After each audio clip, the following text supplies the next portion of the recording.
So if anybody wants to join on YouTube, they can do that as well. And I can use the YouTube as a means of the recording, so I don't necessarily send around the recording from this. Send me to that. Redirect. One thing came out of doing marathons this year. I figured So out if how anybody to. wants to join on YouTube, they Yes. can do that as well. Around X office. And If it's one thing come out of doing marathons this year, it's learning how to stream on YouTube and stuff. You learn skills from doing things, guys. Necessity is a mother of creation. I haven't recorded to this just in case as well.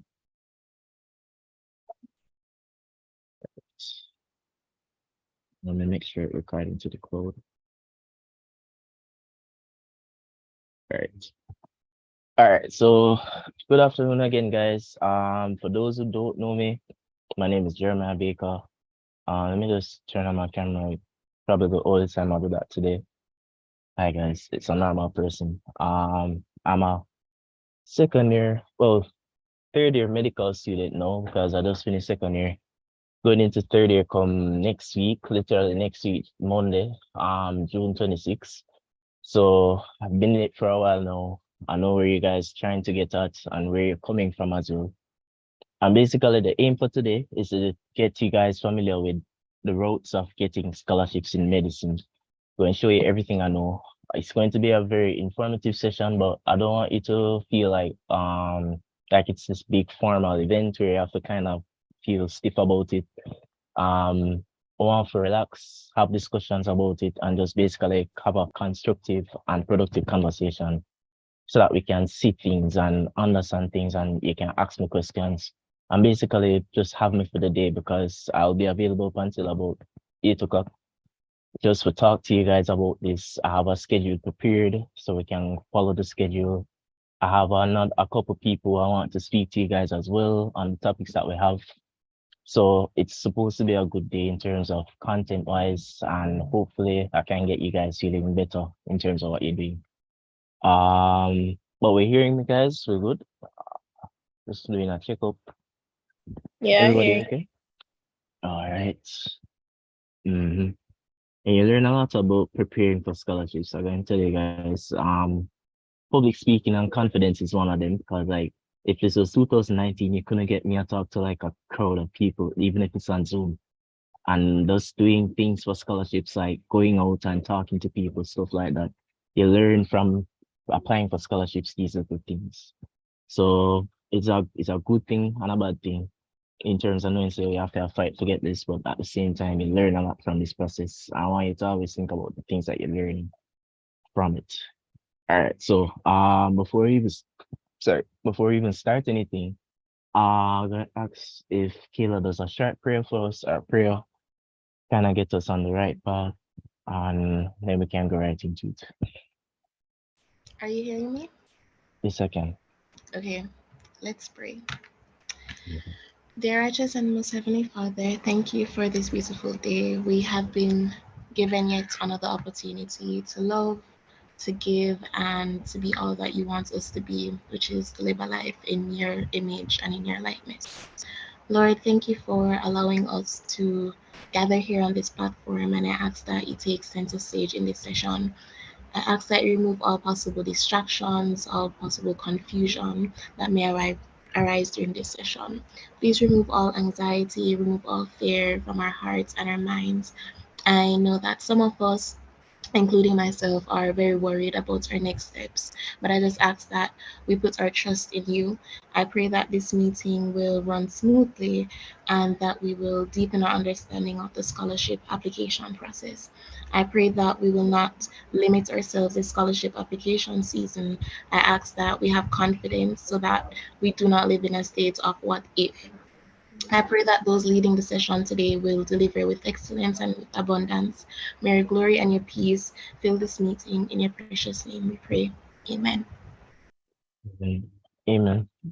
Thank you, Kayla. Appreciate it a lot. All right, guys. All right. Yes, amen. All right, guys. And the link for the YouTube, yes, there is. I can send it. Hi, Karen. I can send it. All right, let me pause here and just send it from WhatsApp now. It would be much better though if you guys join on Zoom, because that way you can ask me questions directly on Zoom. The thing with the YouTube, I have to check the YouTube to see comments in the chat. But when it's Zoom, no, I can just answer real time. This is it, right? So let me just find that YouTube link. All right, see it here. Okay. Resume, and I should have come out from my WhatsApp first. And let me just send it here. So if anybody wants to just join on that YouTube, they can do that. And the YouTube is what I'm going to use to kind of so that's going to serve as the recording at the end of the day. So I can use I can use YouTube being able to just store things to make that be the recording. Let me reclaim my name. All right, so let's get right into it. So like I said, I have a schedule for today. So if you know me from before, you know, I'm a person who tries to be very detailed in what I do. So when I got the idea to do the scholarship thing, I just wanted it to be an event where I can cover everything that you guys need. So take out the time. I don't have much to be doing personally right now because I'm on break. So take the time and we just plan out a program where we could cover all the steps for getting scholarships. And in that process, we'll understand, say, to get scholarships, is usually 4 steps. You start by identifying the scholarships that you need.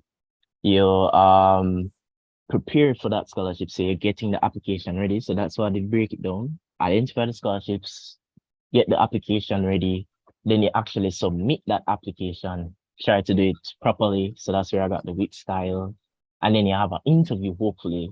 Depending on what type of scholarship, you get the interview, and then ultimately, with God's grace and with the work that you did, you get the scholarship. So I am somebody who had applied for many scholarships myself. The people who will be speaking with you today, they are currently still applying for a lot of scholarships. So these are scholarship experts.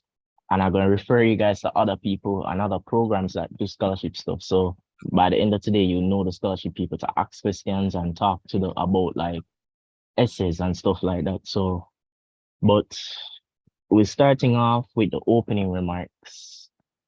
And let me just do this. So I'm going to talk about a couple things. So firstly, this document here, this is the document that ultimately I want you guys to have at the end of the day.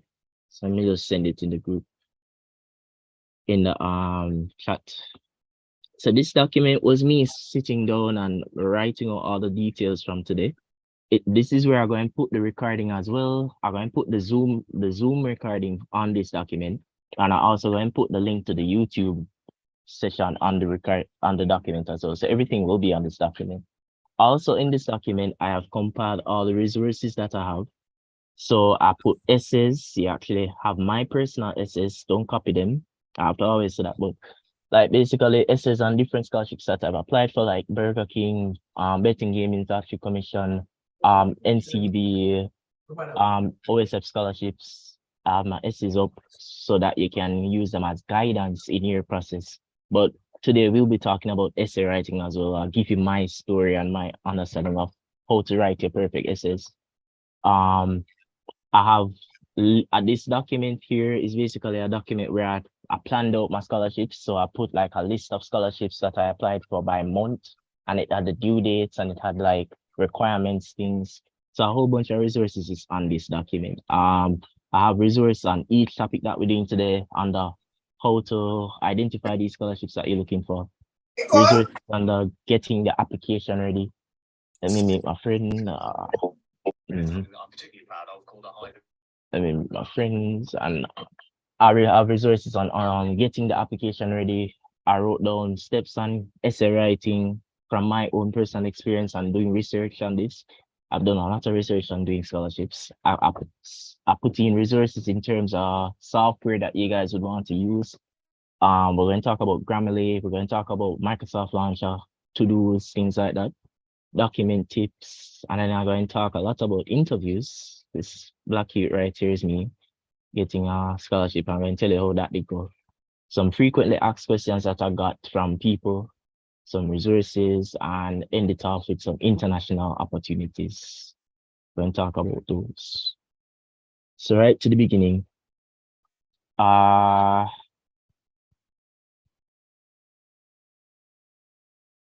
so let me start with the opening remarks. Everybody hearing me so far though? We good so far? Yeah. Yeah. We're excited. Like I said, guys, we're going to interact a lot today.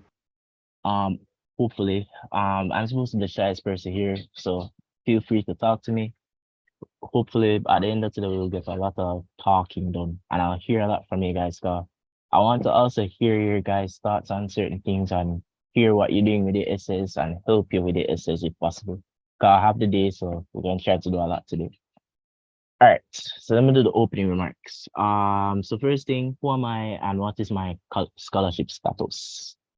All right, so myself, my name, as I said before, I am Jeremiah Baker, Jeremiah like the prophet. I'm a third year medical student, just finished second year.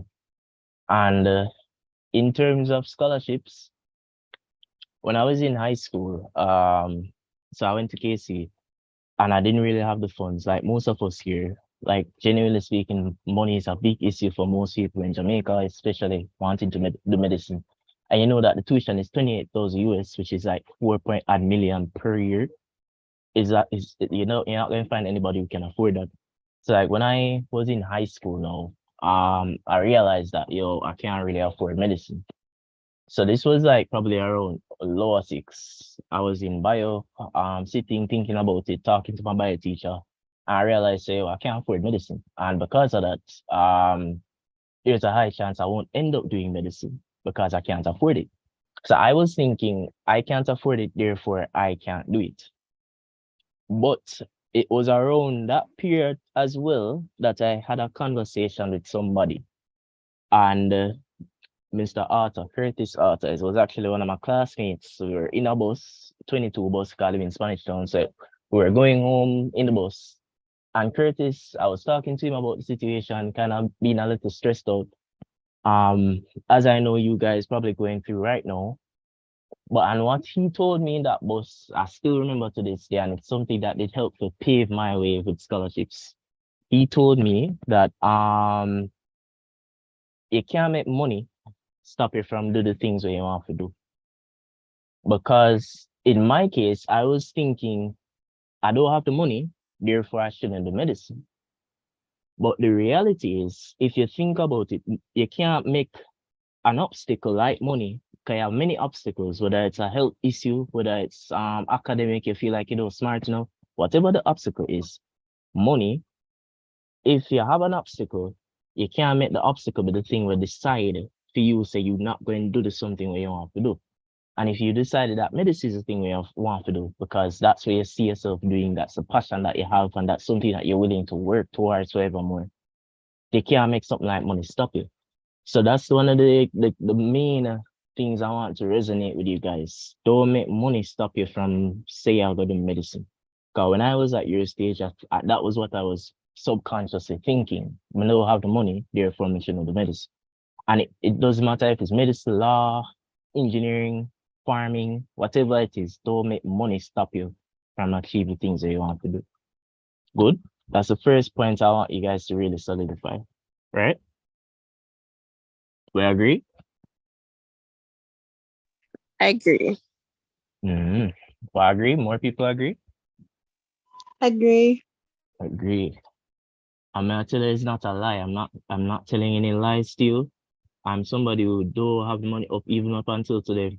My parents couldn't afford it. We don't have any high paying jobs, not even middle class wise. We do this. We don't have the money.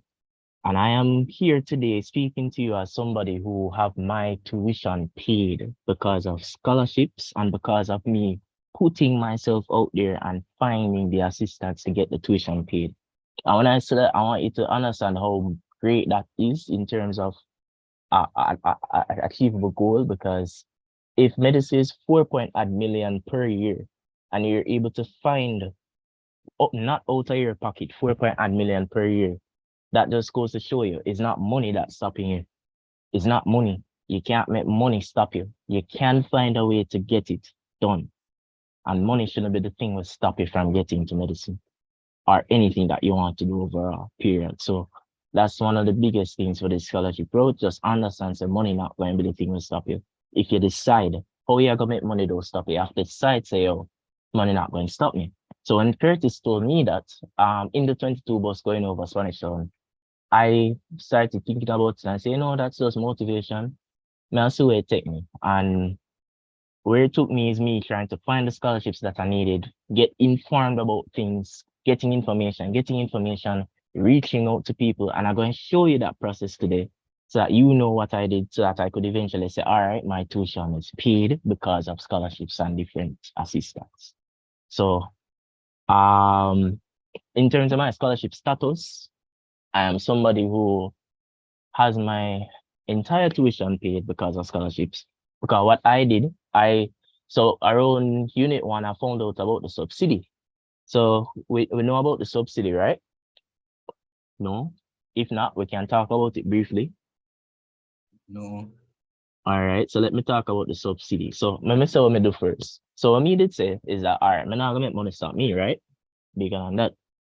So I was trying to figure out how am I going to pay for it, how am I going to do it. Am I going to end up finding a way abroad? Am I going to find a way in Jamaica? How am I going to do it? And then I did end up got this UE thing and I did find out about the subsidy.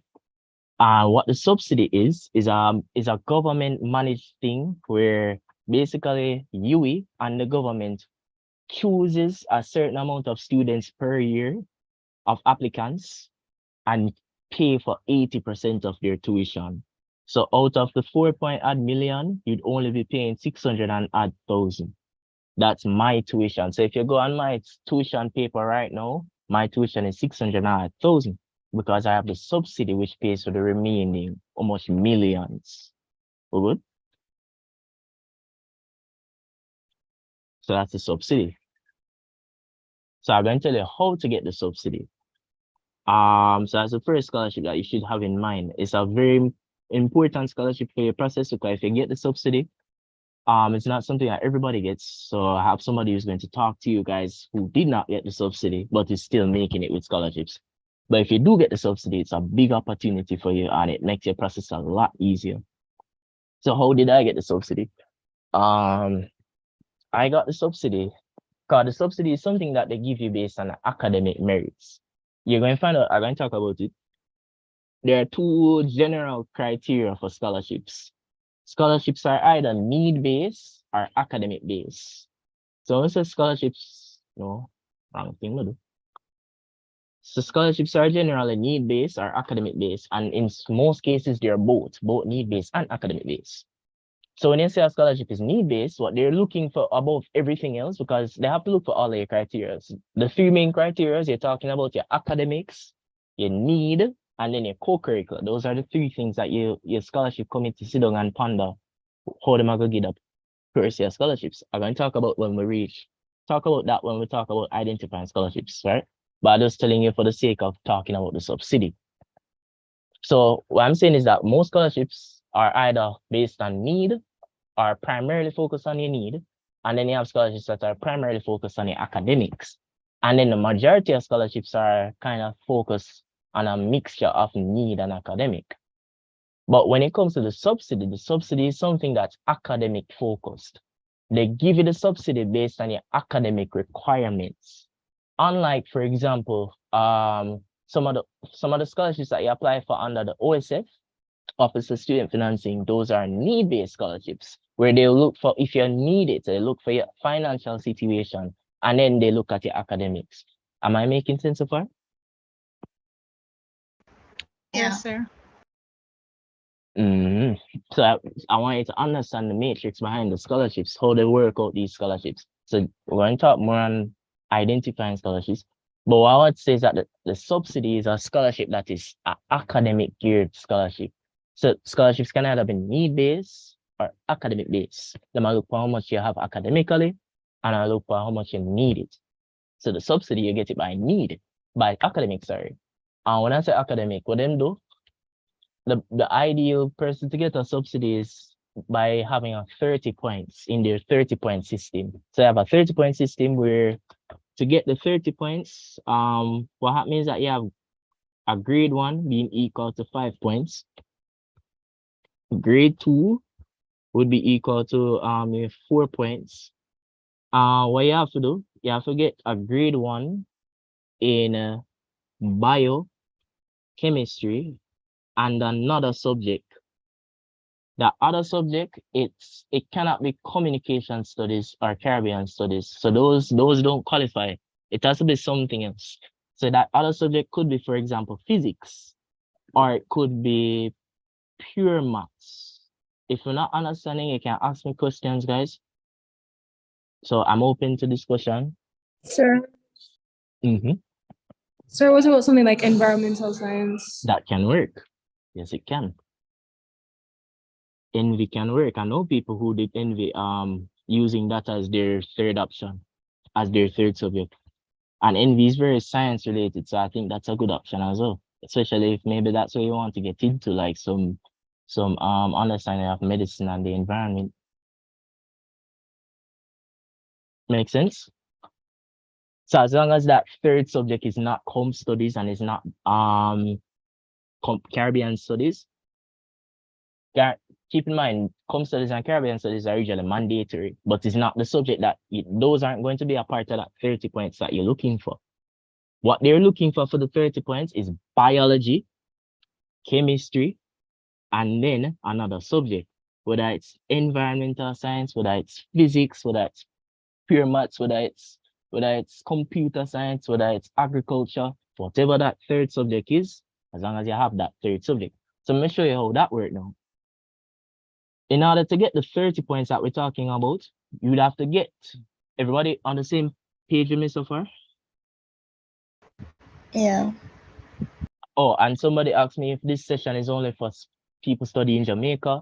So what I did, I found some resources on international, but it's mainly in Europe. So if you want to study in, for instance, Poland, Hungary, Italy, these are available, and I have some scholarship links at the bottom. And these are opportunities to, because guess what? Jamaica already saturated in terms of the medicine thing. Maybe you decide this is not the route for you. Many different ways to do it. Cuba is a good way.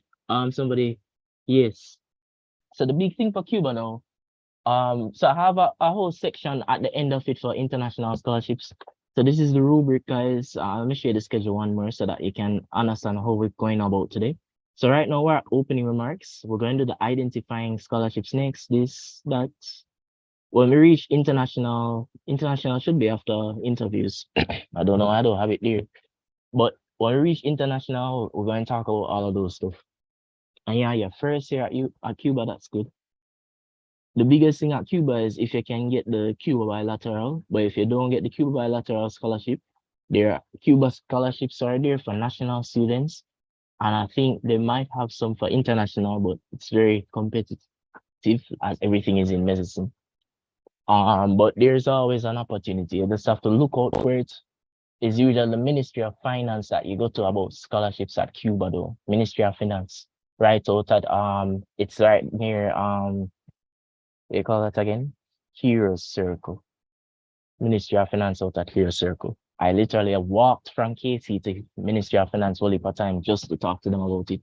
So they have good places. So I'm going to talk about them. All right, so back to the subsidy. So look. So what I was saying is that how you get the subsidy, you have to try to get that 30 points. And to get that 30 points, you need one in biochemistry and another subject. And you need to get that in unit 1 and 2. So 5 points for bio, 5 points for chemistry, that's 10. And then you have 5 for the other subject. Let's go with our environmental science.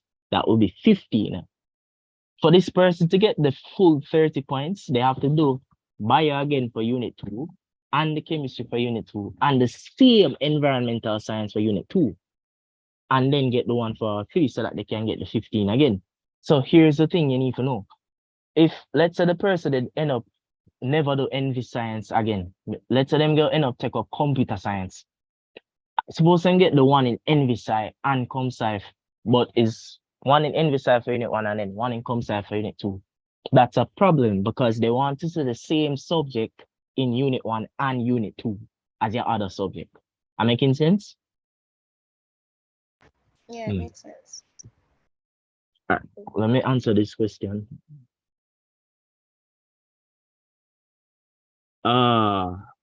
So I don't know a lot about how if international students studying in Jamaica can get scholarships here. What I'd say is try to call them and ask them. Usually when you read the scholarship, they tell you the details like in the fine writing if they might exclude international students. But I feel like if you're studying in Jamaica, you should have opportunities from Jamaica. So I don't know. But I'll be showing opportunities mainly from Jamaica today. So I'll be talking about the ministry scholarships, OSF scholarships, the ones that I got to pay my tuition. When talk about them, whether they will give international students or not, you're probably gonna have to call them and find out. Best thing to always try to know from the source what's happening. But these are available. So yes, so if you don't get the ones, you're in problem. So all right, so let me repeat. You have to get one in biochemistry and another subject, and you have to have those same things in Unit 1 and 2. So if you do NVSci in Unit 1, it have to be the same NVSci in Unit 2 that you get the one for. And that will add up to your 30 points. So let's say somebody did the biochemistry. Let me show you what I did end up doing, which was my problem and what I'm trying to advise people against. We're following me so far, guys? Yeah. Good. That's one. Yeah. So understand how we get the subsidy? The subsidy can literally. What about the subjects that are only offered at one level? So it's Like, offered at Unit 1 but not Unit 2. then that won't be a subject. You can't. That's no good. That's no that is That's why you have to be informed about this stuff, because if you never know this, you would end up at the one subject like that will only offer that one level. Yeah. Okay. So information is the most important thing at this stage in your life.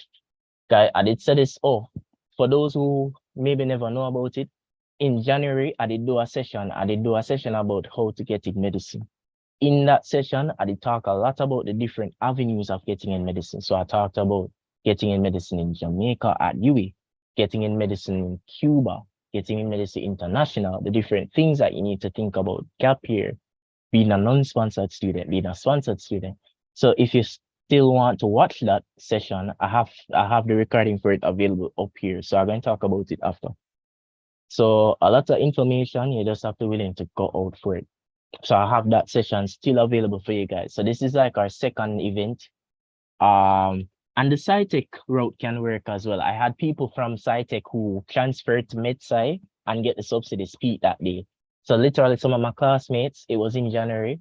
We got together and we had a session and we talked about getting into medicine. And I had people from SciTech, or people who had transferred from SciTech speak. I had people who transferred from a degree speak. So people from basic medical sciences spoke.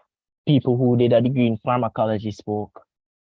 So you can get all of that wisdom if you watch the session. So think about it. The session recording is up here. I'm going to show you shortly. I just want to go through the opening remarks.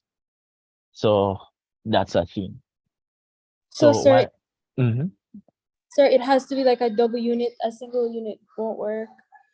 Yes, it has to be. So I'm going to show you what I did end up doing. So let me show you how me did, because I never know enough why it was a problem. So but yes, it has to be double unit, because what they're looking for is 30 points. They're trying to give the subsidy to somebody who has the most out of 30. The maximum points that you can get is 30. The most likely student to get the subsidy is 30. So I got the subsidy because I had 30 points. Gone are the days where you could have get a 29 points and get a subsidy off the bat, because subsidy is extremely competitive. I should tell you, every year, at least 1,000 people apply for the MedSci, for MBBS, the medical program, MBBS, Bachelor's of Medicine, Bachelor's of Surgery degree, MBBS. At least 1,000 people apply for that every year who qualify for the subsidy. These are statistics that I got directly from the admissions office. So it's extremely competitive. But the thing about it, it's possible if you do certain things. So I can tell you how I got it. And in that session that I had from January, I talked about it a lot more. So if you want, listen on that, you can. But I'll give you how I get it. But what they wanted to do, as I said, it's an academic. So I said that the subsidy is very competitive. What my friend at the admissions office told me, so there's an admissions representative there's a medical science, representative at the admissions office. Somebody that you don't want to get familiar with. So when you're trying to find out information about your application, you call admissions, right? There's somebody at admissions that you should be very familiar with because that's the person who specifically knows everything regarding medicine. She's the MedSci representative at the admissions office. I'm not talking too fast, guys. You hear me? You guys understand everything that I'm telling you today? Yeah, we're hearing you. Yeah, well, understanding? Yes. Yes. So what I told you is that there's who I get the statistics from about the subsidy. There's somebody at the admissions office who is specifically a MedSci rep, and that person is the best person to speak to when it comes to finding out information about medicine. Because you apply for medicine. You never apply for everything about admissions. So medicine you apply for. So there's somebody at the admissions office who is specifically a MedSci rep. So because you know this now, what you are going to do when you go to the admissions office, or if you call the admissions office, you're going to ask specifically for the MedSci representative, right? That's what we're doing, right? The other people there are great, though, you know. I know the other people as well. One of the big things about this, you have to make your face known and you have to know people. But that person is the end goal. You want to talk to that person. But so the statistic was the subsidy is very competitive. Usually every year, what she told me one time was that at least 1,000 people apply per year. I didn't get to see these statistics off a paper or anything. She just told me, but she said that at least 1,000 people per year apply for the medicine and qualify for the subsidy. She's saying that everybody from Campion, everybody from IMAC, everybody who transferred from SciTech, everybody who coming from another degree, everybody qualify for the subsidy. So it's a very competitive thing. So how do you actually get the subsidy? I'll tell you how I got it, and I'll tell you how a majority of people get it quickly. So what I'm saying is that how to get the subsidy, you have to have a grade 1 in biochemistry and another subject. Yeah. So my person offered Envi as her other subject. So she wants to ensure that friend needs to ensure that she get the one in biochemistry and Envi for unit 1 and 2. And it might sound hard to you, but the reality is if you cannot achieve that goal, how you think you're going to figure out the locomotor when you start medicine? How you think you're going to find out pathology work? How you going to study microbiology? How you going to study pharmacology? How you going to study medicine if you can't overcome CAPE? That's how I thought about it. So you need to kind of overcome this hurdle so you can get to the next step. It's preparing you for that next step because the next step is big. So you need to kind of get your brain ready, and that's why you're doing CAPE. You're not wasting your time at CAPE. You know, like how some other people might tell you, oh, them never really need to do CAPE because maybe them could have gone a year for a long time. That's not your story. Your story is that you're in CAPE so that you can get this information in your head properly, because a lot of the things that you learn in CAPE is useful for when you start medicine. And you need it to prepare your mental and you get your subsidy as well. So we're on the same page, guys. We're good. Wrapping up this part. We hearing me, guys? Sorry for the background noise. We hearing me, guys? We hearing me? No? Yeah, we're hearing you. I hope I'm not discouraging anybody. I should be motivating you because this is how it is. Well, if you do this, the end goal is that you're going to end up in the degree of your choice, which is medicine. And you'll be in a position where you're not paying for anything and you can just focus on studying. Because here's another thing about doing medicine. Can you imagine doing anything else Because the reality is, if you go up a UA and do something else, you gotta work really hard in it. Regardless of no matter what that thing is, if it's bio at SciTech, if it's geography at SciTech, whatever you're studying at UA is going to be hard. So choose your hard. I wouldn't want to be doing something difficult if it wasn't medicine. That's my situation. So like all of this, it's worthwhile difficulty, is what I'm saying. So I want you guys to appreciate, say, you're doing something that's worth your time. It's worth your time. And the information that you're learning as well is something valid. Like you're learning how to treat meningitis, learning how to do different things. And these are things that you're going to do for the rest of your life. You're not just putting random things in your head. These are information that you're going to carry with you. And it's very useful content. So that's why I appreciate medicine for the fact that you're learning stuff that are practical, even at the Cape level. Yes, Kayla. Oh, do you know like the acceptance rate? Oh, okay. For the subsidy? No, like generally, because you mentioned like some statistics earlier. All right. So I wanted to know if there's like, oh, I don't know, like 1 in every 4 persons get accepted or something like that. First of all, Kayla, we don't watch statistics because You know, we are gonna get we are gonna get in regardless of them statistics, regardless of how much them are gonna tell me say it not gonna work. Because sometimes you have to just decide on your plan. Because all of this comes back to planning, guys. I made the plan say I couldn't get into medicine without the subsidy because I knew my financial setup. No problem. I knew my financial setup.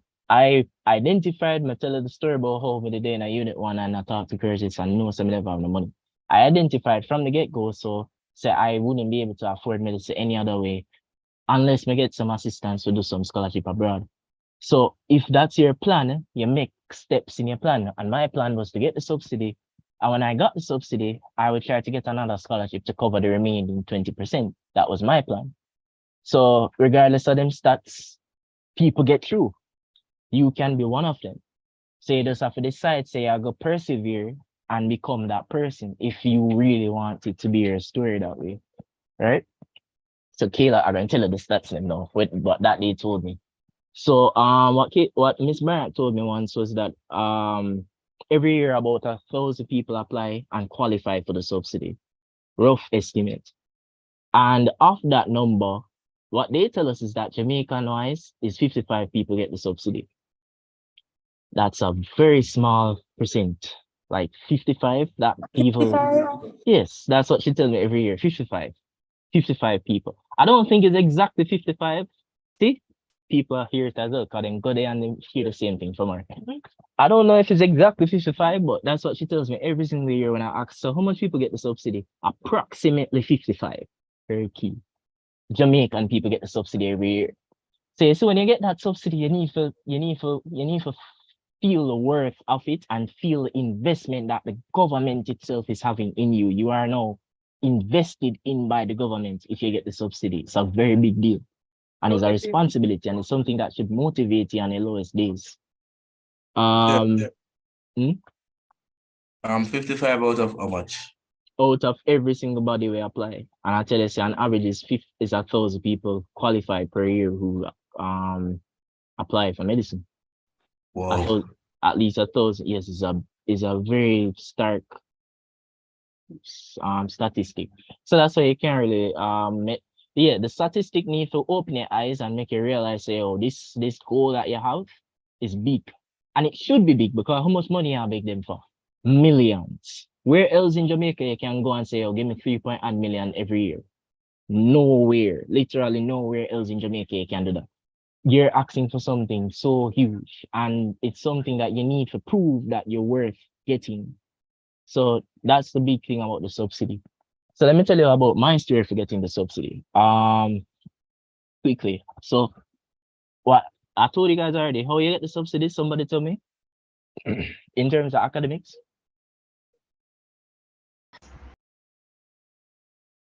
30 points, so you need a 1 in biology, chemistry, and another subject at both Unit 1 and Unit 2.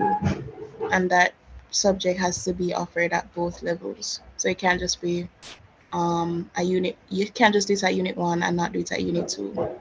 Mm-hmm. And I forget the one for unit 1 and unit 2 for biochemistry and that other subject. Very good. Sir, I have a question. Yeah. Mm-hmm.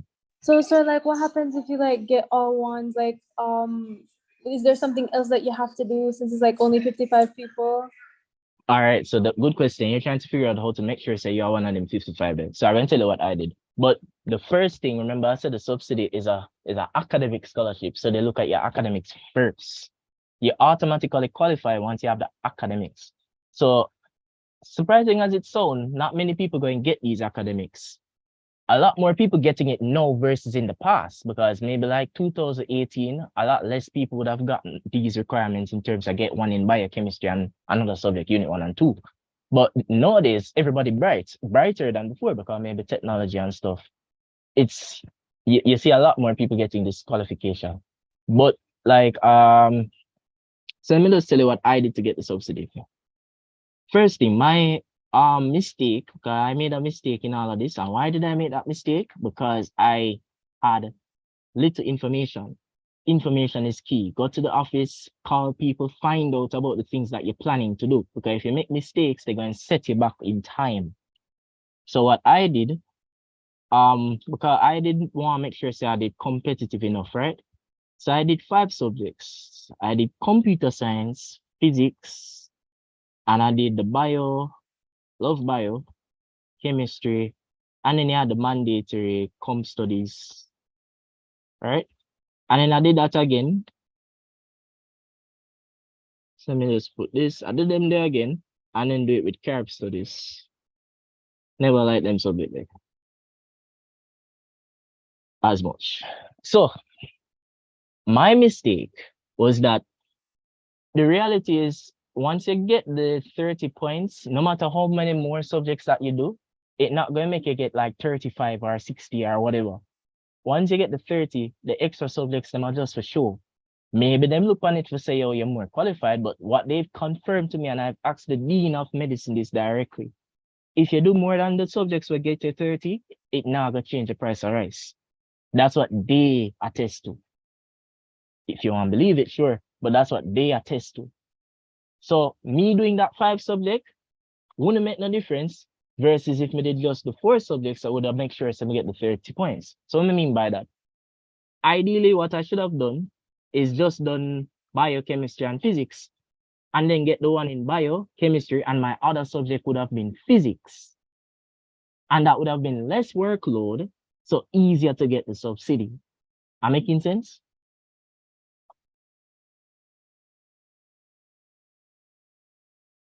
Guys? Yeah, it makes sense. Sir, please. Mm-hmm. Repeat. So I was saying that the ideal situation is to just do what you need. Because if you do what you need and get the requirements from what you need, you're going to qualify. That's what you want to do, qualify with the 30 points. So the best way is to just do the bio, do the chemistry, and do the other subject. And then you know your mandatory comp studies and carib studies. So don't do anything more. Just do what you need and make sure you get what you need. Make sure you get the one. If you can get distinctions, you get the distinctions. Bio, chemistry, and the other subject. If my other subject is envy, we do the envy and we get the ones. That's your ideal scenario, because that will make that will be easier to do. And you know right now, so CAPE is hard because you're doing it now. CAPE is really hard. Like even reflecting on it now, because I'm a physics tutor. CAPE is very hard. You don't want to stretch yourself thin when you have an easier way. But me never know say, oh, all of them extra subject that wouldn't matter. And I never really understand the point system. So I did the 5 subjects.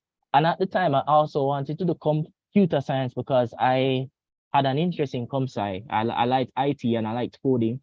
So just in case me did I leave my spaces open, because maybe I could do comp sci for you instead.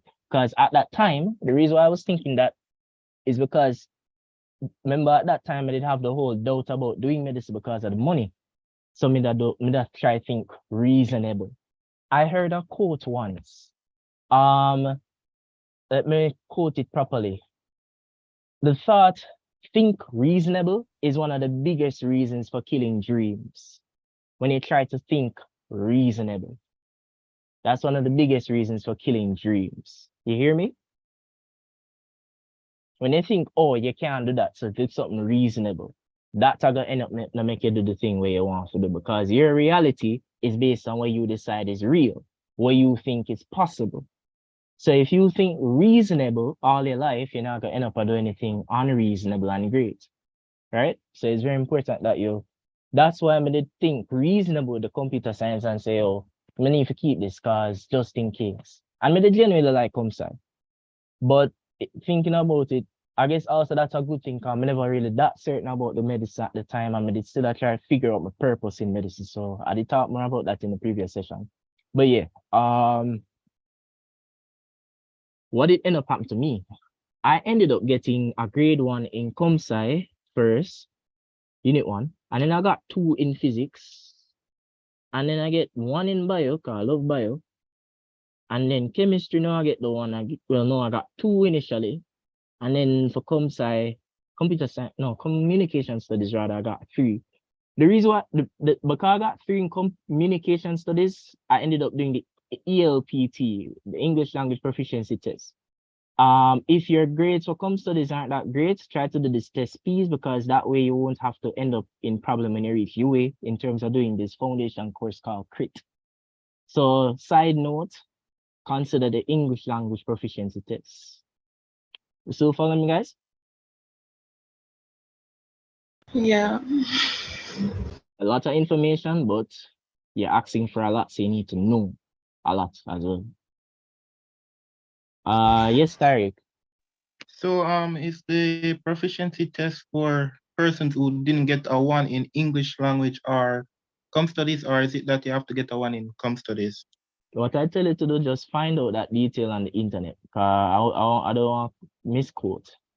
Find out when the English language proficiency test is needed.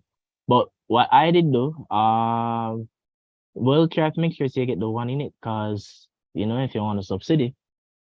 But the thing about the ELPT, it's like a substitute for getting a grade 1 in English A or a grade 1 and 2 in R2 in communication studies. Because what happens is that if you don't have these requirements, when you reach UE, what they'll force you to do is do this foundation course called critical thinking and writing for 2 semesters rather than 1. So in order to avoid doing that, you do the ELPT, so that you only get crit for 1 semester like me and others. So it's a little thing we want to know about. So just make a note of that for now. That's something you want to figure out, and you can text me about it, and I'll try to help you in that process. And they have registration opening as well. So you want to find out about that. Just something to figure out. Oh, guys, this is Tanya, by the way, Tanya McIntosh. She's my partner at med school in terms of studying, and we'll go through the struggle. So she'll be talking to you guys about applying for scholarships, basically a scholarship expert. At some point later today, we'll be talking a lot about that. So let me just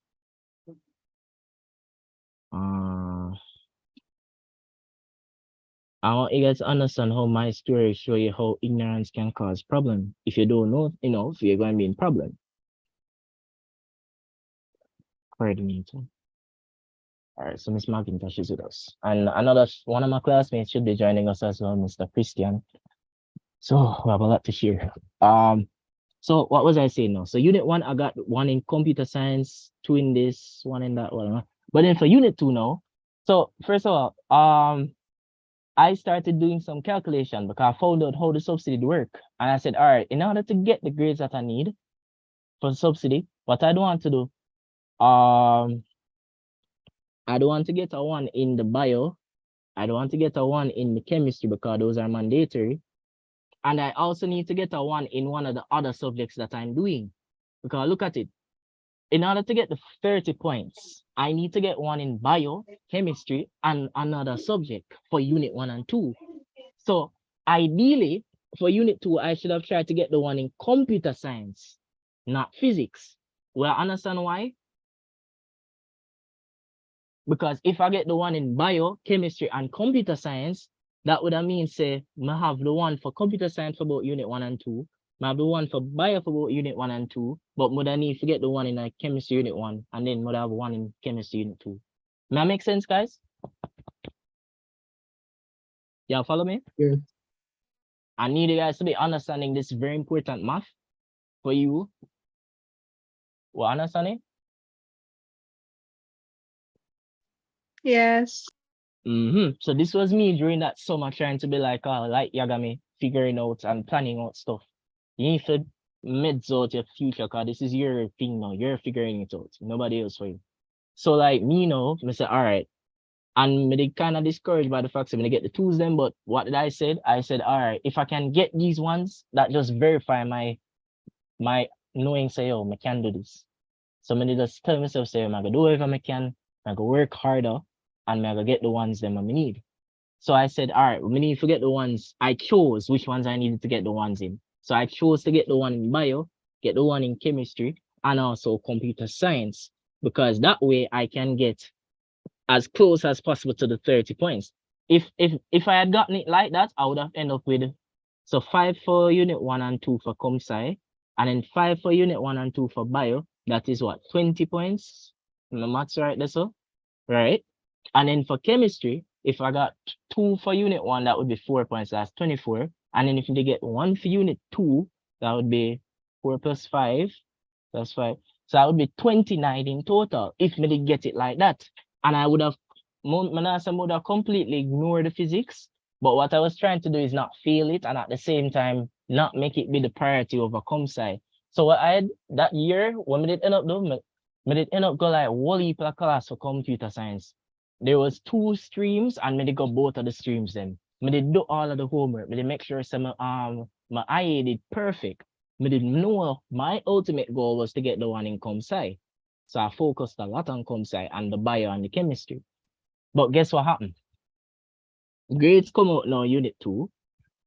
And I don't know if these things happen because of faith, and sometimes things just need to happen to make you work a little more and get some more experience. But what did happen was that I ended up getting 2 in com sci, and I was so surprised because I did so much. And the thing about CAPE, you don't get to see where your grades coming in terms of like specific parts. So you just have to do all of the work that you can and just go with God. But I end up get 2 in com sci, but I got the one in physics, ironic, and I get the one in bio, and I get the one in chemistry. So you realize the problem with this now. If I'm doing the maths up for this, would I end up with, so let's look at bio and chemistry first. Bio, for unit 1, I get 1. So I get 5 from that, and unit 2, I also get 1. So that would be 5 again. That's 10. Look at chemistry now. For unit 1, I got 2, so that's 4. So that would be 14. And then for unit 2, I got the 1. So that would be 5 plus the 14, that would be 19. So math's good so far.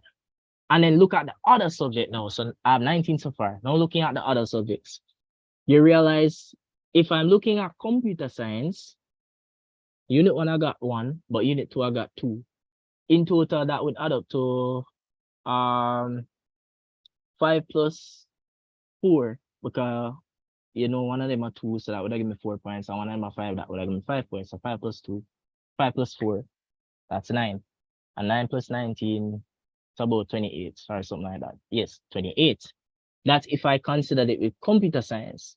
If I considered it with physics, I get the 2 in a unit 1, but I get the 1 in a unit 2. Are the same thing, but I end up with 9 again. So you realize, even though I'm going to do these one bag of subjects, the way when I get the ones them, make me still end up with 28 points. Even though I get one bag of 1 all over the place, the ones them never coordinate. I never get the ones them where it's supposed to get them. May that make sense, guys? Yes. And I need you to understand this for your story, because this is going to help you when you're planning out how you're getting that subsidy. So appreciate some of these subjects. You just need to make sure you do the right amount, because if you do the less, you can focus on it. So I ended up doing, I did over unit 2 scalar. Sorry. So I heard from someone before that if you get like 29 points. Wait, are you hearing me? Yes, I can. Oh, okay. Like if you get 29 points, sometimes you can speak to the dean. Is that true? Prof James. Here's the thing. As I said, the subsidy very competitive. Nowadays, if you're getting the subsidy, it's on 30 points you have. So it's rare. You very.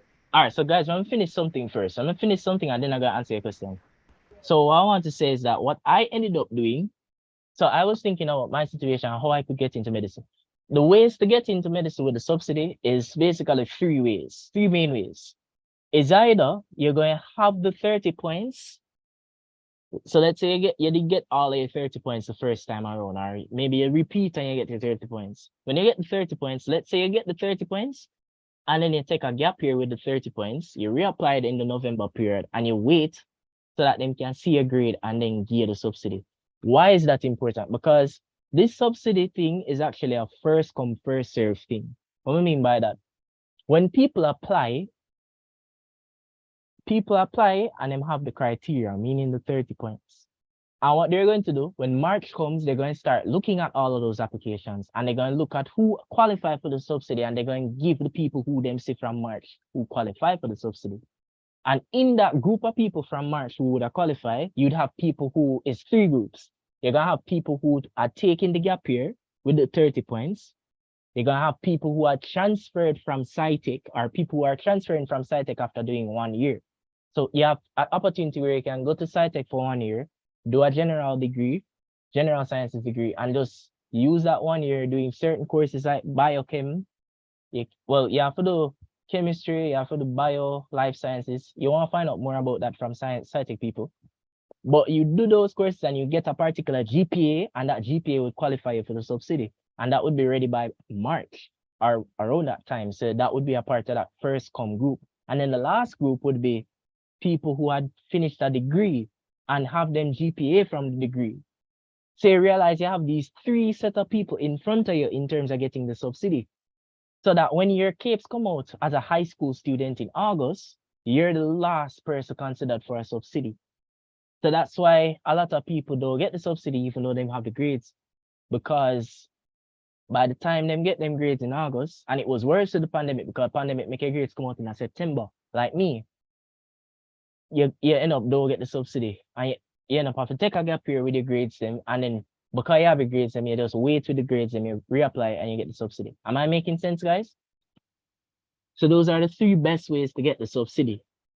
Take the gap year with the grades, or you take a transfer from SciTech, or you do an entire degree and then you get in with the GPA. That make sense, guys? We good? Give me some feedback first and then I answer the I question. understand. All right, good. And that's all right. So I'm gonna take the questions now. All right, so somebody just unmute the mic. I can't. Who's asking the question? Sir, Sir, I am currently in L6, so like I'm going to upper six like in September. So like when would I start to apply? That's a good place to be in. You'd start applying November come. Because the application opens November. So your application for sending in as soon as November when you see say the thing open because it's a first come thing. So you need to make sure even your online application, the documents them can wait till January because some things take long, like the police record. And all of these stuff, I spoke about them in the previous session. So if you want to watch that recording, it's there.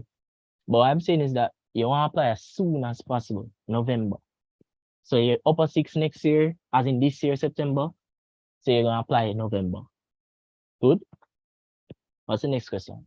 Sir, like when in November? Like do they give a date when you You're just like a stock. You're going to start them in terms of always a call and a ask. That's what you're going to be, a stalker.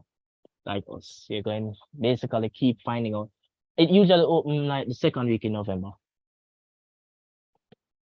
So just put that on your calendar. Second week of November, apply for MedSci, MBBS.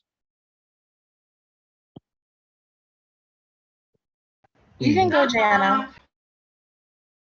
Oh, okay, thank you. Can everyone hear me? Yes, I can hear you, Ms. Denton. Okay, great. So good afternoon. I was just wondering, does Carib I know it doesn't have any weight in terms of the subsidy, but like the same way with the ELPT, you can do it to cover com studies. Is there any exam that would cover carry or would cause you to have to do an extra course at you? Oh, all right. So the story about Carib Nana use a joke. It don't help you in terms of like just like how com studies and English A would have prevent you from doing the two semesters of crit. Carib doesn't have that benefit. They don't use Carib for that. But Carib is very similar to this other foundation course that you have, Caribbean Civilization. So there's this foundation course called Carib Civ, and it's very similar to Caribbean Studies. So the only benefit that I see with Carib Studies is that if you do well in it, you're probably going to do well in Carib Civ.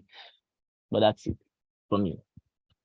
So I would kind of not really think about Carib that much, because your end goal is really to focus on how you're going to get them ones then.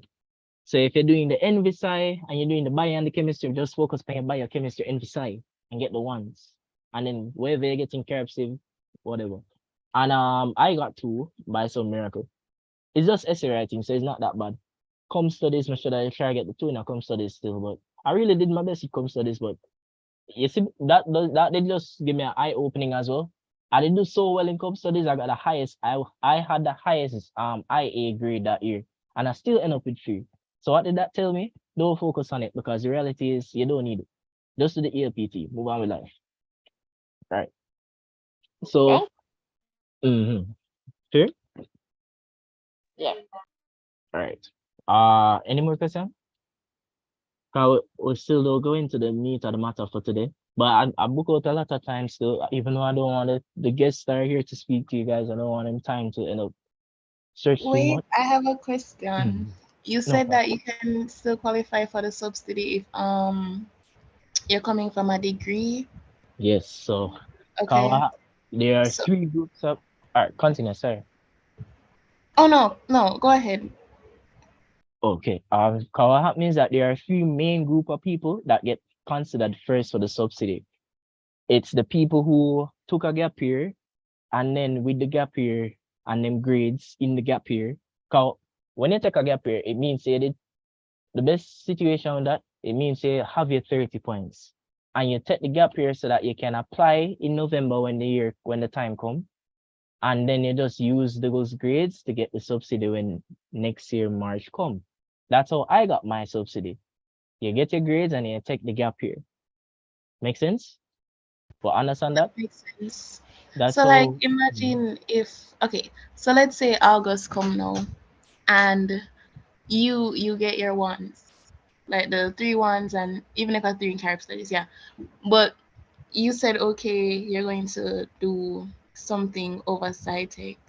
oh, Like, so you want to be a hybrid student, as in have the no, grades like, and also go SciTech. no, like, wouldn't that be wasting time? Or would it like, Yeah.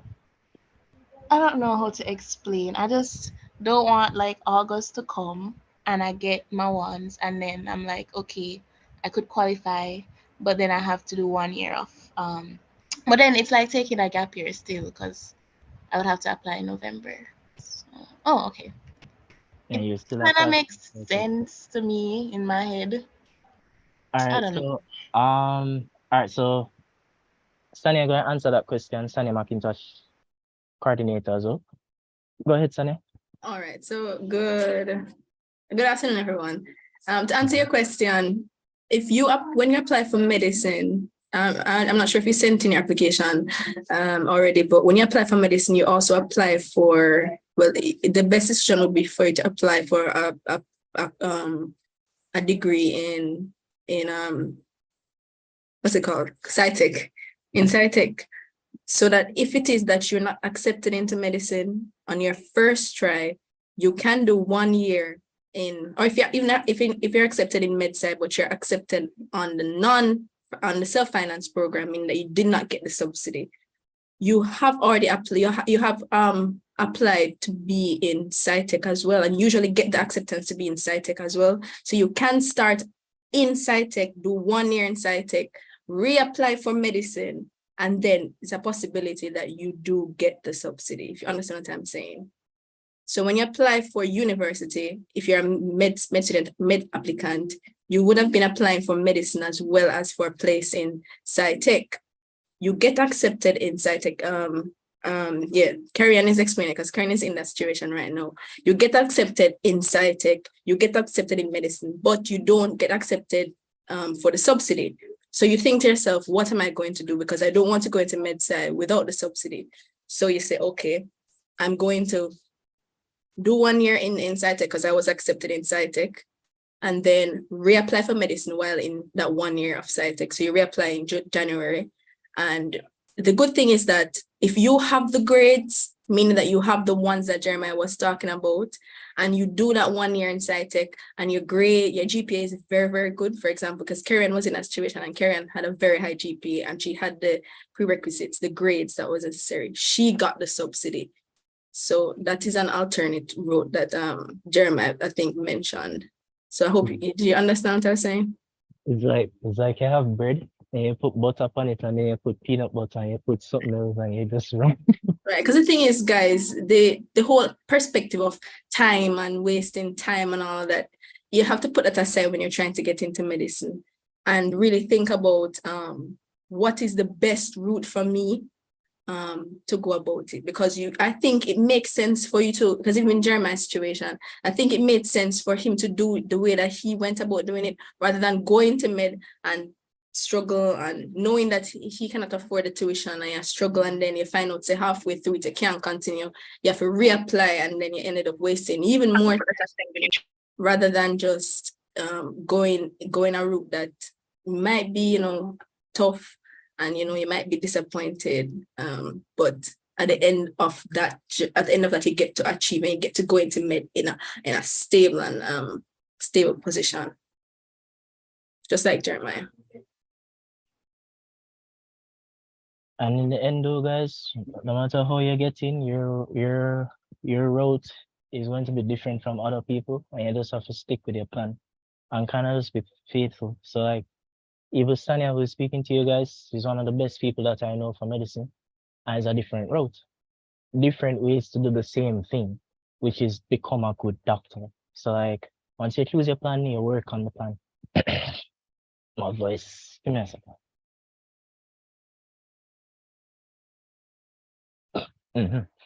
Thank you, Sonia. My 2 cents. Thanks, Sonia. My 2 cents on that though, because I know, for instance, some of my classmates know. I will answer the questions in the group chat. Some of my classmates did that where they had got the 30 points and they still went to SciTech because they probably said, I'm going to just do this just in case. Maybe that was the feeling behind it, or then they just want to make sure so them they have that as an opportunity. Never give up. Once you decide said it's your passion and you work consistent, I said this last session. Once you have those 2 things, you decide to medicine is your passion and also you remain consistent, you will end up in medicine. So feel comforted in that. What I'm saying is that you have people who do that, where you get the full 30 points and instead of take the gap year, never lazy like me.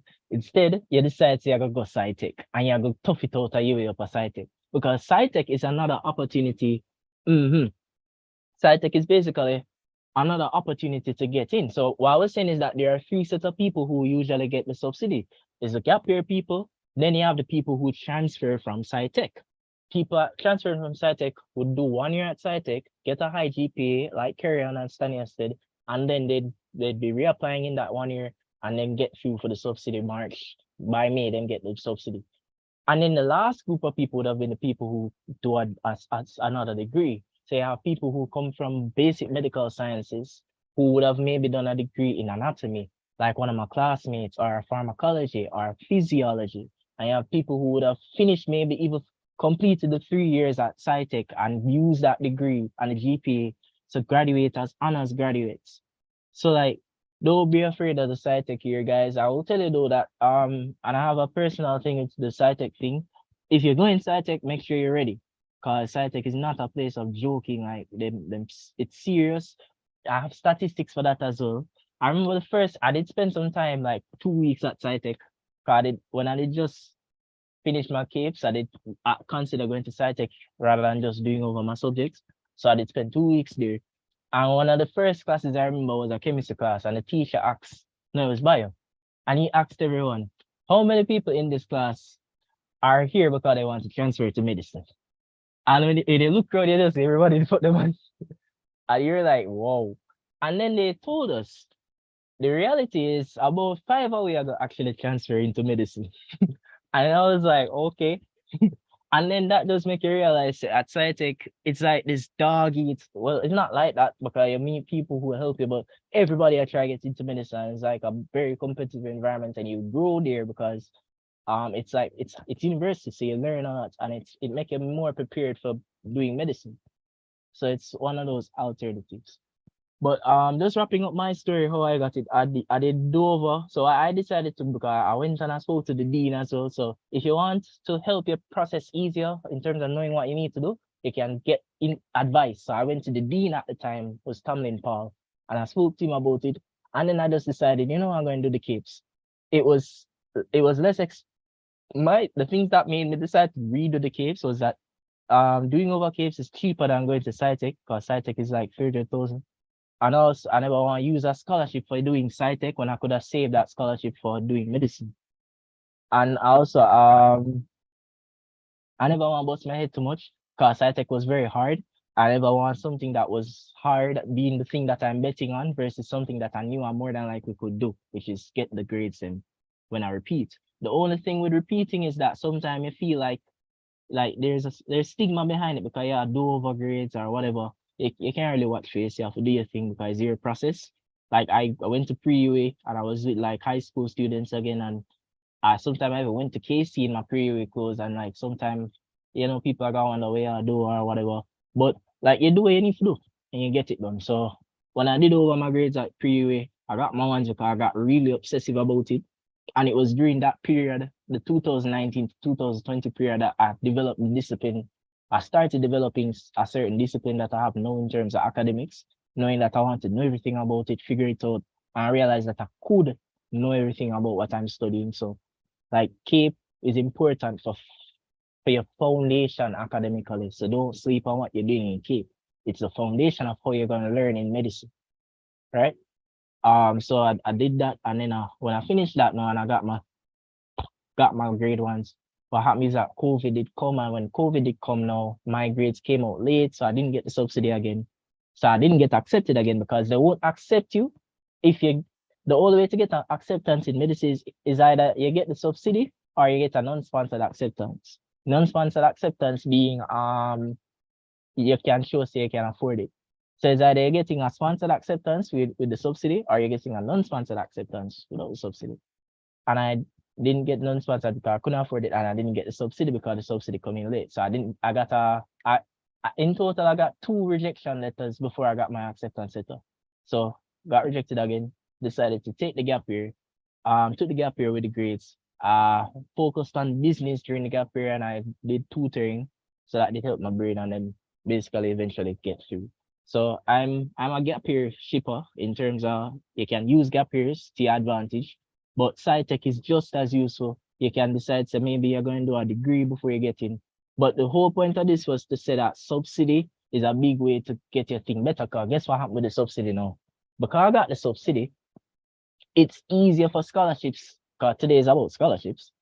It's easier for scholarships to give you their scholarship if you get the subsidy. Why? Because once you have the subsidy, you already have your foot and your hand them, and you just need to make your head them go in at the door. Half of your body already inside the door of doing medicine. I reset unit once, and I reset the tools them that I got, so I got the ones, and that's how I end up get the 50 points. So I reset unit 1 physics and chemistry. That's why I'm a physics unit 1 tutor now, because I did over the subjects, so I could have learned how to teach it. So what I'm saying is that once you get the subsidy though, it's a lot easier to get scholarships because now you're more safe. You're a more safe option because you already have money to say you can afford the tuition. So them just are gonna help you out to get the rest versus somebody now, unfortunately, who don't have the subsidy, but them I try to get the scholarships as well. Imagine, let's say I get like a emancipation scholarship where I give you about 300,000. That 300,000 could have covered somebody degree up a SOSI.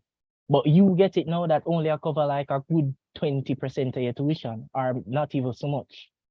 So you have to realize that these scholarship committees are thinking statistics and thinking, say, oh, me giving you this, you might end up still drop out because that wasn't enough to pay your tuition and then money waste.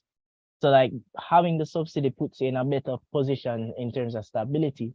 However, albeit the fact, you have to remember, say you can do it anyway. And even as a non-sponsored student, you can figure it out and you can get what you need to get and still do it in medicine. A majority of students at UA is non-sponsored in terms of medicine. What percentage is usually when I was doing it, I went for 80s and up. So just try to get at least an 80 in that final exam based on based on your SBA and all of that. Try to get an 80 and up. That's how I thought about once. DDS doesn't have a subsidy. All right, let me drink some water. That would have concluded my, and so just to finish the who am I and what my scholarship status is. So I got the subsidy after figuring it out in terms of redoing. And then I applied for other scholarships. So that's what we're here to talk about. But I knew that once I got the subsidy, it would be easier to get the scholarships. And I always, when I applied for the scholarships, I told them, yo, I'm gonna get the subsidy. So I'm a safe bet. Make sure you give me the scholarship, or please give me the scholarship. And I hyped up the subsidy because I remember all of them statistics that I tell you earlier about how only 55 students per year get selected. You make them understand, say, the magnitude of getting that subsidy shows that you're somebody who is worth betting on. So you can use that to your advantage as well. So if you want to hype it up and use that for your application. So I got ultimately, I didn't even start the semester, but I never get the scholarship. Until eventually one of the scholarships that I applied for came through. That was one of the scholarships under the Office of Student Financing. And that scholarship covered the remainder of my tuition. That scholarship was the IGL Razi Hazard Rahman Medicine Scholarship under the Office of Student Financing. That scholarship is perfect for a subsidy student because it's 650,000 they give you, which is the remainder of the 20% that you need. That's how I pay my tuition. And then I have other scholarships that I try to get for the darning fee. All right, we spent a lot of time on that, but I hope that through that you understand how the subsidy works, because that's a big story. We okay, guys? Yeah. I remember we book out the day, so we're here to talk about it. I have a lot to discuss, so once you have the time, let's just get it done. All right, so the next thing on the opening remark. So how I got there, I told you how I got there, and then get some tools along the way. Try to never give up. Work, stick to your plan, and you'll get through. It's very important to stick to your plan because if you end up feel like you just follow all kind of threads, you might not reach anywhere. So you need to stick to a plan, and sometimes you have to have faith in things that happen. So maybe you get the acceptance and you go in. Sometimes you have to just have faith, and it will carry you through once you have the work behind the faith. And I said I needed to encourage you guys as well, because the reality is this story might just be yours, or it could be a different story that is yours. The ultimate thing is you need to understand this can be you. You just need to follow the steps. It's just like somebody who, I saw this on Instagram the other day. It's just like somebody who say, yo, I want to be an astronaut. And you're like, how you even do that? What a person needs to do is figure out how to become an astronaut, follow the steps, and then someday they will be an astronaut. And it's the same thing with anything else. If you want something, you just decide, all right, I want to do this, no matter how ridiculous it sounds.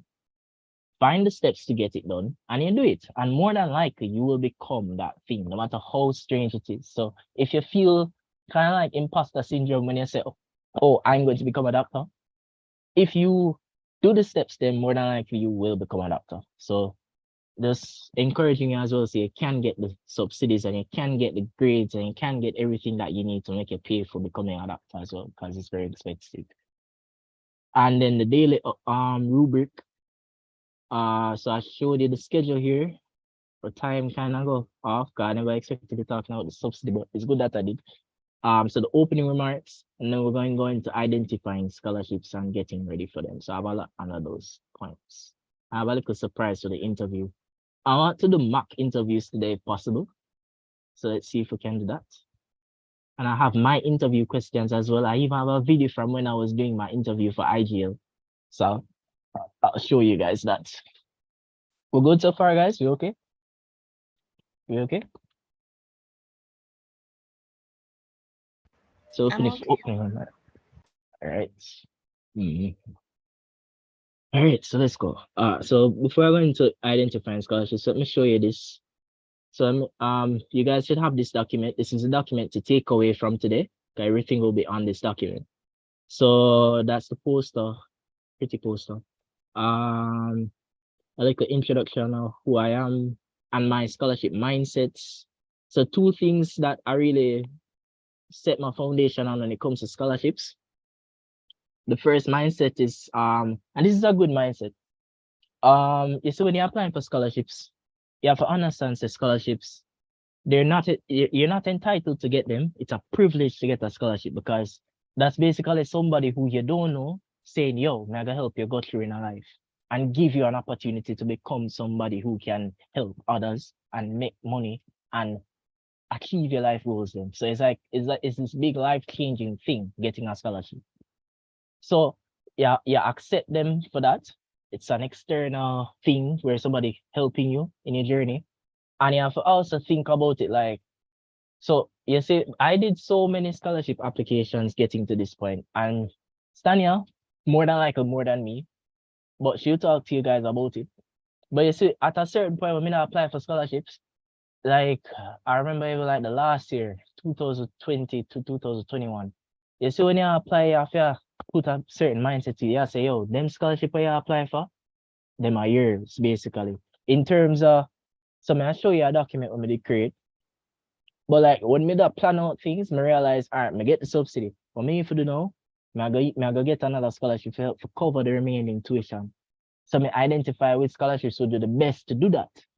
And then me say, yo, I go do everything for them scholarship. Yeah. I go get obsessive. I got obsessive about trying to get them or as much as possible. It was hard, but like you have to kind of tell yourself, say, yo, I work for them because they are mine. Like you're kind of trying to put ownership or it sounds weird, but try to just decide, say, yo, this is mine. I'm going to get this. It's yours. You need to believe, say this is yours. Because you can't just I've been in that shoes where like, yeah, apply for a scholarship, but you don't really believe, say, I'm gonna get it. Like sometimes that will backfire and you actually get it. Sometimes, for instance, like people who get NCB or some other scholarships, sometimes they may not actually get it. But it's always better when you apply for a scholarship and you decide, say, yo, may I apply for this because I want to get it. It's mine. So you understand that? So you have to decide, say, yo, this is my scholarship. It's kind of that mindset that I choose when I'm doing scholarships. Fair? Fair? Give me some feedback. Yes, sir. Yes, sir. So when you do it, it's yours. And you're not going to say like, yo, it's yours half-heartedly. You're going to make your actions speak that. So I'm going to show you how actions speak that. But the first thing you decide, yo, this is mine. And then the other thing, the other mindset that helped me for scholarships is this: need is need. And this is very recent. I got this when I was last year, December. So that was when I just finished like semester 1 of year 2. I was trying to figure out how I can pay for dorming fee. What happened is that I was in this morality problem where I was thinking, yo, I already get so much scholarships. So listen to me with this. I did in this morality kind of internal struggle because me they get the debt subsidy, me they get IGL, and me that think, yo, if really I try to get more scholarship to pay for dorming fee, knowing that I still needed to dorm because I live far enough from mid school so that if I trying to travel, that would have really take away from how well me I do academically. So like there was a whole morality thing. But then one of the people at the Office of Student Financing, and if you don't know, Office of Student Financing is basically UWI's office just for scholarships. So it's like you have admissions office, this is the office for scholarships. And you will see me talk about it later. But one of the ladies there, she told me, need is need. No matter your situation, you have to accept, say you have a need. And you need to get it regardless of whatever you're doing. Need is need. It's you need it. So you just accept say, oh, you need it, so that's why you're doing this. So once you get over that, you kind of say, oh, I deserve to get it. In the sense of I actually need it. So when you forget this. So yeah, that's how I got over that moral dilemma. And if you're lucky enough, you probably be in that dilemma as well, where you're saying, yo, I get only scholarship already. Sometimes if you kind of feel like you don't deserve things, that's kind of just our humble kind of nature. But need is need. If you need it, get it. So there'll be the person who's gonna be like, no man, may I go watch and make somebody else get it. No, you need it. Get it to yourself. Good? All right. So, and there's a disclaimer here to say that any information you get here, try to verify stuff, because the reality is information gets changed. I try to give the most updated things on this document, and I give resources, but try to verify things for yourself and do your own research. All right. And some resources now. All right. So this, the first document here. So this document was a big document for me. It's a document I used to basically organize all my information for scholarships. And organization is key. So let me open it up. Right.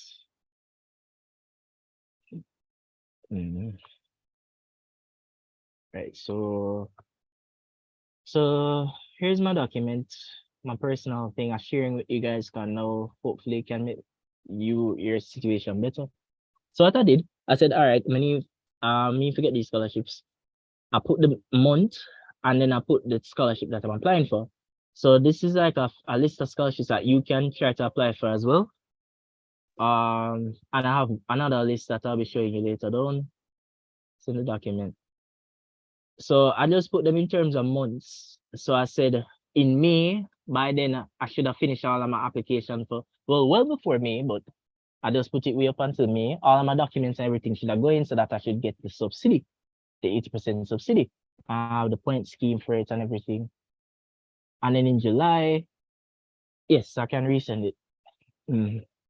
So you guys need to have this resource document. This is where everything is going to be from today. This resource document, I spent some time and I put everything in it. So very important document.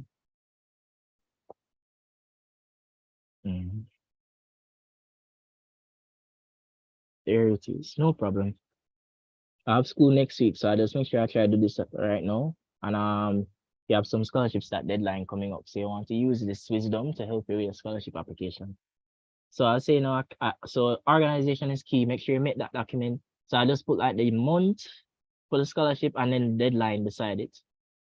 So when I finished it, I color code. So when it complete, I give it a particular color. And you can see I have careers here, public sector financial grant. I'll talk more about these. Ministry of Education, so like JAMVAT and SAGICOR is here. The Office of Student Financing Scholarships are there. And I'll talk about OSFs for sure. And I just put all of my scholarships here. Yeah, somebody have a question? All right. I put my scholarships there and I put them by month. So I know, all right, so for August, I'm working on these things. I make sure these things finish. And I have essays. Sometimes I did just dump essays in this document. Notice also I put my grades. I try to put like certain things on the document, like co-curricular involvements and grades, because you realize most of scholarship applications are online, right? And you need to put the same things again and again and again. So I make sure I put my grades in one place so that anytime I'm doing, I can just copy and paste. And then I put my co-curricular one place so I can just copy and paste. Cause you don't want maybe I run out of time for your application. I'll talk about that. There's a video I can show you for that. There's a video in the document for the JAMVAT thing. But the JAMVAT is usually done. So after you get acceptance, you get a couple months to do it. And it's 200 hours. So it's a difficult scholarship, but it pay 300,000 towards your tuition. Right. So this document is a good. You should have your own document. That is what I'm trying to say. Make sure you make a document where you kind of put all of your stuff them and you organize yourself and you're planning for your scholarships. Right? We're good? So there's a lot of talking for today, guys, but if you can bear with me, you'll get the information. All good? Yes. Mhm. And I gave you mine, so you can use mine to just get some guidance, but make your own stuff. Right. And this document, I was a bit skeptical about doing this one. It's an essay document. So over the years of reapplying, I applied for a lot of scholarships, and I put some essays here. So for the ELPT, all I said was to make sure you apply, make sure you do the ELPT if your grades them for studies and English A not that great. So just look into the ELPT. I would suggest you try to look into it. Right. So what I was saying, scholarships, essays. So I just put my essays here. So for instance, careers, you can see my careers essay from 2000 way. I don't remember the cost, but try to look into it. Humanities is the department that does it. You can call them and you can find out everything you need to know about it. What you want to know is if you need to do it. Because the reason why I did it is so that I didn't have to do crit for 2 semesters. So this was my careers essay. Today I'll be going through I'll be going through 3 essays with you guys today. Just to help you with essay writing. And I have some tips and essays. This is a living problem now. All right.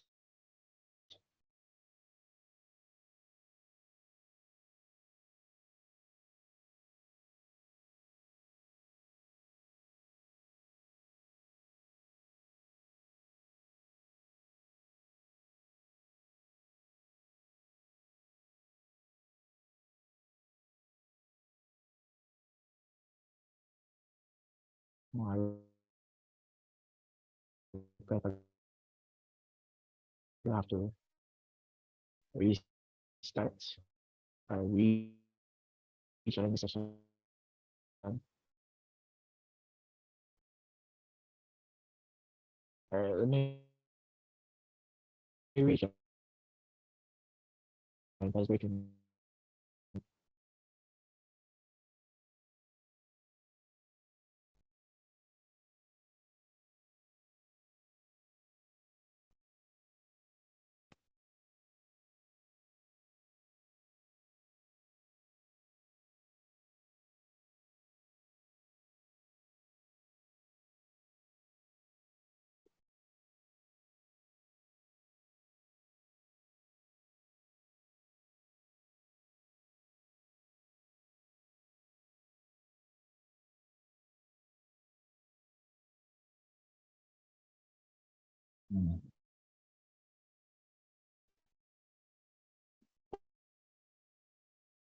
All right, rejoin.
All right, everyone, just give Jeremiah 5 minutes for him to rejoin. He's having a bit of technical problems.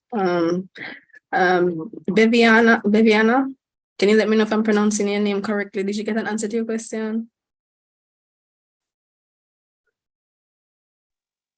Yes, you pronounced it correctly. Yes, he answered my question.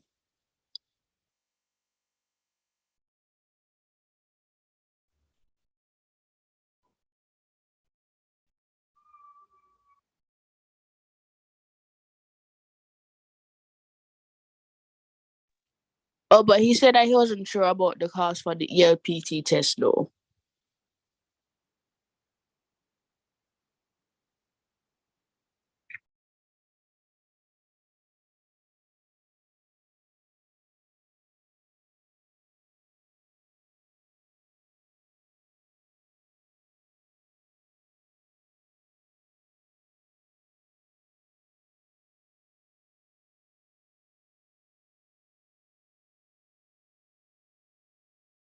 Okay, yeah, sorry about that. Yeah, in regards to the cost of the ELPT, yeah, I think it's best for you to inquire at the office, the SAS office. I wouldn't suggest to call them. If it is that you can get to go to the office in person, that would be easier for you because it's hard to get them on the phone sometimes. So you can go there and inquire the cost.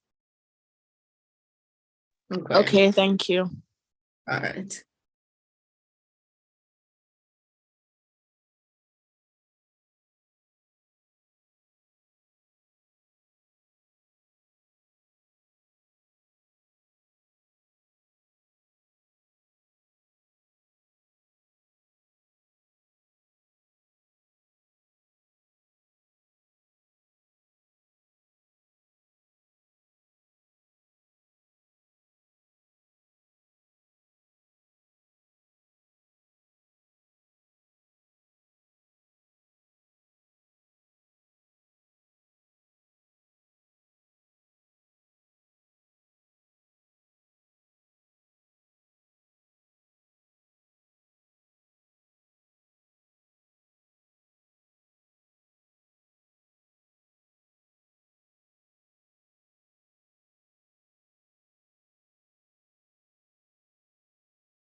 All right, you can hear me? Yeah. Yeah, my laptop sometimes gets epilepsy and that do some stuff. So can you hear me, guys? Yes, we can. Good. Sanya. All right, good.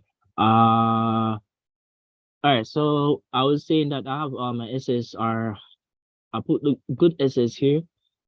I'm going to talk more about essay writing, a lot about essay writing. So at the end of it, I hope that I can make a difference in terms of how you write essays. I spent a lot of time writing essays. I'm glad for it because it did help me with English.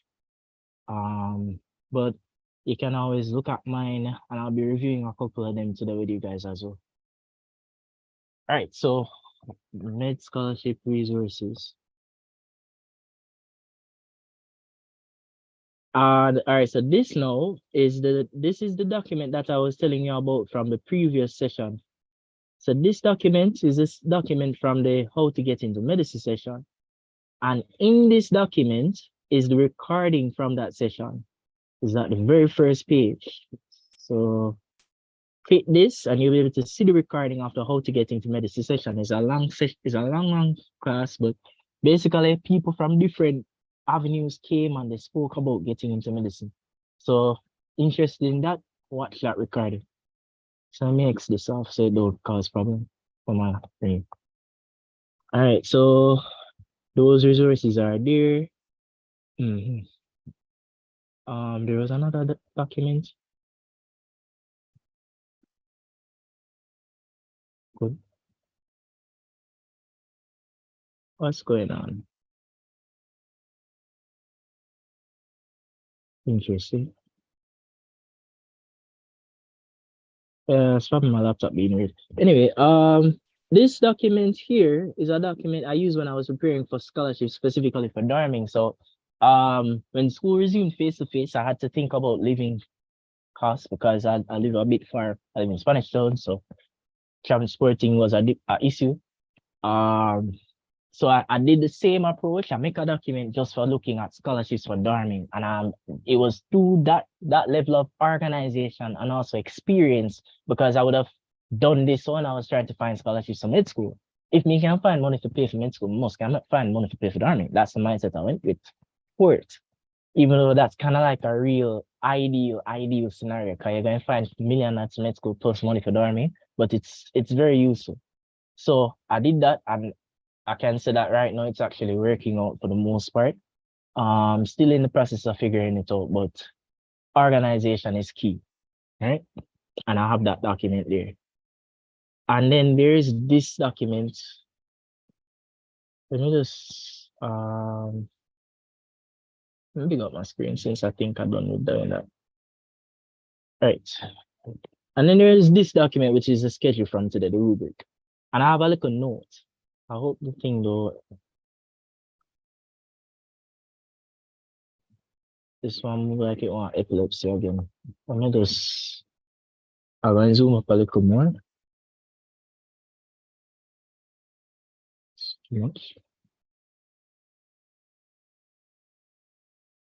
All right, make that work. Low key OCD now. All right, ready. Leave that. All right, so notes. So this is an important note. When you're doing this whole scholarship process, make sure that you have on your laptop, on your email, and in a thumb drive as well. So I call it a thumb drive. On that, you're going to have all of your documents then scanned and verified by a GAP or Minister of Religion. Have all of your resources in a set location. Have them on your laptop in a folder. Have them in your email as a zip file or whatever, and have them on your thumb drive, because most of these scholarships are online applications, so you want to have everything. And you have them, you need to have a copy of all of your documents.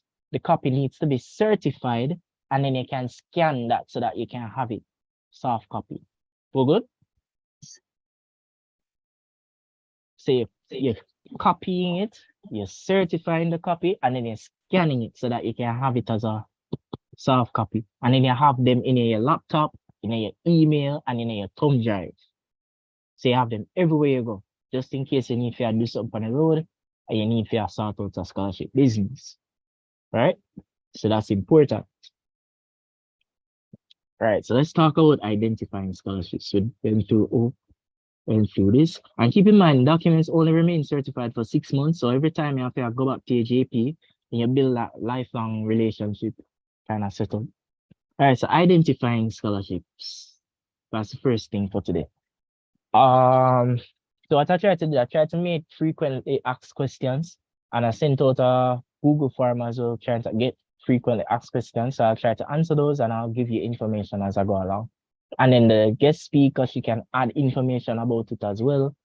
So I'm going to talk about the things that I have first, then I'm going to open the floor for discussion. So if you want to ask questions about the things that I say, you can ask. Or if you want to ask it while I'm talking, that's fine as well.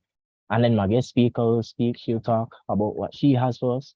And then you can open the floor to ask her questions as well. And somebody else should be joining us as well. All right, so let me start. So the first thing, which scholarships are best for medicine? Right. So from my experience, I brought down a couple of things that you need to look out for. First thing, you need to know if you qualify for the scholarship. So everybody hearing me? You make sure that you still with me, guys? Get some feedback. Yes. God, this is where it matters. Good. All right, follow me now. So first thing, you need to ensure that you qualify. So when you say qualify, these are things that you need to look out for. You need to look out for, plug in this. You need to look out if you qualify based on grades. So remember, scholarships are either academic or needs based. So academics is very important.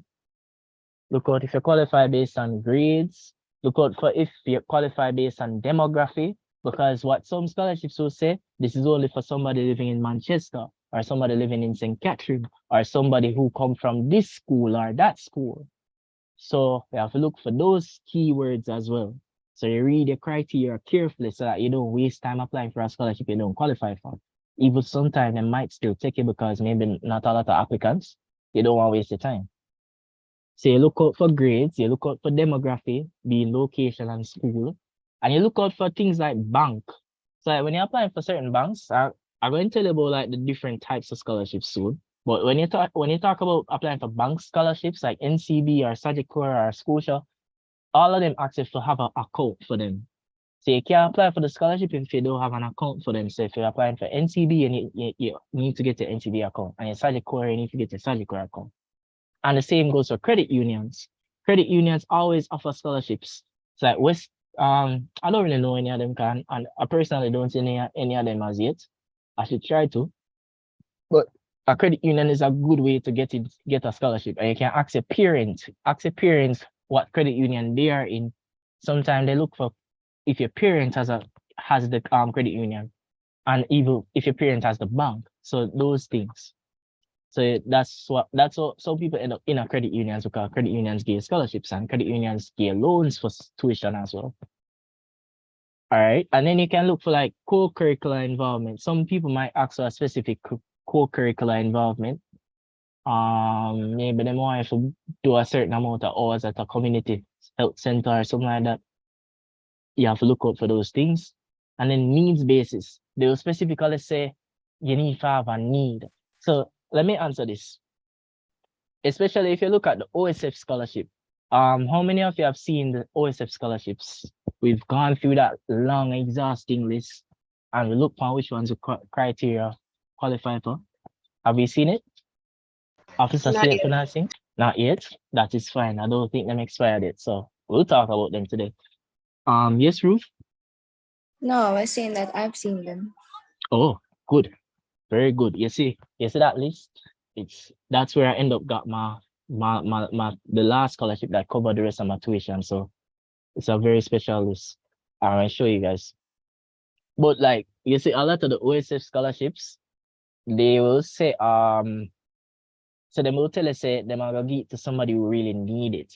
And then you wonder, how do I show that I need the scholarship?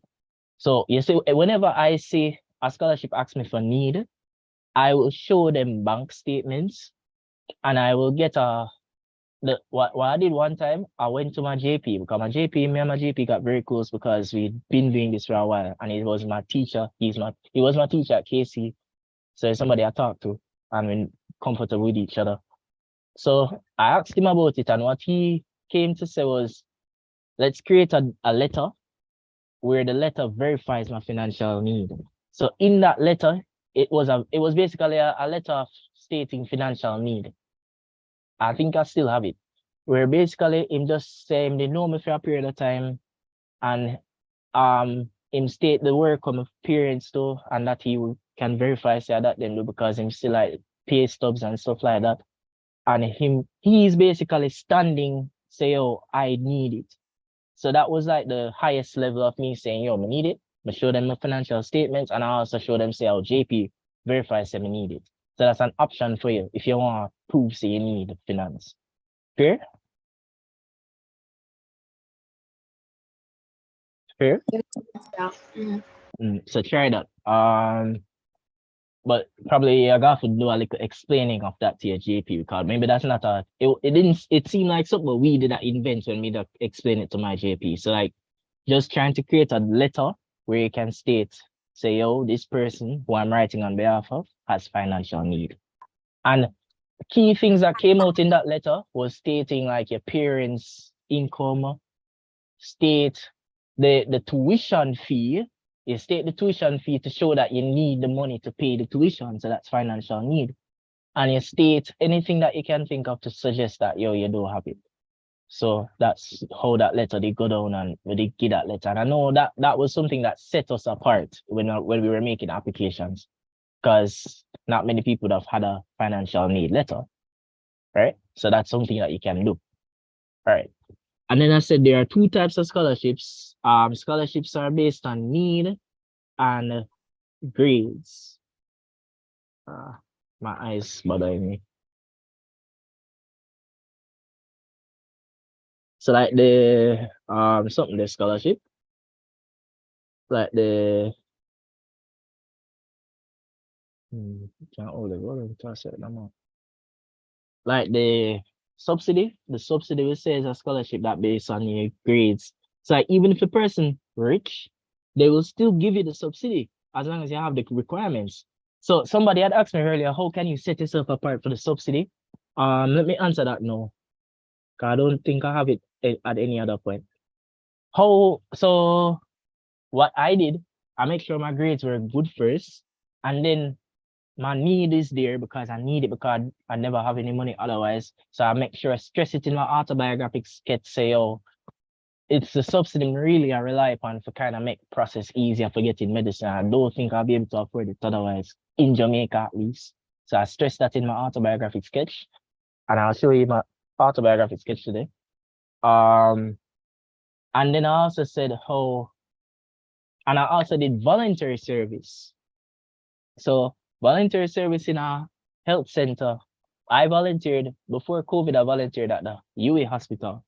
So those things help to make them realize, say, oh, you're not just having a pipe dream. It's something that you're actively trying to figure out. Do you want to do medicine? So you went to a hospital, you went to somewhere to try to see if you'd fit in medicine. And with that experience, you talk about it in your essays, and you say that from that experience, I was able to see that I actually have an interest in medicine. So you talk about it, not just do it.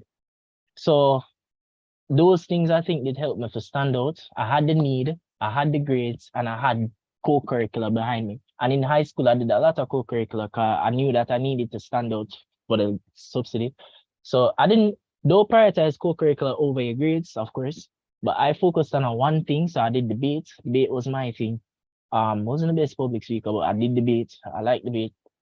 I got a leadership role in debate because leadership is what they're looking for as well. As a doctor, you have to be able to lead. You have to be able to. And I was a prefect. I was a member of other clubs. Never really give a lot of energy there, but I was a member of other clubs, and I was president and vice president for debate. So like leadership is important. So those things I think really helped to set me apart as a subsidy candidate. That answer the question?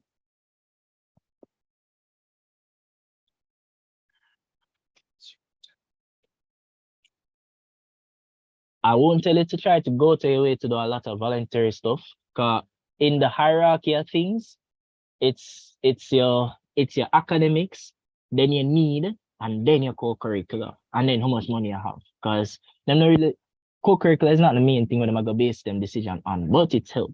It really helps to set you apart. Especially if you do some medicine related co-curricular. It shows you're actually interested in finding out medicine. And it shows that you have an interest in medicine. So you have to can prove that to them. Why give you the money if you're not interested? Right? So that's that. You need to check if you're qualified. Demography, bank, all of that stuff. And then coverage is another thing. When you're looking at a scholarship, you need to see how long it's going to last. So some scholarships are only for 1 year, a tenure of 1 year. Some scholarships may be for multiple years. So for example, the IGL Razi Hazard Rahman scholarship for medicine from OSF, that scholarship covers my remainder of medicine. So it's rare to find a scholarship that can cover all of your time. So it's a very good scholarship. Some scholarship may only cover half of the time, maybe 3 years. I remember medicine is 5 years. So you have to look into those things and try to plan out how you're going to get those scholarships. Because maybe you say, all right, I'm going to try to get that scholarship here for this year with that scholarship here. And then next year, I have an idea, so I want to get that scholarship here again, maybe with another scholarship. Because sometimes you can't get scholarships successively. So if you get it for this year, you can't get it again next year. So you have to be careful with coverage. So you have to figure out if when you get the scholarship, it's going to cover your thing.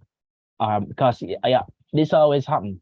I have friends like this. When you reach final year, you have to figure out how you're gonna find the money for final year, and then you have that last bout to say, "Yo, go for me to help me to pay for my final year," because the scholarship they may get never covered up until last. So coverage is important. You can't beg though. You can't pick and choose when you're big. That what I'm trying to say.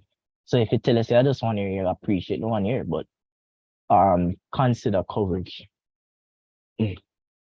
Also, guys, notice when I do stuff in terms of documents, I try to use checkboxes because it helps when organizing. So go up here in your Google Doc and look here. This is checkbox.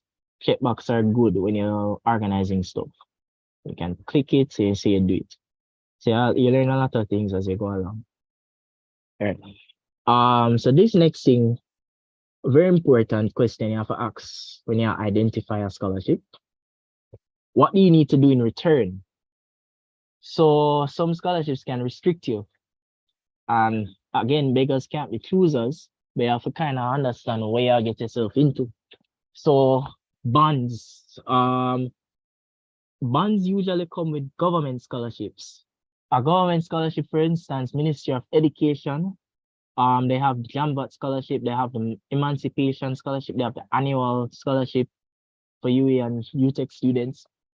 Once a scholarship for a government scholarship goes over a certain amount, I think it's 300,000, they will bond you to the country for a period of time. So they'll say you can't leave Jamaica. And they literally, I actually found this out yesterday, they literally call and check to make sure you're there in the country. And then we'll ask you where they know, and then we'll call the place where they know and make sure you're there. So bond is a real thing. You have to be careful because let's say you want the USMLEs and left Jamaica so you can study abroad or work abroad. You have to consider bonds. All right. We still with me, guys? Yeah. Have any questions so far? No, sir. No questions. All right, cool. All right, so bonds is something you have to remember. What you have to do in return. And then voluntary service is a big thing. Even though I have a scholarship that I have to do 40 hours voluntary service for. Most of them are gonna ask for voluntary service. So you do the voluntary service. My advice, consider say you go med school for focus for med school, which means you have to give all of your time or a majority of your time to studying. So you don't want to have one bag of voluntary service, so do over studying. Even though beggars can't be choosers, you have to be mindful of that because you might win the battle but lose the war in terms of, oh, I get the scholarship to help me to pay for it, but then I go fail because I not get enough time to study for it. You have to think about the war, which is doing well in med school. All of this is so that you can go to med school and focus on med school. So voluntary service can be a problem, but it's still a very useful opportunity as well, guys, an opportunity to network. If you're doing voluntary service, try to do it in the medical field. So scholarships like JAMBOT ask for 200 hours. I don't really like that because where you gonna find 200 hours when you try pass FDT, right? FDT is one of your core system for first year. Where you gonna find 200 hours while I do that? I don't really get it. But if you end up in that scenario, people have done it before, so you can do it as well. So you kind of just have to approach things with knowing, say, yeah, go do what you have to do. But voluntary service can be a problem, so be careful with it. And they have deadlines. And for instance, with JAMBOT, I've been told several times that with the JAMBOT scholarship, and I have a video down at the bottom for JAMBOT, so if you want to learn more about it, there is a video. But I've been told that sometimes people end up don't finish the hours in JAMBOT and them don't get the scholarship because they never finish the hours. So them would them probably do like 150 hours, never do the 200, and them not get the scholarship. So JAMBOT is a very tricky scholarship in terms of voluntary service. So be careful with it. But it's still useful. And then we'll give you like 300,000. Involvement in scholarship events. So some scholarships, for instance, Grace are them big fancy companies there with them millions. They like to use their scholarship recipients. So then we'll use them as ambassadors. So you'll see, for instance, a Burger King ambassador and a poster for Burger King. So like I have classmates who did that. You'll see them face, so you have to consent to giving pictures for advertisements. You have to go them events. So for instance, my IGL scholarship has a thing in it that says if they have an event, I have to go. So I'll go to their events and I'll represent for IGL and talk for them, which I like. I would really appreciate doing because them do a lot for me. So you have to keep in mind they want you to do things as an ambassador for them.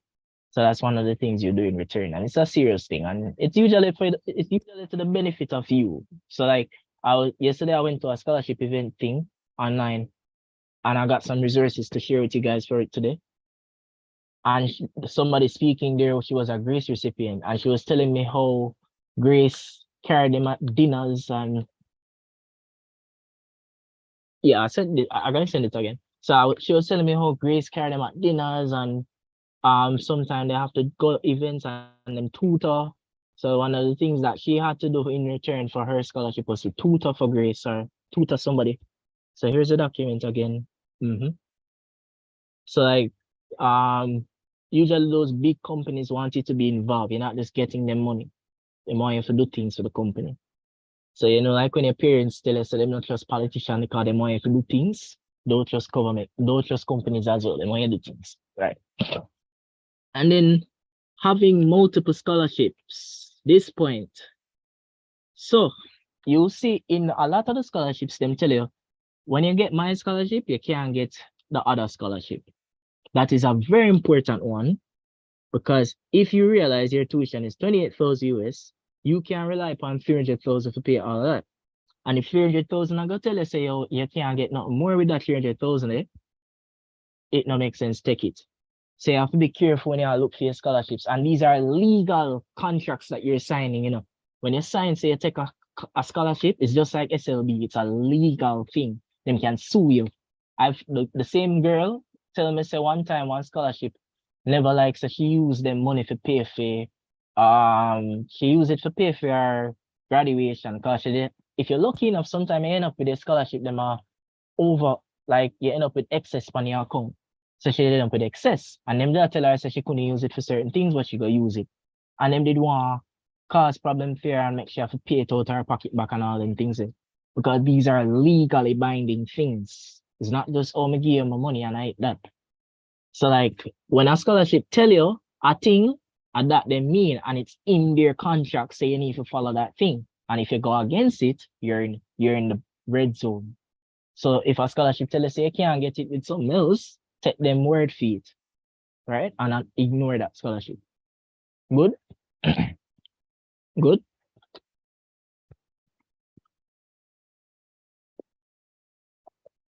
Can I have anything to add on this? I know you probably encounter more of those scholarships than me. Can you repeat? I was asking if you have anything to add on that whole multiple, like when a scholarship tell you say you can't get my scholarship with somebody else.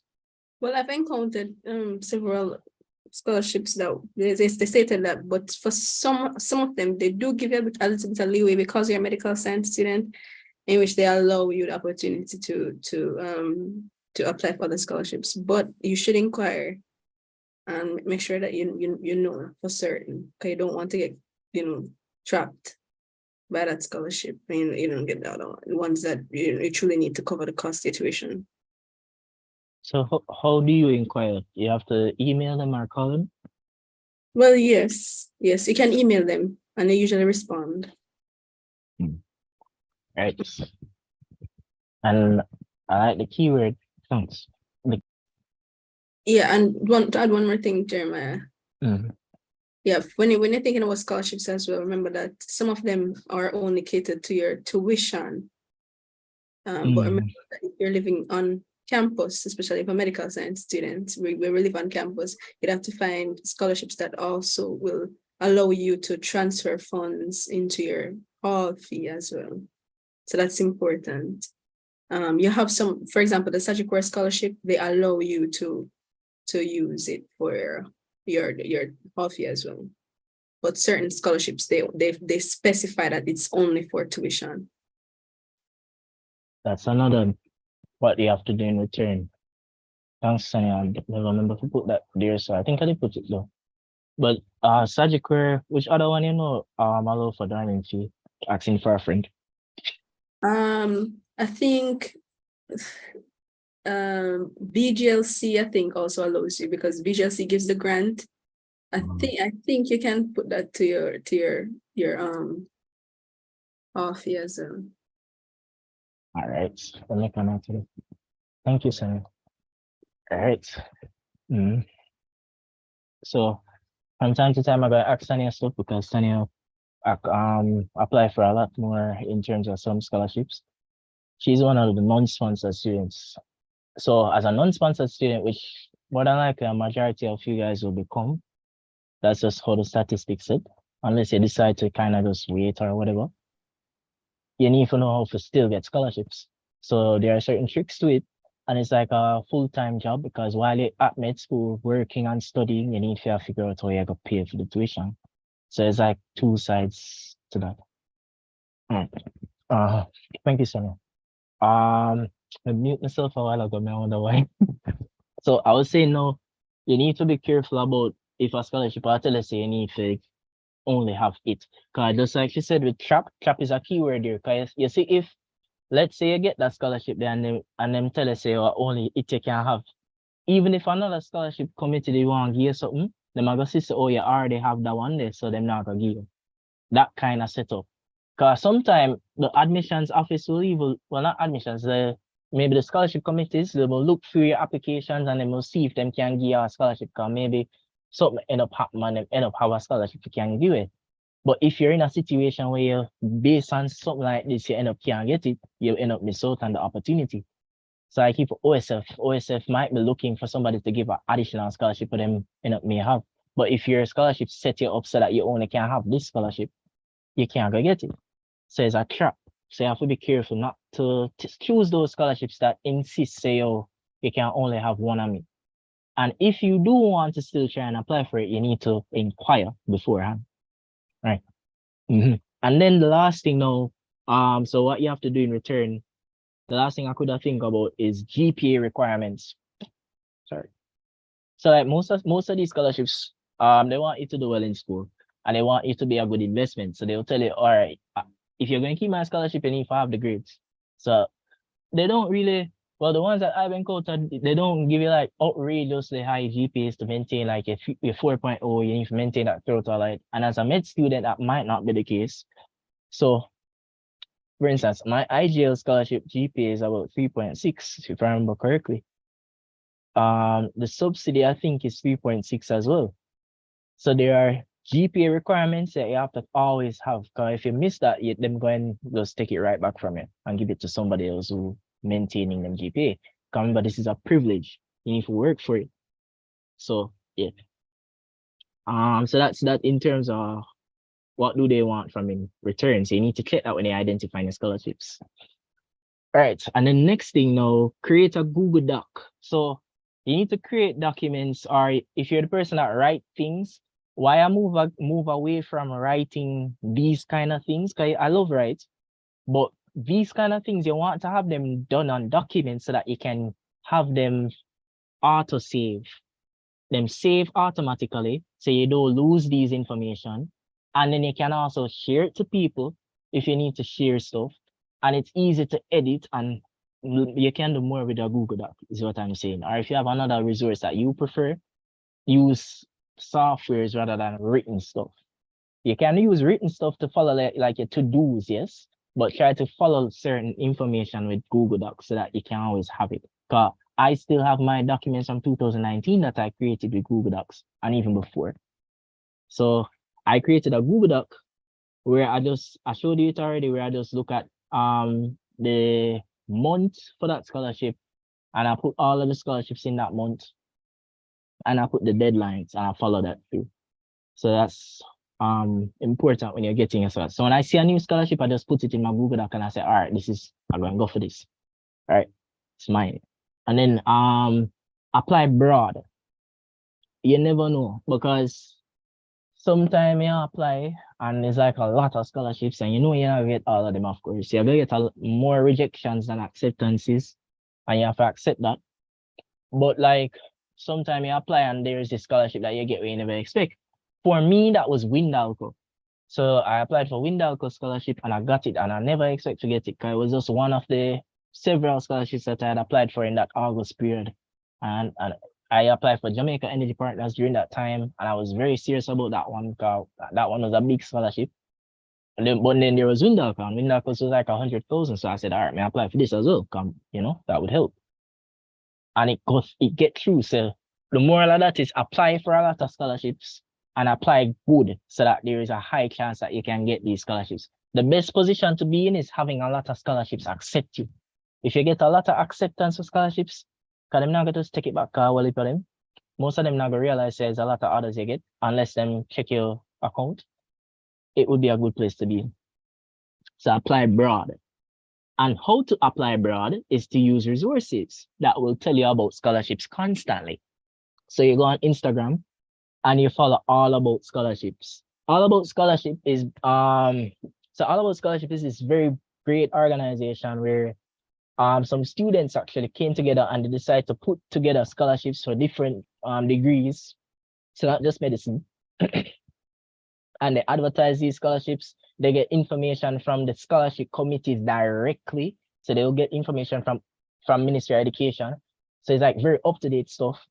And basically all about scholarship, you need to be following them when you want to find out about scholarships. So they had helped me a lot when I was looking for certain scholarships. This is their website link. I tag it there. One of the people who run All About Scholarship is a medical student. He's actually my classmate, Mr. Delmar Squire. I wanted him to be here today, but he actually works. So he's on work and travel, so he wouldn't be able to make it. He had spoken at the last session in January, and the recording is there. So if you want to watch what he had said that session, it was actually really good. So if you want to, I watched it last night just so I could get some inspiration. So watch that if you want to. It's on the document up above. But All About Scholarship is a good place to learn about scholarships. Yes, Kayla. Are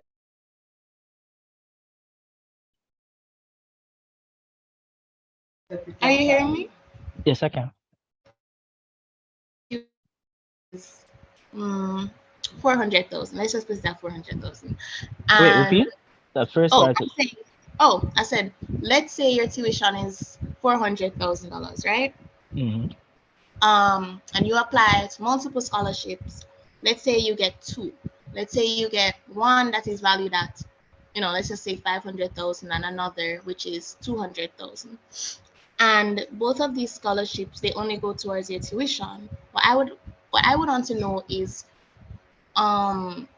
where does the rest of the money go?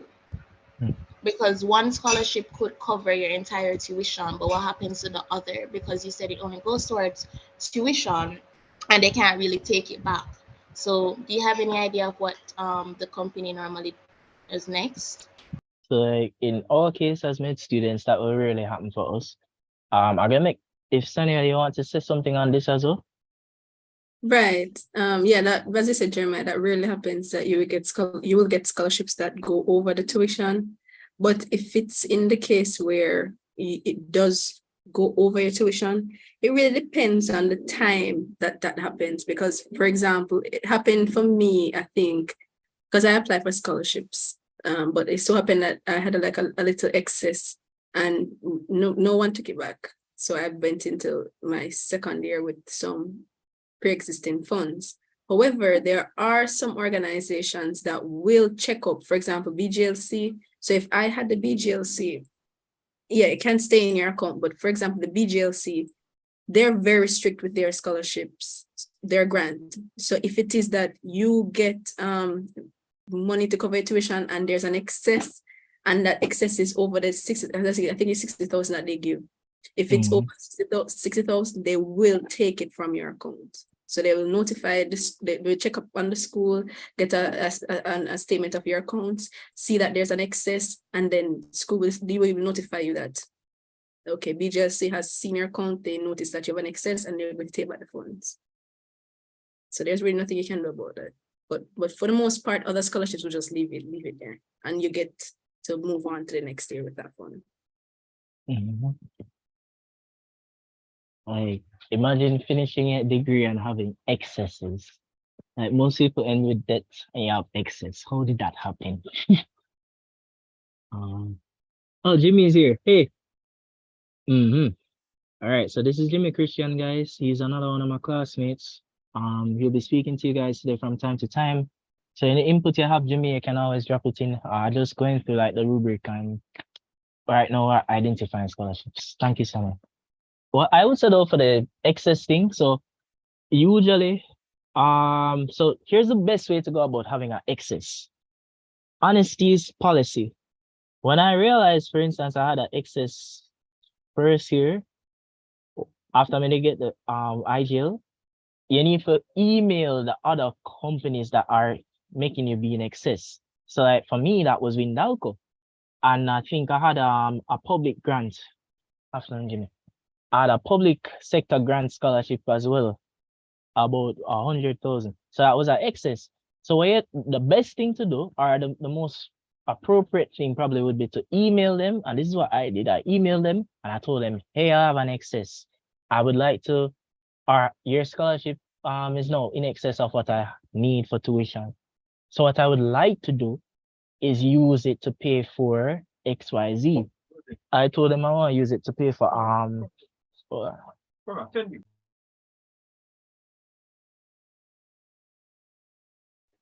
yeah. I told them I didn't want to use it for dorming fee because I knew that I needed to dorm in the upcoming year when it was face-to-face. So I just told them I want to use the excess for face-to-face. And sure enough, the lady emailed me back and said, sure, no problem, no problem. And she even told me that reapply the upcoming year. So some of them may be willing to give the blind because they understand I'm in school today and you need the money. Even for like no, when we are trying to find money for pay for the equipments like stethoscope and equipments in general. I've heard of people who, so like, I talk to a lot of people. I have a lot of friends, and I know this one person who had some amount of excess, and what she got to do, she spoke to them about it first, of course, that's the key.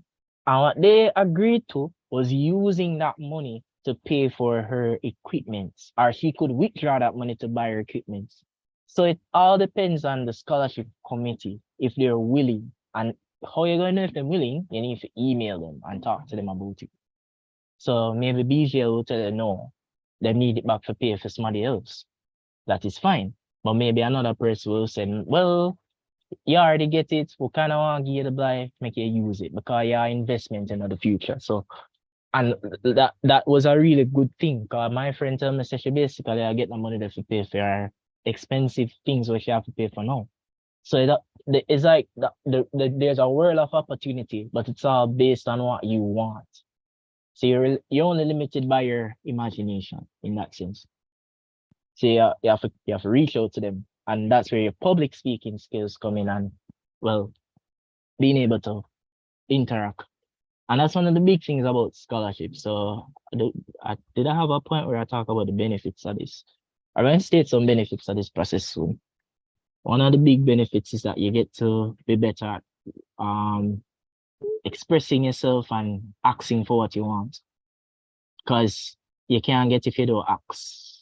Ask is a big thing. You have to ask. Trust me, ask for things. Right, so that's what I would do if I had that excess. Even let's say they finish the degree with that excess, you can ask them to use the money to pay for things or maybe withdraw it. I've had you give me back you actually give me back money from scholarship before now. I did ask them one bag of things and then give me back money. So you can't even withdraw it. So it all depends on what you ask for. Right, so how you find out about these scholarships, you go to All About Scholarship on Instagram and you follow them up and them will post scholarships. Them have a WhatsApp group with them. Literally, ever since we joined the WhatsApp group, almost every other day them post a scholarship. And this has been a long time. Every Delmar, Kenisha, Armani, others, them literally put scholarships every minute. So I typed that because of what Sanya told us about how BGLC betting game in Lottery Commission, they will, if you have an excess on your account, they will take back their money. So that's something I didn't know. So I make a note that it's on the document.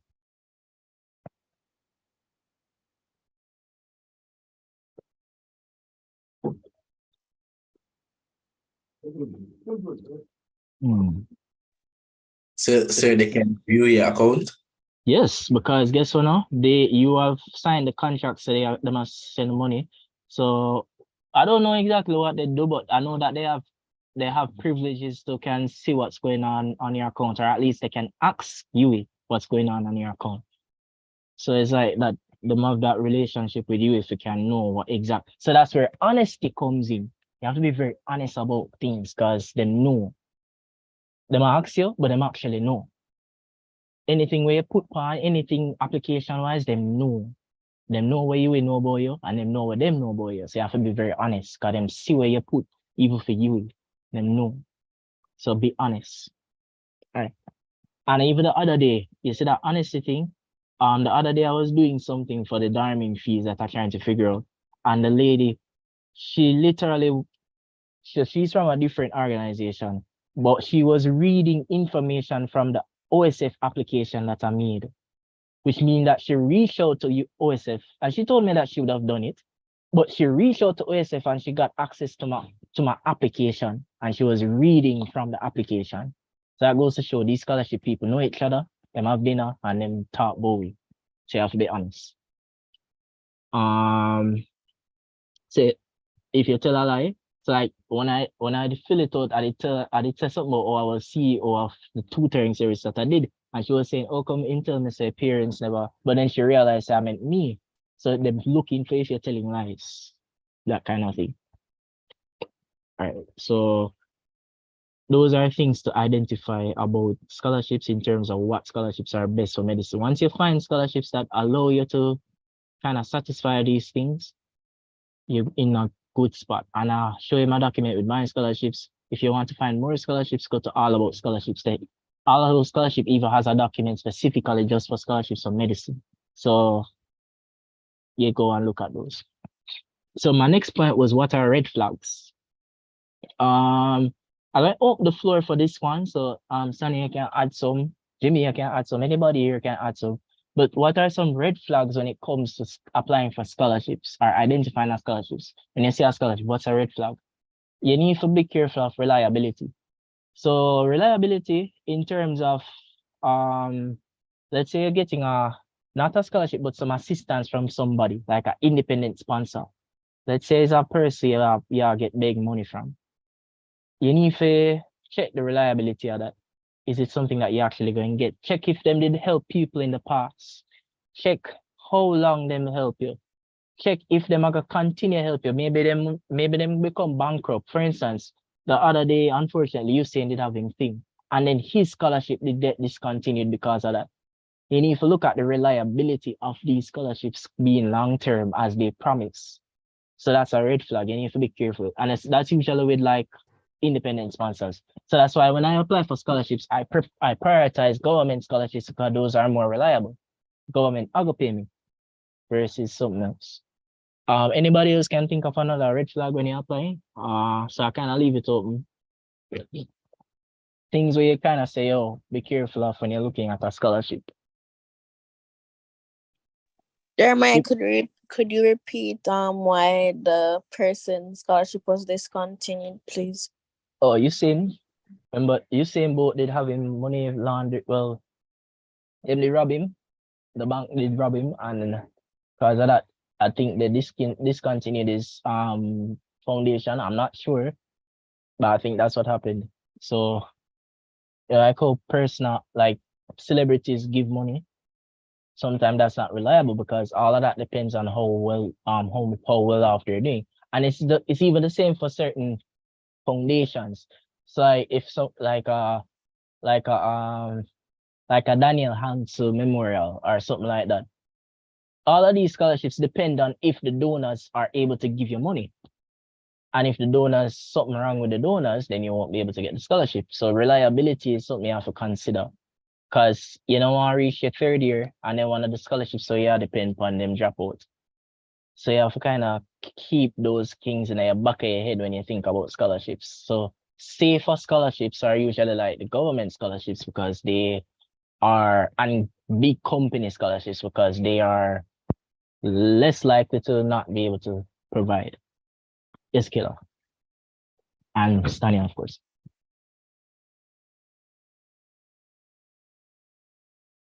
Oh, never mind. It's fine. Okay. Stania? Okay. All right. So continuing what you said, and as you said, reliability when you're depending on independent sponsors, for example, independent sponsors would include, like, if you went to an all-girls school and there's a past student association and you're depending on the past students, remember that those are individuals, and they have to make their money to be able to contribute to the overall scholarship. So sometimes they won't be able to give you those funds. So that's why it's important that you apply broad, as Jeremiah said, you apply for different scholarships, because you can't always sit and rely on these entities, because at any point they can let you know that for this year they don't have the funds. So that's why you need to be constantly applying. If you enter into medicine, you have to be of the mindset that looking for scholarships is going to be a continuous process, even throughout the school year, because while there's a scholarship season that we're currently in right now, there's various scholarships that are offered throughout the semester, throughout the year. So you need to be constantly applying for scholarships, because there's some uncertainty that will exist with certain scholarships, and you always want to ensure that you don't suffer the consequences. Yeah, essentially become a scholarship junkie, right? So you're always on the prowl for new scholarships, and always constantly have your documents ready, so that as soon as a scholarship is announced, you're the first one to submit your application. All right. Thank you. Is that's a job? So, all right. So reliability was my red flag, because you have to be careful. That was one of the reasons why when I was applying for scholarships, I never really put a lot of weight into certain applications. Like, for instance, Old Boys Association. Even though I went to the Kingston College, I never once said, yo, I got to depend on KC for pay my tuition, because of this reliability thing. All of that depends on if they really and if them have it. And if one year them say, yo, Champ's more important than Jeremiah, that might thing get cooked. So you have to kind of think about reliability when you're doing applications. That's a red flag. So if you think about any other red flags, you can PM it, but that's the biggest red flag I have, reliability. Look out for if the scholarship is reliable. Yes, Kayla. Yeah, I remember my question now. So I've applied for a few scholarships before, where I would email the company and I would get like a response, right? But I applied for a scholarship recently, reputable organization, but I have been, asking a certain question because they require a document from my school, but my school is telling me something, but I think it's something else. But they're not responding, and I'm trying, those follow-up emails, they're still not responding, and I'm calling, I'm still not getting through, because it's like a building society, so they just have this one general number. And I went to them in person, and they said that they don't have like a physical location, because as I said, it's like a branch.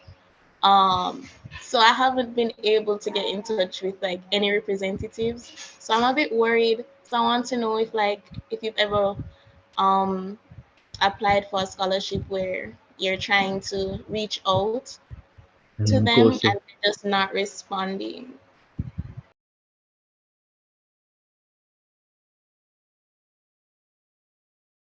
In that Wait, case, you heard me? yeah, I hear you. I was Okay. trying to make a joke. I was saying the scholarship goes here. That's literally what I'm thinking right now. Why? Is a good scholarship though, in terms of how much them offering? Yeah, it's like a really good scholarship. Okay. That's weird though, because the ones that are good scholarships, them usually follow up.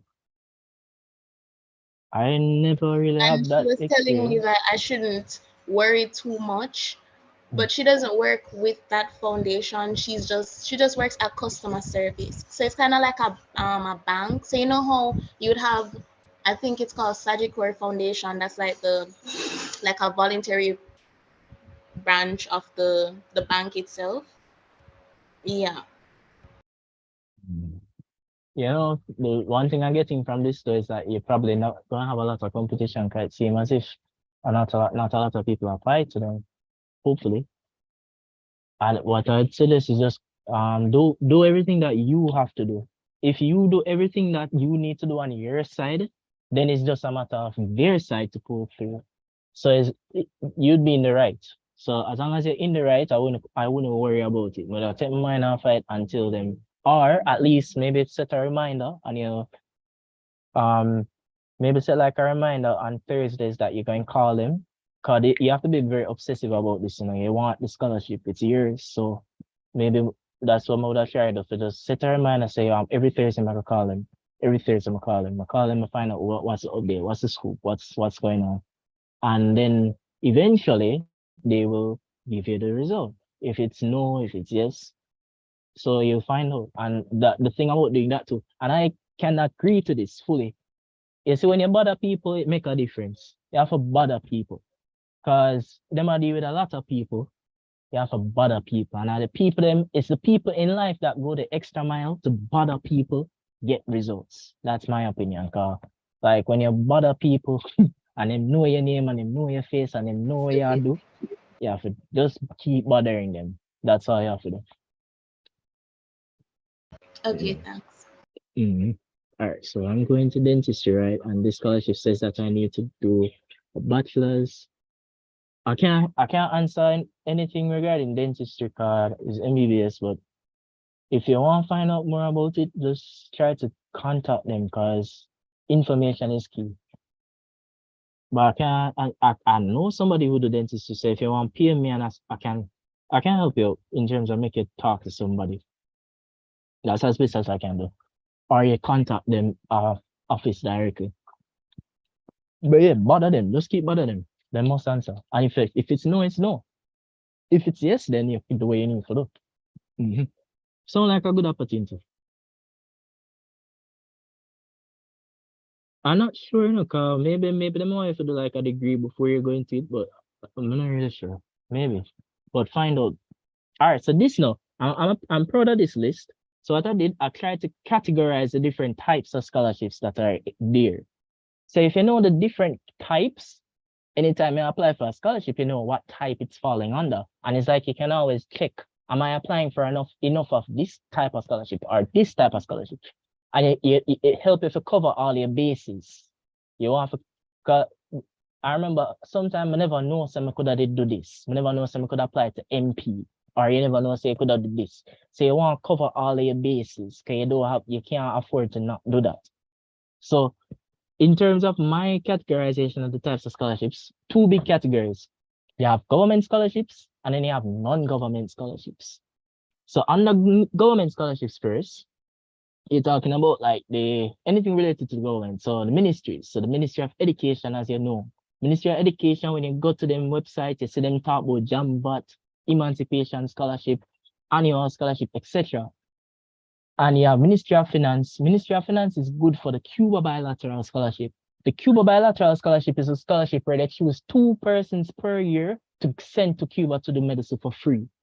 Cuba Bilateral. And Ministry of Finance is the one that coordinates with the Cuba Embassy to get that done every year. And then another government thing is the Member of Parliament. So what you want to do is find out who your MP is and you try to contact them. But let's say you don't get to contact your MP because my thing, I never end up directly speaking to Natalie Nita Henley, or I think that's her name. I spoke to my council member instead, and she communicated with Natalie. So sometimes a council member, right? Maybe I have to go a step down to kind of get to it. So that's what I did. And I got assistance.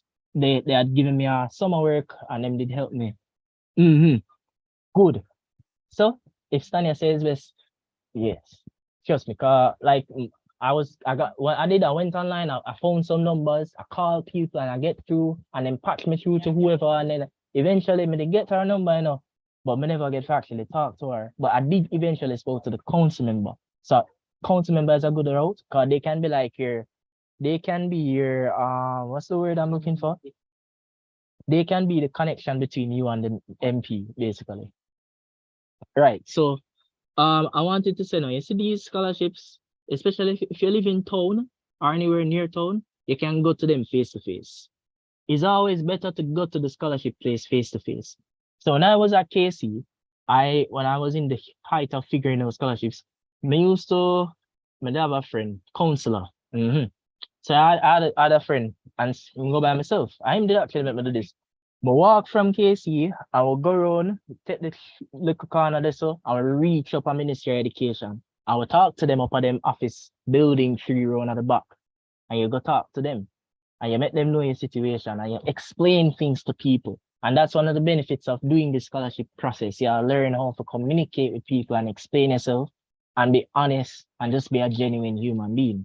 Like you talk to them, and I remember explaining how I want to go medicine, I never know the money I come from, and they encourage me. People always are going to try and encourage you.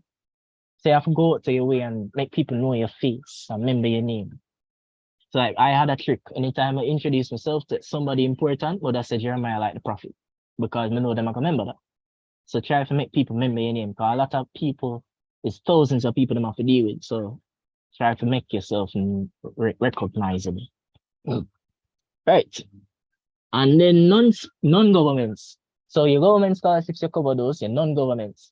Non-governments, brother, so you can think about companies, big companies like Grace. Grace are here is starting to offer scholarship for med students, because before they didn't do that. So for instance, Bruce Rickard is the one for Kingston College. And I think they start offering for people doing medicine. Grace offers about 500,000 if I remember correctly. And it's about a couple years. It's not the full 5 years. And it's a good scholarship. They want you to do voluntary service, and I think they want you to be an ambassador kind of thing. So Grace is good. And you have Sagicor and you have Burger King. These scholarships are good. Burger King, yeah, 500,000 for Burger King. NCB is how I feel about MCB, not a lot of people get it, but people get it though. So apply for it and do your best to apply for it, because one of those higher hope scholarships, harder to get. But in terms of easiest scholarships to get, the easiest scholarships to get would be the government scholarships, because those scholarships are designated to give a lot of students per year. Government scholarships are the easiest route. Pick those first. Them more than likely are going to come through. It's just that they're not a lot. For example, it's like the maximum is like 300,000, 400,000, maybe 500,000. Yes, JA, Jamaica. Sir, did you say that you are going to have this document available? Okay, thank you. So I'm gonna set it again in the group chat. And if you leave today without it, problem.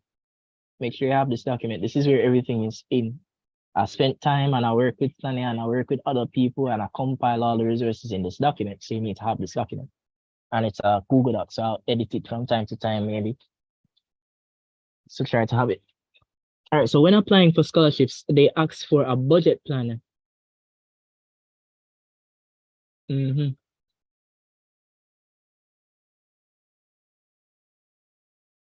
Yeah, generally, and this is especially for I'm gonna answer your question.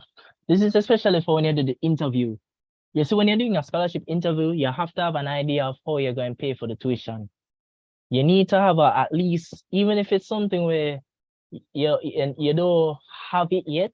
For instance, SLB, you gotta get the SLB number, because SLB I go open and you I go apply for it, God's willing, and you I go get it. SLB is guaranteed. But other things, you need to have a general plan of how you're going to pay for your tuition when you go to that interview, because they expect you to have an idea of what you're going to do. Or if you don't have a plan, they're not going to know how to help you, or they're not going to incline to help you. So the idea with the budget plan, yes, you need a budget. You need to have a general idea of how you plan to pay for the tuition.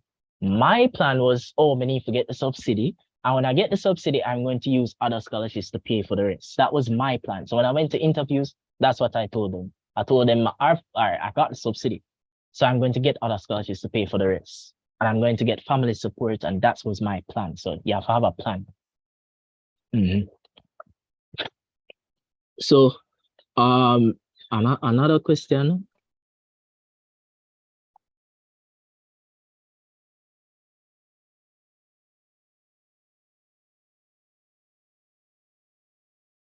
Okay.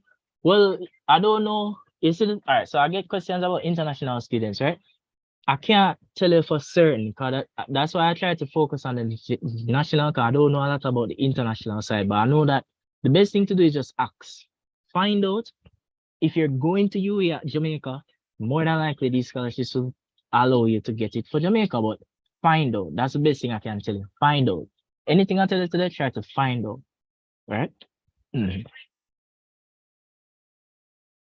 All right. So that's the question there. Mm. So government scholarships are the highest yield. They'll come through. You're more than likely going to get jam but you're more than likely, well, maybe I'll get that emancipation. Oh, the OSF, I'm going to show you today. That's crazy. Mine usually loads. I'm going to show you today. Let's see if it loads for us today. If it not loading in person, you're going to go to them directly and you're going to get the document. Or, cause what happens is that I'm going to talk about it later. Or when do I get a chance to talk about it? Probably now is the best time. Yes. All right, so I'm going to talk about it soon when I get to here.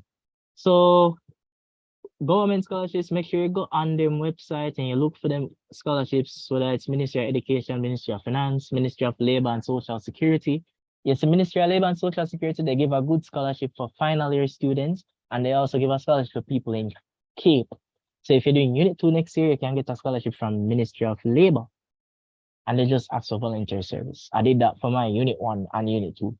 So it's a good scholarship. Take money off of your parents. Right? Ministry of Labor that. But now non-government, you have companies, you go on online and you type them in and you're going to see them. The deadlines are rapidly approaching. So you would have probably already been working on these. They are coming up. And then you think about high school support. You need to consider your alumni. This would fall under the kind of red flag in terms of reliability, but still they can help. So even now, when I think about, I was trying to figure out my long-term dorming situation, I had to reach out to my alum. So I went to KC and I went to the principal office and he gave me the contact information from a KC Oboy Association and I spoke to the person and they're willing to help. They've given a verbal agreement to help. But at the end of the day, reliability. So you still want to get some assistance from the Old Boys, Old Girls Alumni Associations. This one, university offered. So I always think about what scholarships do your university offer. And that's where the OSF comes in. So let me just go to OSF now.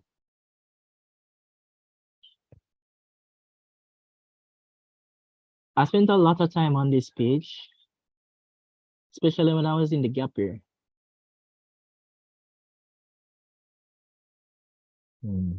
Let's see if it loads.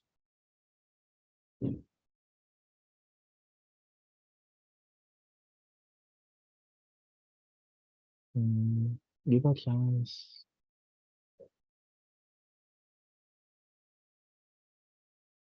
My laptop behaving for instance the other day. You see, if it's not loading, maybe they might do something on their side. Sometimes they might have to fix up some things. I see if it now load. All right. So you see if that's the case, what I do is make sure I call him. All right. First thing, let me try it one more time. And then I'm going to tell you, this is unfortunate though. It would be better if you could see it because come up, man. Come up. Give me a chance.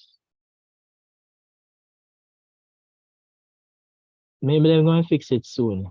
Okay, see this page? This page is very good. On this page, when you go on it, it show you different faculties. So you're going to click scholarships and it show you different faculties. So humanities, etc. And all right, so something wrong with it. But when you go on that page, you're going to click MedSci. And on the MedSci, you see a list of scholarships offered now at MedSci. And you're going to click on each of them. There's like a lot of them. You click on each of them and you read it and you look at the criteria. You look at I told you the things to look out for in terms of criteria. One of the key things, you need to look if it's being offered for first year. Because a lot of them is offered for second year, third year, and not first year. So I had a list of them that I chose in the document up here. Maybe I don't need to open it back. So the scholarships like the Daniel Hansel Memorial Scholarship, which is 65,000. Or you have the Dr. Wycliffe and this one. This is a newer scholarship. This is my scholarship, the IGL Razi Azad Rahman. That one is the one that covers basically everything else after you get the subsidy. IGL, big scholarship. You have the Dr. Merrill grants. I think that one is $1 million plus, something like that. And you notice I remember these things off my head. You need to be going through that document, going through that page and just going through these scholarships. And from time to time, they put new scholarships there. So this is like a mental thing. I feel like get obsessive about it and I go through that list constantly and kind of make your list. Because what happens is that when you, I don't know, you guys hear me?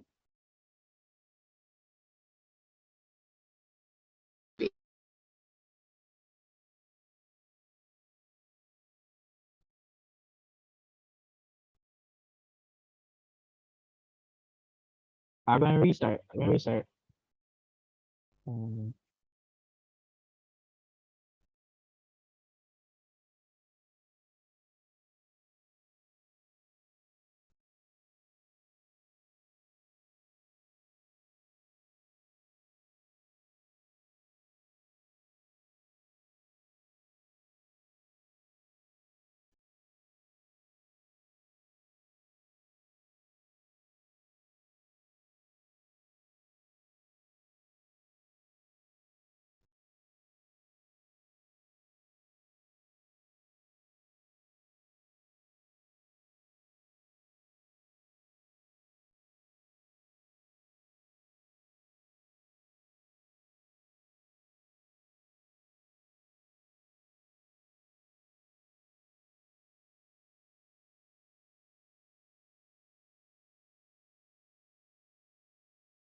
You guys can hear me? You know. Okay, good. All right, so that's fair. Just not going to open any other documents. But so on this document, I did show you, I did have the subcategories with the different OSF scholarships that I applied for. How OSF does it, they have a general document. So I like OSF because they make you apply for only for scholarship one time. You have one document and you put all of the scholarships you may apply for on the first page. and then you fill out that long document. If anybody, I know you're probably struggling with it right now. If you're having a problem with that document, what I'd suggest is going or calling OSF and asking them the question that you have, because you don't want to make a mistake. You need to ensure that application is flawless, because chances are you can get one of those scholarships. I got the IGL, there are others, you can get it. So do that application as perfect as you can. All right. And if you have a question about it, ask OSF directly, just call them. They usually answer call. Right? We're good?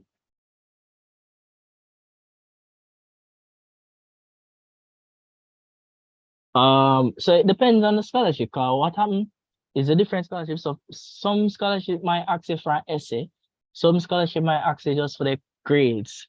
So like the documents say grades. And some scholarship may ask you for like a proof of need, proof of financial need, which is where I created that letter with my JP. So it all depends. The documents that you're submitting depends on the scholarships that you're applying for. But then you have on the back of it a mandatory reference affidavit, and it's two of them you have to do. A reference affidavit that is from a character reference, and then one from an academic reference. Going forward, try to always have a reference from an academic person who can attest to your abilities academically. So maybe like a teacher. One of your teacher, them will teach you from a long time, hopefully. And then you can have a character reference, somebody who knows you from a long time who's a JP. So then ask you an affidavit at the back, and that's something you have to send in with it as well. So that's OSF for the university offered.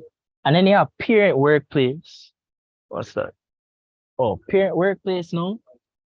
So most people don't know about this one. If you work at a public sector, yeah, that's what I did. So I made my JP create a letter where I basically had my parents' income in the letter, and I had my tuition figure quoted in the letter, just to verify that I had a financial need. What I can do is look for that letter and add it to this document. So I will make a note of that. I will add that financial letter to the document. I feel like I need to rejoin the thing in a car. It's moving slow. So where could it? So yeah. All right. So parent workplace. If your parent work at a public sector area, like for instance, my father worked at a hospital. Most of those public sector areas, they give the worker pitney scholarship. What you have to do is go to the human resource office and ask them about it.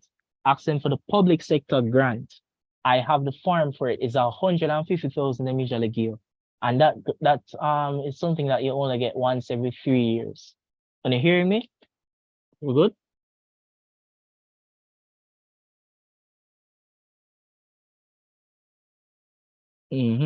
So that's an opportunity, and I got that. That's something that a lot of people don't know, and it's something that you usually get if you apply for it.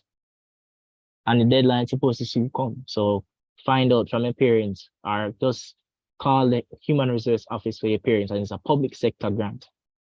And then you have the last category, which is the independent sponsors. Yeah, somebody asking a question? No, all right. The independent sponsors is when you go out and you find somebody. So like maybe you say about maybe you go online and you see like a Leashin or Ramesh. I wrote a letter to Ramesh once. The other day I see him out the one work when me did him care, nice care.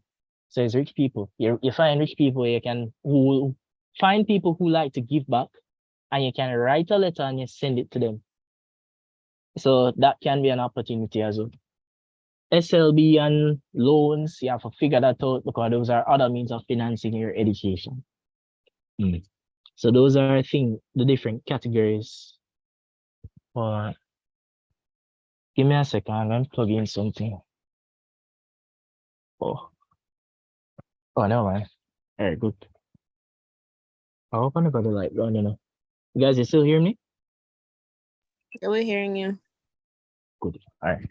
So moving forward now. Become a sponsored student or a self-finance.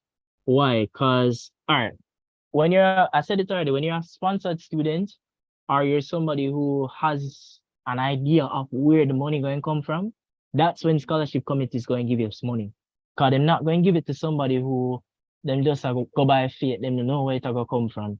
Them not really know, which is normal because you're not going to know where so much money will come from. But you need to have a plan.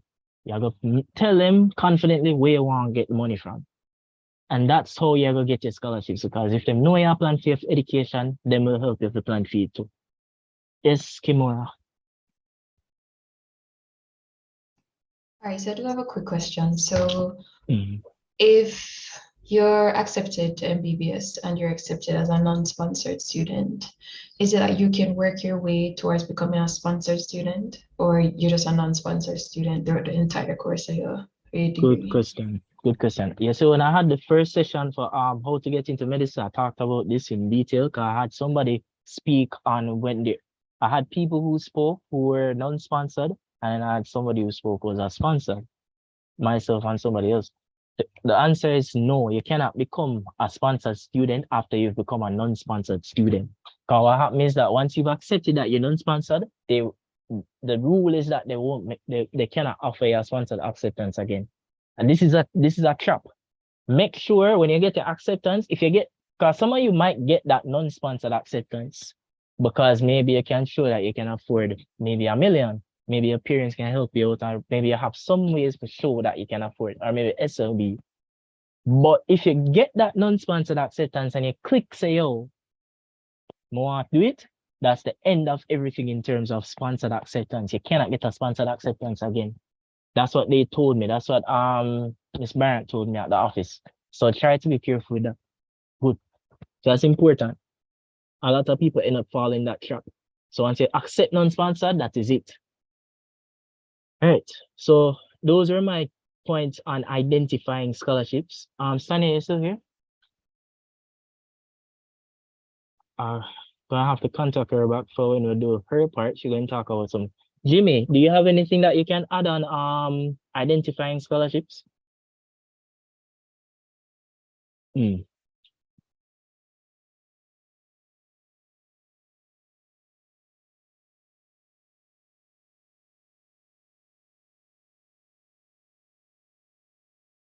All right, fair. And where you find these scholarships, you go on. Somebody tell me where you're going to find new scholarships. Let's see if we're listening.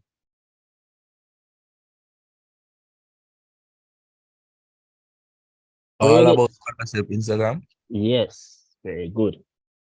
So don't expect me for the tell you the different scholarships that you're gonna apply for. Rather, go to All About Scholarships, and I even gave you my list of scholarships as well, so you know where me apply for. But if you want to know all the different scholarships for the day, All About Scholarships. Good. All right, so let's move to the next topic. Getting the applications ready. Big topic.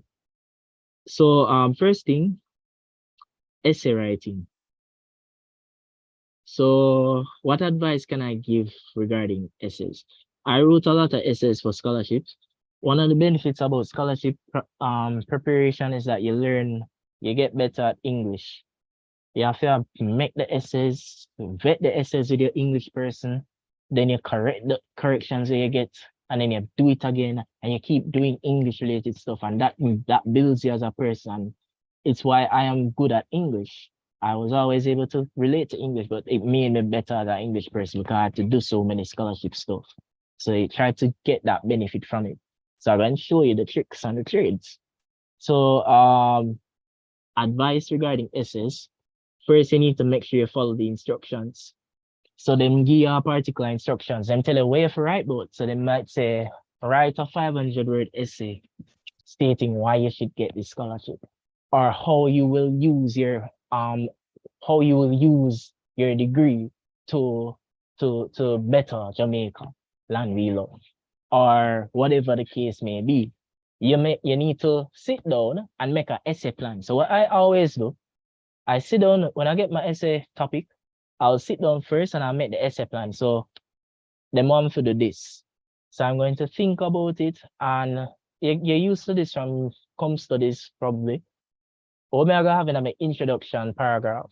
My body now. In my body, I want to have maybe 3 or 4 points in the body.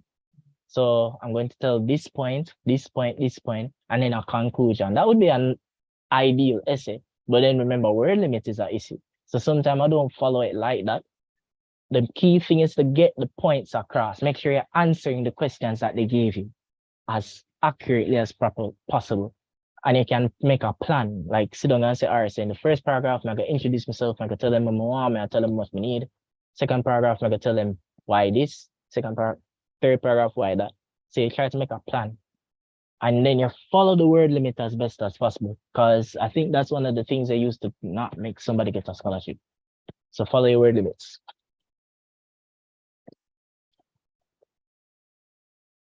All right. And then you have Grammarly. Lovely Grammarly.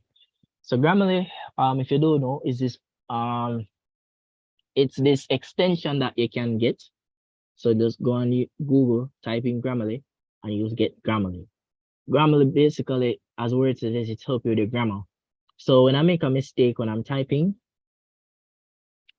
you realize Grammarly usually make a red line go under it, and it will correct it for me. It's not happening now because I guess the internet being shaky. But you see, like Grammarly is I've been using it since 2019 or so. It's very good. Them offer suggestions for like how you can put the wording and stuff. So if you're not using Grammarly, you're losing out. You need to get Grammarly like ASAP. And it's around this time in my life that I did get Grammarly. So get Grammarly. Grammarly vets everything that you do. Even emails. When you're sending emails, you see Grammarly attached to your email, correcting your wording. Like you're sending messages, anything, Grammarly. What I did know when I was doing scholarships, I got Grammarly Premium. So Grammarly Premium is a little expensive,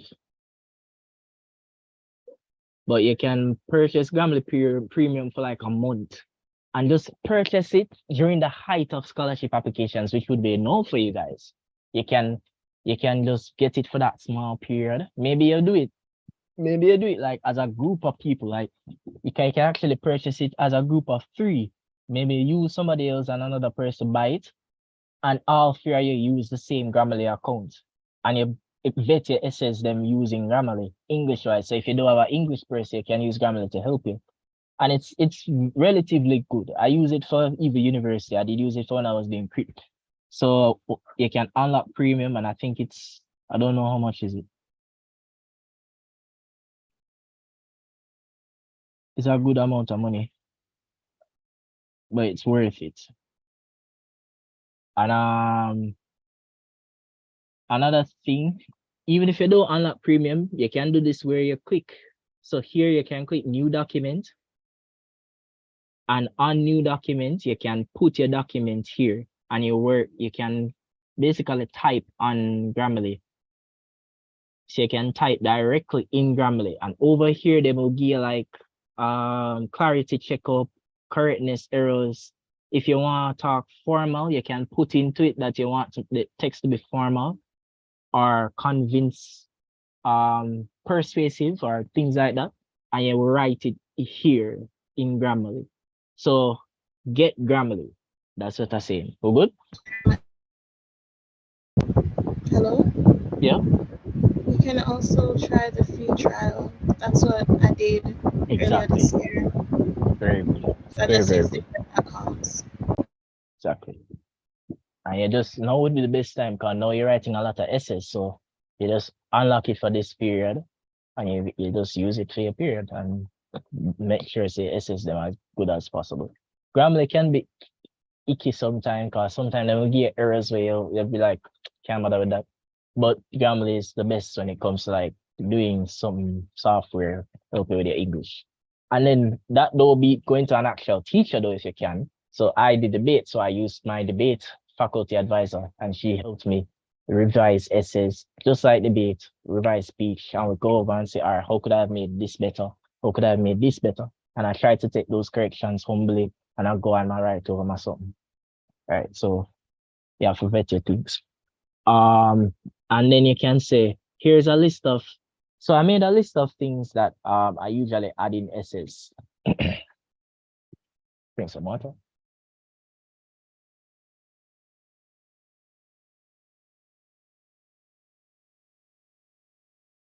All right, so a list of things to include in essays. And then I'm going to show you an essay. So first thing, you need to introduce yourself. Depending on the type of essay it is, so maybe let's say it's one of those essays where them ask you to write on a particular topic. So maybe them say write on global warming and or climate change. In that essay, you don't necessarily have to introduce yourself. You're writing on your topic. So in that case, you have to be creative to kind of make it stand out, and you may make sure you're covering the bases. But in a general essay where let's say them ask you to just describe who you are or state why you want a scholarship or answer a couple questions, you want to introduce yourself. So you introduce yourself and you introduce your goals.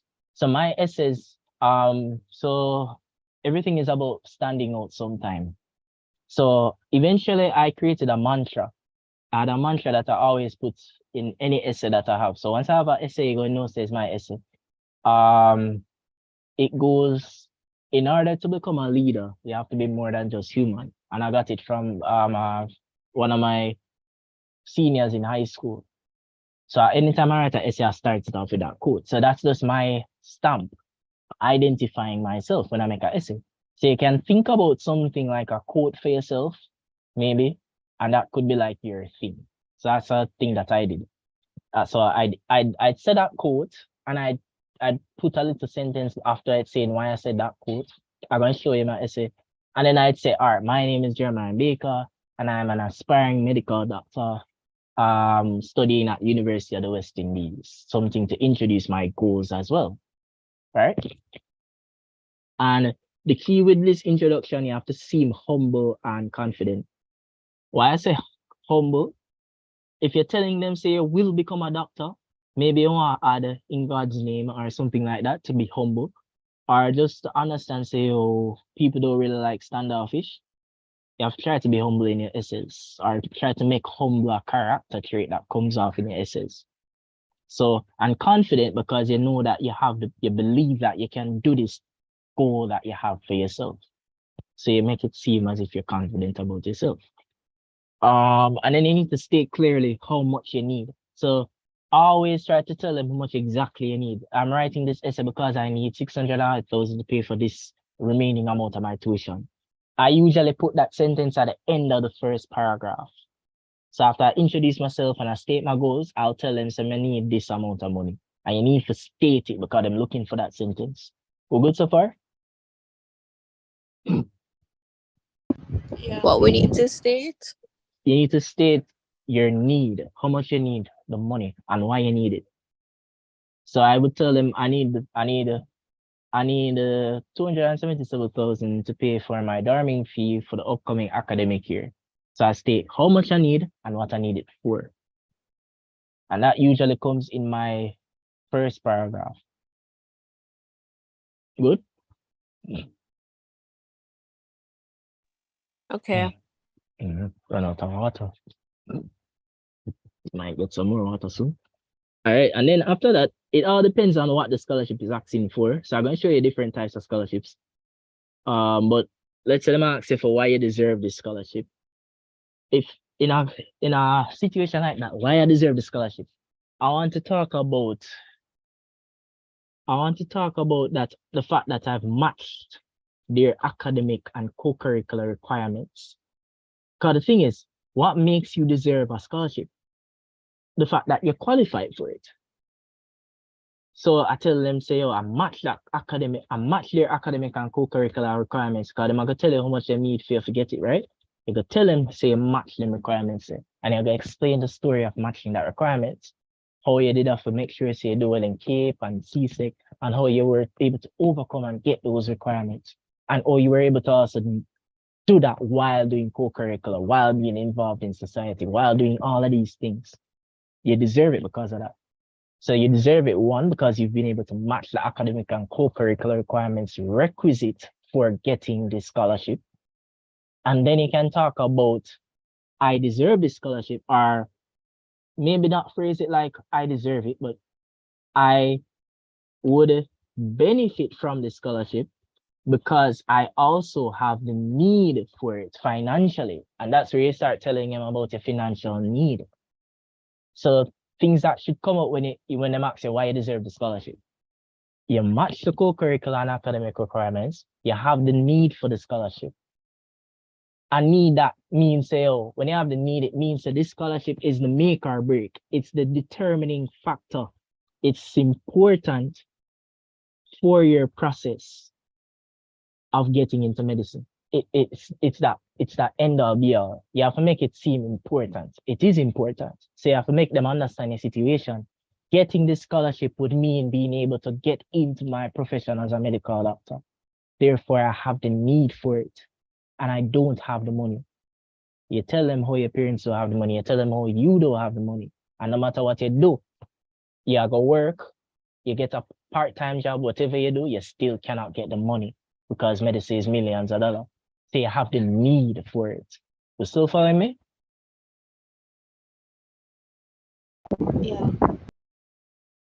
Yeah. And there is one more thing I can think of.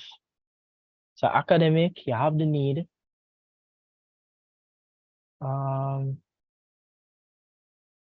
Right.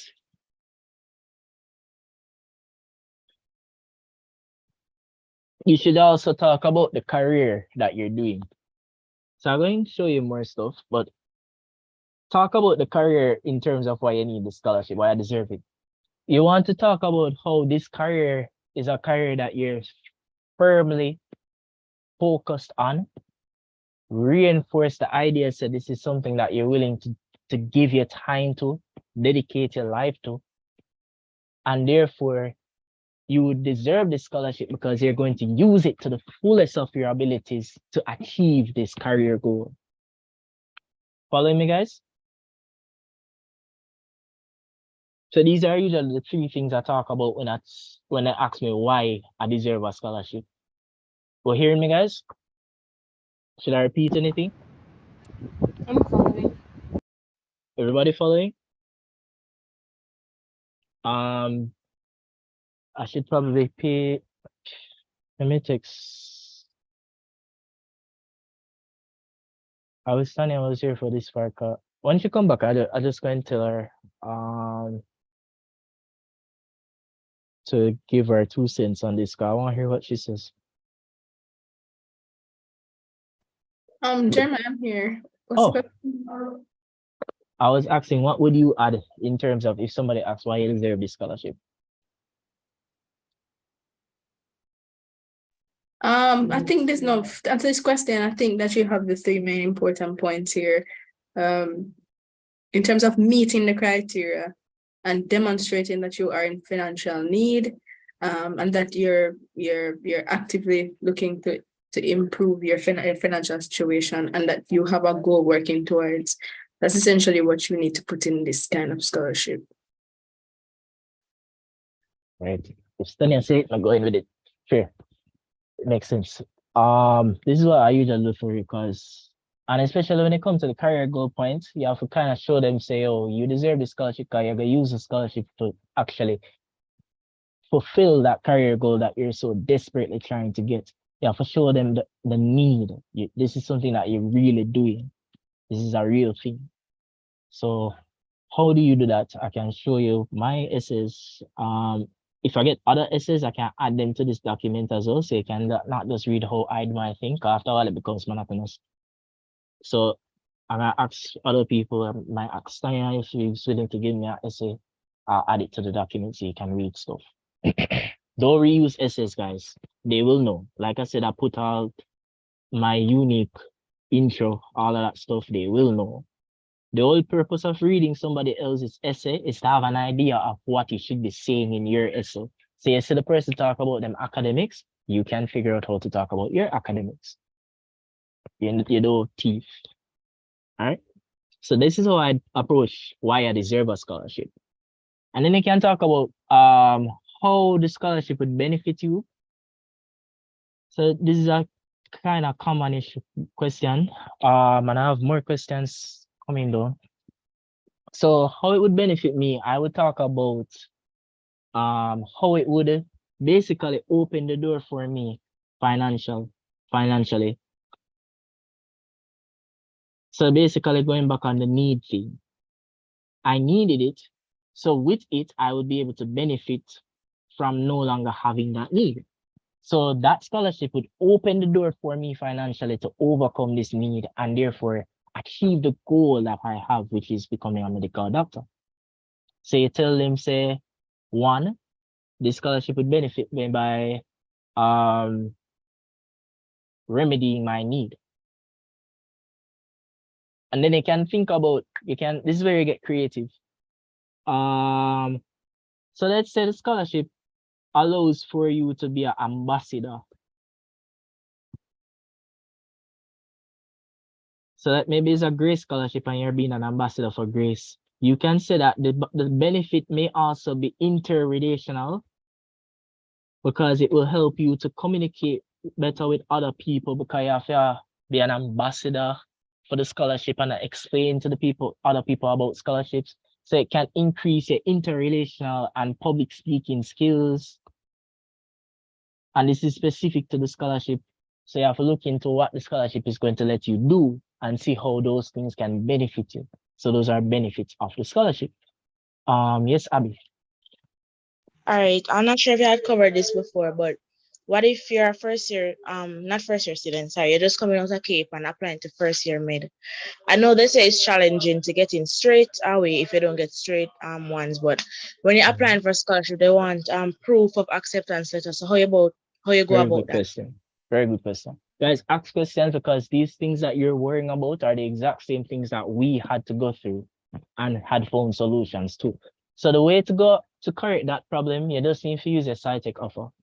So you would have gotten a SciTech offer in March, right? Yes. You're going to use that SciTech offer, but you're not just going to use it. You're going to state in the essay that currently I have received an offer for the Science and Technology faculty to study general sciences. However, my ultimate goal is to be accepted into medicine.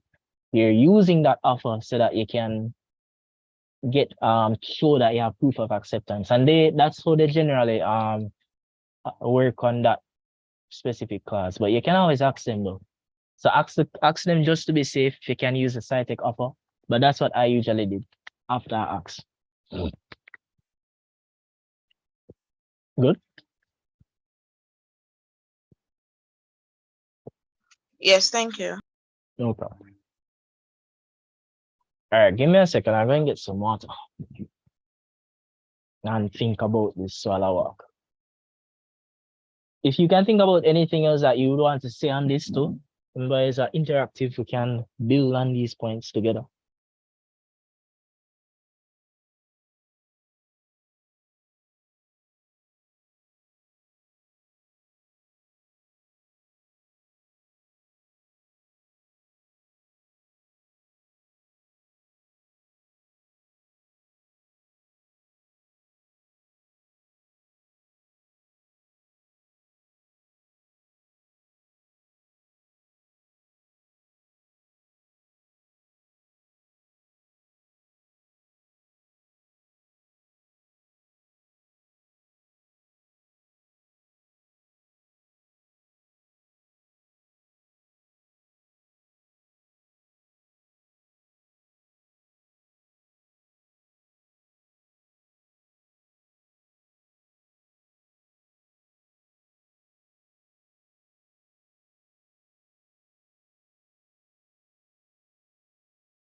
About, can you hear me?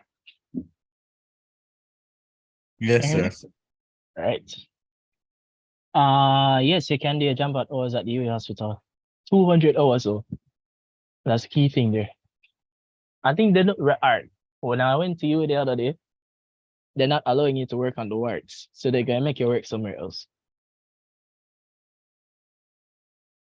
But this might change soon, so keep updated with it and just ask them stuff. All right, so what we did the essay on this. So you have to be creative with this point. You talk about how it will open the door for you financially, and you need to really stress what that means. Because if somebody can, if the scholarship are gonna make you don't have this financial need, that is going to be equal to you being able to do the degree. And by doing the degree, you'll be able to achieve the career goal that you have. And then by achieving the career goal that you have, that will lead to you becoming the person who is satisfied with your life, able to give back to society, making a difference. It's important. So try to stress that this scholarship is opening the door for your opportunities in the future. So as much as you can milk that, but it's all starting with opening the door financially. So you can do the degree and try to make it try to make it seem as if by getting the scholarship, this is the way that you'll be able to do it. But at the same time, though just make them think say, oh, you just had to pen pound for them thing. Just make them realize that for them thing means a big difference if you can get it. So it's kind of complicated, but key thing just make them realize how important their finance is towards you being able to achieve your goal. And then you can talk about the interrelational skills you get from being an ambassador. Somebody told me that you can be a tutor, they make you a tutor if you get the scholarship. So that would help you to increase your education and be able to give back to society, and that's a benefit. So anything you get creative, and it's all based on the scholarship. All right. So you introduce yourself, you state how much you need and why you need it. So if you're saying how much you need to tell them why. It'll go cover your tuition for this X and X semester, right? And then you can talk about the challenges. This is it now. Yeah, so when you talk about challenges, always match it with how you overcome the challenges. Hear me out. This was a big point for me. So a challenge everybody has is finance. Challenges, and this is like a good interview question. I'm gonna ask you what challenges you face. Financial challenges. You used to go to school and couldn't afford to buy food, so you did starve, you couldn't buy a book, you did have to walk more. These are challenges. But the thing about challenges, you always back it up with how you're able to overcome them or how you're currently working to overcome them. Because nobody just wants to hear say, oh yeah, struggle. You need to also tell them where you are due for the struggle. You hear me, guys? And if possible, tell them how these challenges are making you stronger, are making you better, or what you're learning from these challenges. So you have to be positive about your challenges. We hearing me, guys?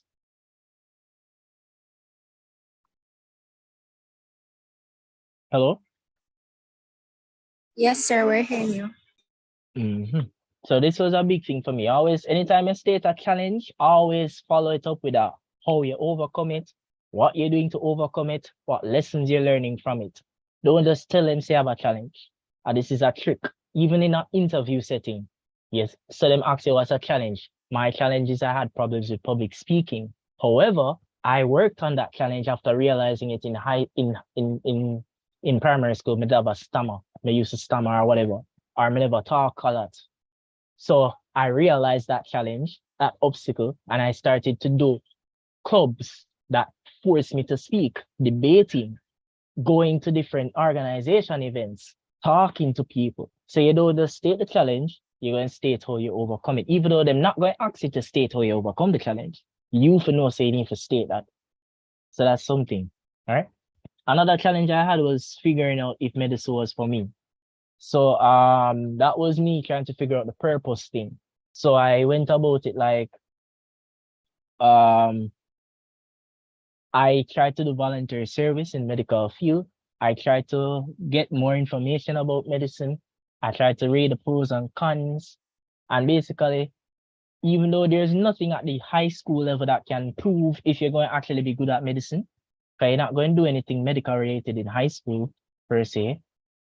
At the end of it, you kind of have to work with your feelings and the willingness to. My thing for medicine, I like the sciences and I like learning about the body. And I really like, I found out after start doing medicine, I really like learning about medicine. Like I like learning the little things them that we'll have to learn. Some of them hard, some of them easier. And I like figuring it out because this is very practical information. Other degrees, not showing any shades maybe, because everything is important. But like you might think, say, oh, for another degree, you might have to learn all of this foolishness and you never gonna use it in your life. That's not the case with medicine. You learn things where you're expected to know because you're going to use it. And that just make it much better because I don't like having to learn things I don't need to use. So it's like knowing, say, I'm going to need this information. And that was one of the big things for me. And also knowing, so this information is something that I'm interested in, is something that I like. I know that this information is important to society because this is helping people get better and not be sick and not dying. So like it's important. So it has that worth to it that I see. I find worth in it because you need to have worth into it. And it's just a big thing for me. So be able to express that to them if them ask you like why you want a medicine, and that's a challenge in trying to know why you want a medicine. So and then financial challenge, tell them how you struggle, everybody struggle, tell them how you struggle. And tell them like in terms of how you try overcome it, you try to get scholarships. So like I got the Ministry of Labor scholarship to pay for my upper six and lower six fees. So I didn't have that problem. And then you just try to do your best academically so that someday you'll be in the position to overcome those financial hurdles and be able to help others. So you always match your challenges with how you overcome. We good?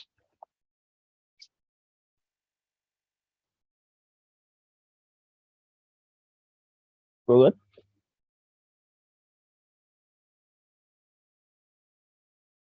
Yes? Yes, sir. We're here. Don't tell me you're tired already. Come, guys. I want to reach interview yet. All right, so good. That's important. All right, so I state my challenges and how I overcome them. That's a important thing. And then you can talk about illustrating your qualifications. So a lot of essays, you need to explain why you need to get the scholarship. And that will entail you telling them what you did do. So you tell them, in terms of qualification, is 3 things you need. Say you qualify based on your need, you qualify based on your academics, and you qualify by your co-curricular. So if you're explaining need, you need to start by telling them how much your parents make, or tell them, say, your parents don't have it financially to pay for med school. And even if you do work, like, because some people have the belief, say, you can go work and make the money for the medicine. If you're working, you're going to make millions of dollars to pay for every year. So you need to express, say, you have the financial need because you don't have the money and that your tuition is expensive. State that it's 4.8 million. State, make them know, say, you need this money. And then the academic side, you have to kind of, I had a problem with this part. Usually how I do it, I'll tell them how much I get in the grades. So, but I'll try to explain it. So like, I'll tell them, so for CAPE, I make sure I get the grades. So I got the grade ones in this, that. And I explain how I had to repeat this, that. And then I tell them, say I did this so that I could get the subsidy and I got it. And then I do the unit 2 and I get this, that. And I just try to, the problem with that though is that them already know how much you get because you would have sent in documents for your grades. So I don't really like restating your grades them in an essay because that'll take up word space. But you can always try to summarize by saying, you can say, I was able to get the grades necessary so that I could qualify for X, Y, and Z. and my grades are sufficient for this, that, and that. And you can maybe talk about one of the grades in particular, maybe bio, because you want to talk about how working hard in bio helped you to become a better student and prepares you for becoming a medical student. So talk about your academics. But my thing, you don't necessarily have to tell them your grades, because they already know your grades, since they would have gotten the document, the CAPE result docs. And if co-curricular now, you still follow me, guys? Yes, sir. Mm-hmm. Co-curricular. For example, when you're doing UE application, you have to send in the co-curricular sheet. So just like how them know your grades, them know which co-curricular you did do. Maybe not. Yeah, here's a trick that I did. When I was applying for other scholarships, like for instance, Grace or whatever, I sent them my co-curricular sheet because we already created one for medicine. So send all of your scholarship, that co-curricular sheet that you're creating for application for medicine, right? Just use it for that purpose too. So them have that document to say, oh, you do all of these things from it, co-curricular. So in your essay, you don't necessarily have to restate your co-curriculars. What you rather want to do is you want to bring up the co-curricular and state how that co-curricular benefited you in terms of pursuing medicine. So let's say I tell them, so a good example, I did do the voluntary service at UE. So I would bring up in my essay, so having done voluntary service at UE, University of the West Indies Health Hospital, I was able to get hands-on experience necessary to help me figure out if medicine was for me. And through that experience, I was able to interact with doctors and patients, along with seeing how the work environment of a doctor is. And that helped me to reinforce my passion for medicine. So I'm not just telling them, oh, I did volunteer at UE and full stop. May I tell them, say, volunteering at UE had this effect. So you want to explain what effect the voluntary services or the co-curricular had, rather than just tell them what you did. Because the more than likely already know it. So it's like using it as a supporting argument. Use the voluntary service as a supporting argument. So for example, let's say I want to tell them I am a hardworking individual who has great interpersonal skills. Because sometimes you end up in that route where you just tell them, say, yeah, this and yeah, that, and yeah, this and yeah, that. What I can do is say, this is justified through my time working as the president of the debating society. Because as the debate president, I was able to interact with these different people, debate, talk to admissions office to get permissions for us to do things, and basically explain my experience to show that this voluntary service is justifying that I have this characteristic. Does that make sense? So it's not just about stating, say, to the co-curricular, it's using it as to verify certain characteristics you're saying that you have. And also you can just use it to explain your experience towards pursuing the career goal. All good? I'm going to show you how I do this in some essays. We're good, guys? I know there's a lot of talking. I was trying to say as much as I can on the points. Stanley, you have anything to add on this? No, you can keep moving. All right, let me go. You basically covered everything. All right. All right, so that's how I approach co-curricular involvement. So you're not just telling them, say you did the debate, this, that. Rather, you bring up how this experience benefited you and how it'll help you to become what you want to do. And you can use it as a supporting argument in when you say, oh, I am a hardworking person. This is supported by the fact that I got ones in this through hard work, and also I was a debate this and I was a this and that and that. So you use the thing them as supporting arguments in your essays. All right. Because them already see, say you do all of them something from other documents. So you can even refer back to the other documents. So you can say, as you would have seen in my co-curricular form, I had been a part of X, Y, and Z. And because of being a part of X, Y, and Z, I can say that I'm I can say that this was able to make me a hardworking, more disciplined, well-rounded individual. They like to hear well-rounded. And if you're going to say that you're well-rounded, you need to prove that you're well-rounded. And that's where clubs come into play. So you can mention how you did the key club and you did do one bag of things. Well-rounded is a nice word to play on. Well-rounded. Right. So that's that. And then how you will benefit from the scholarship. We talk about that already. How you will use your degree to the benefit of others. Very important. Always talk about how you're going to help other people because that's a good thing to do. You should have a life goal of helping other people. You're trying to be a doctor. So get used to explaining and making plans to actually help other people. So it's not just something in the back of your head, say, oh, man, I can help people. What you plan to do to help people? So I plan to be able to help people primarily as a doctor. So I'm going to be working tirelessly as a doctor to ensure that people are healthy. You're going to help as a surgeon, if you're a surgeon, to cure these particular diseases and ailments. So as a doctor, you're going to help people. I like to also talk about helping people as a leader. So like you can be somebody who help the youth by talking to youths about different topics. Have conferences, go to schools, interact with youths, try to help people, and then help people with your money. You can give back, you can give to scholarship foundations, you can create scholarship foundations. And I outright tell them, say, I would be willing to create a scholarship foundation to help people. Because if you're in that position, you should do it. Just like how you are in this position now, you need the money. You would like if a Beviana could help pay for your funds, or a Kaylahan could help. So become that person and tell them, so you're willing to become that person. So word means is power. You tell them, so this is what you plan to do to help people. So you kind of think about your plans to help people. And when you do all of those things, the end result, make sure your essay get vetted. Yes. Make sure your essays get vetted.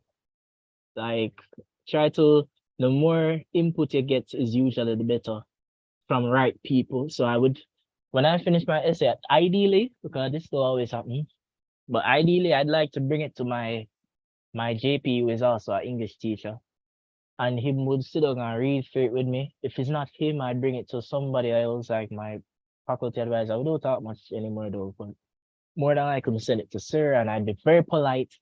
You build, where do I talk about that? Oh, I still talk about that.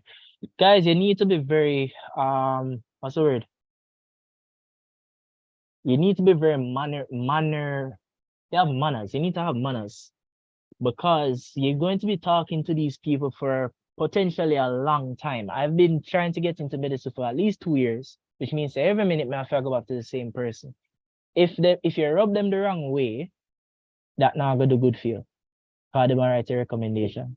See if hold on.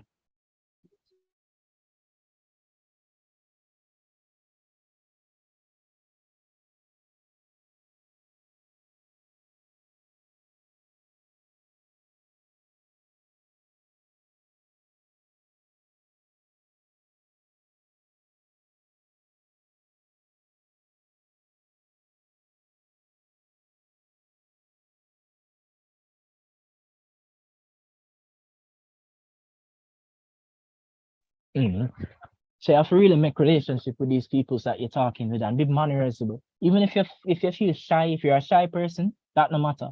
Just be mannerisable because people care about manners.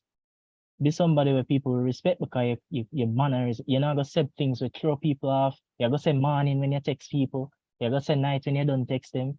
You're gonna go out of your way to be somebody with manners. That's what you need to do because that's a good person. And you want to be somebody who receives manners from other people though. So be a mannerisable person and you always get help. Right. So I vet my essays them with essay people. And after you do that, you try to get somebody who is a scholarship recipient to read your essay. Because that person must know something about getting scholarships. So you want to hear what them think. You want to hear how them would say a particular thing. Hear for them tips. Don't take everything you hear as gospel, but try to use things to make yourself better. Right? So I had a set person that I would always send messages, or a set couple people I would always send my essays to. And then would if them get the time, then would respond. And then would give me some pointers and would try to sit down and make a copy and then edit that copy there with the corrections. And then when you do that, what is now? Oh, don't undersell yourself, but try not to overdo it. I guess that's like balance. When you make the essay, don't try to make yourself seem like you have to get the scholarship. That come back to being humble. You have to just state, say, yo, you work for this scholarship. So it's not a framing of, yo, I have to get the scholarship because I am this. You need to frame it as, I am this. Can I get the scholarship? Because you are this, and you did the best that you could to get to the position to get the scholarship. So me trying to do over the grades and whatever, that was me doing the best. So you might not qualify for the scholarship, no, but you can work towards qualifying for it. So you need to make yourself be the thing. So those are my main tips when it comes to essays. Any questions on that? I'm going to show you some essays now.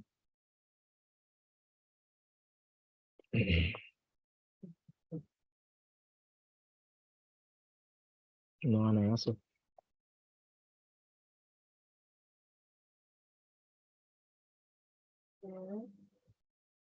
Any questions? No?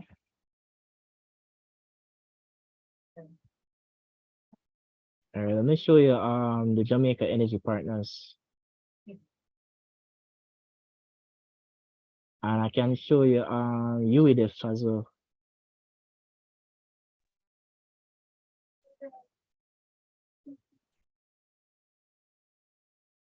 All right, so this is 2021.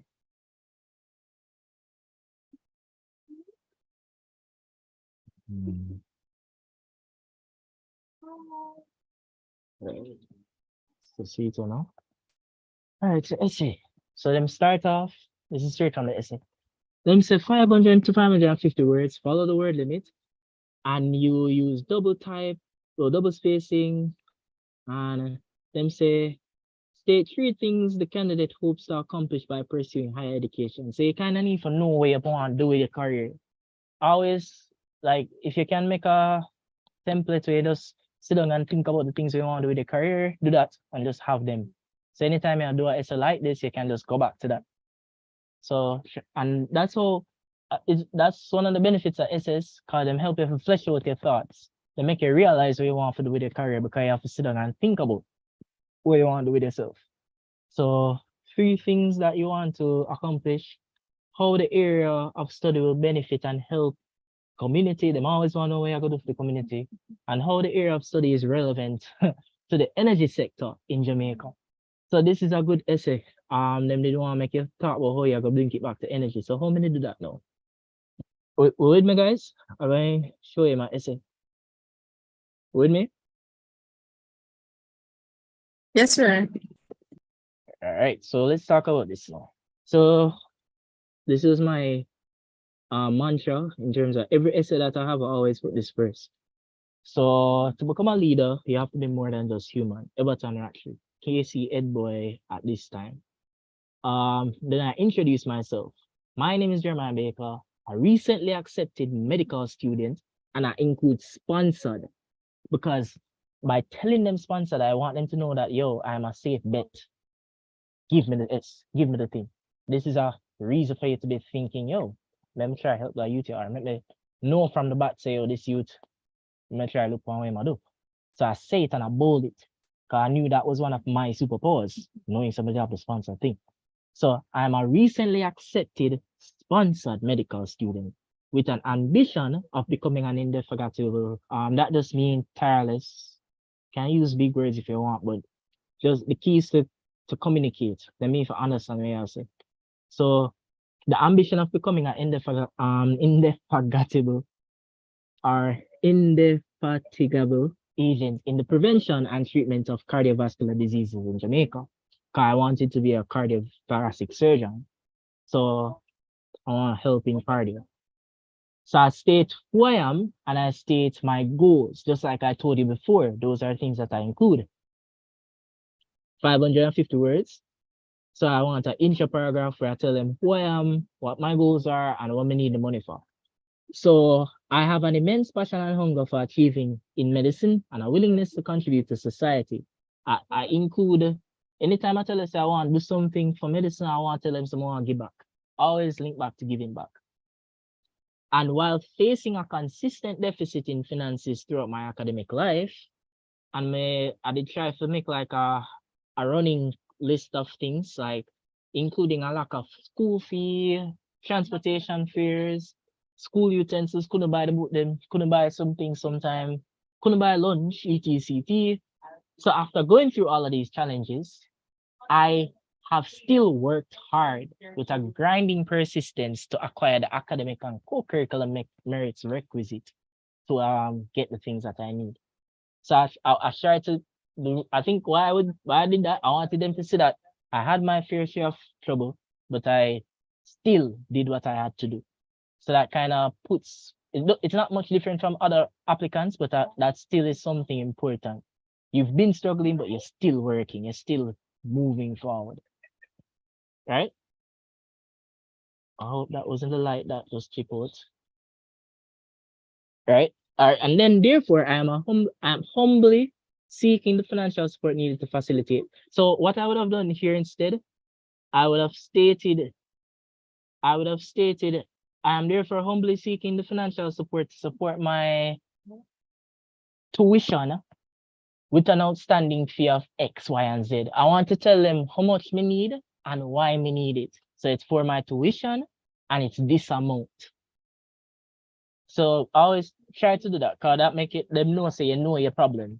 Your problem is you have this need for why. Was this a good essay? It was reasonable. It did match the word limit. So I told them no, I gave them some background. But the thing is, you need to be answering the questions. So I'm trying to see how long it took before I did answer the questions. 3 things the candidate hopes to pursue. And just because I did have the word limit kind of help me out, I did just choose to give them the intro and give them a little background before I went into these things. But if you can find a way to make your entire 550 words just answering the questions, maybe that's better. Because they are marking you based on how you answer the questions. But I chose when I was doing this to give them background. Maybe that wasn't the best way, but I did it. So I told them where I come from, humble financial background, where I live, and I was trying to explain the financial issue. And then I told them that by pursuing tertiary education, oh, so this is where I start telling them the things that I accomplished. So I tell them about going first. And I tell them that I had the challenges, right? And then I tell them, I start list it by first, the second, and thirdly. Maybe I should have elaborated more on each of them, because the more you say, the better. But I said, all right, so by pursuing tertiary education, it is my greatest wish to secure the skills and knowledge needed to advance the lives of my family and others struggling with financial capacity. So I want to make money. That was one of the things that I want to get with my higher education. So I was very straight up with it, more to get better in our life financially. That was one of the things. Maybe it shouldn't have been the first thing that I said though. If I was rewriting this, I probably would have spoken firstly about how I'm going to use that. I want to use that I want to use the higher education to acclimatize as in the thing that I really wanted to learn, which is medicine. So I want to use studying medicine as the means of learning as much as I can about medicine and becoming a doctor, because that's what I wanted to do. But really and truly, I want to make money as well. So I did say that. You follow me? You follow me, guys? Yes, sir. So I'm just showing you how I did go about the essays. I'm not saying these are perfect essays, but I'm just showing you what I did. And eventually, so I'm going to show you one more as well after this. So I tell them somebody need money. So this is just a fancy way of saying somebody want money. Uplift my life and uplift my family life. Important. Secondly, I intend to utilize this opportunity to facilitate societal development through a plethora of avenues. So I wanted to give back to others through my education as a doctor. So by being a doctor, I'd be able to facilitate educating others, having seminars, things like that. Maybe not the best way to say that. I wonder if I did say more. We'll see. And then thirdly, it's to satiate. Lastly, it is my ultimate goal to satiate my long-lasting dream of studying and practicing medicine. So that's probably what I should have led with. I want to study medicine. So the main thing I want to achieve from pursuing higher education is to be able to study and practice medicine.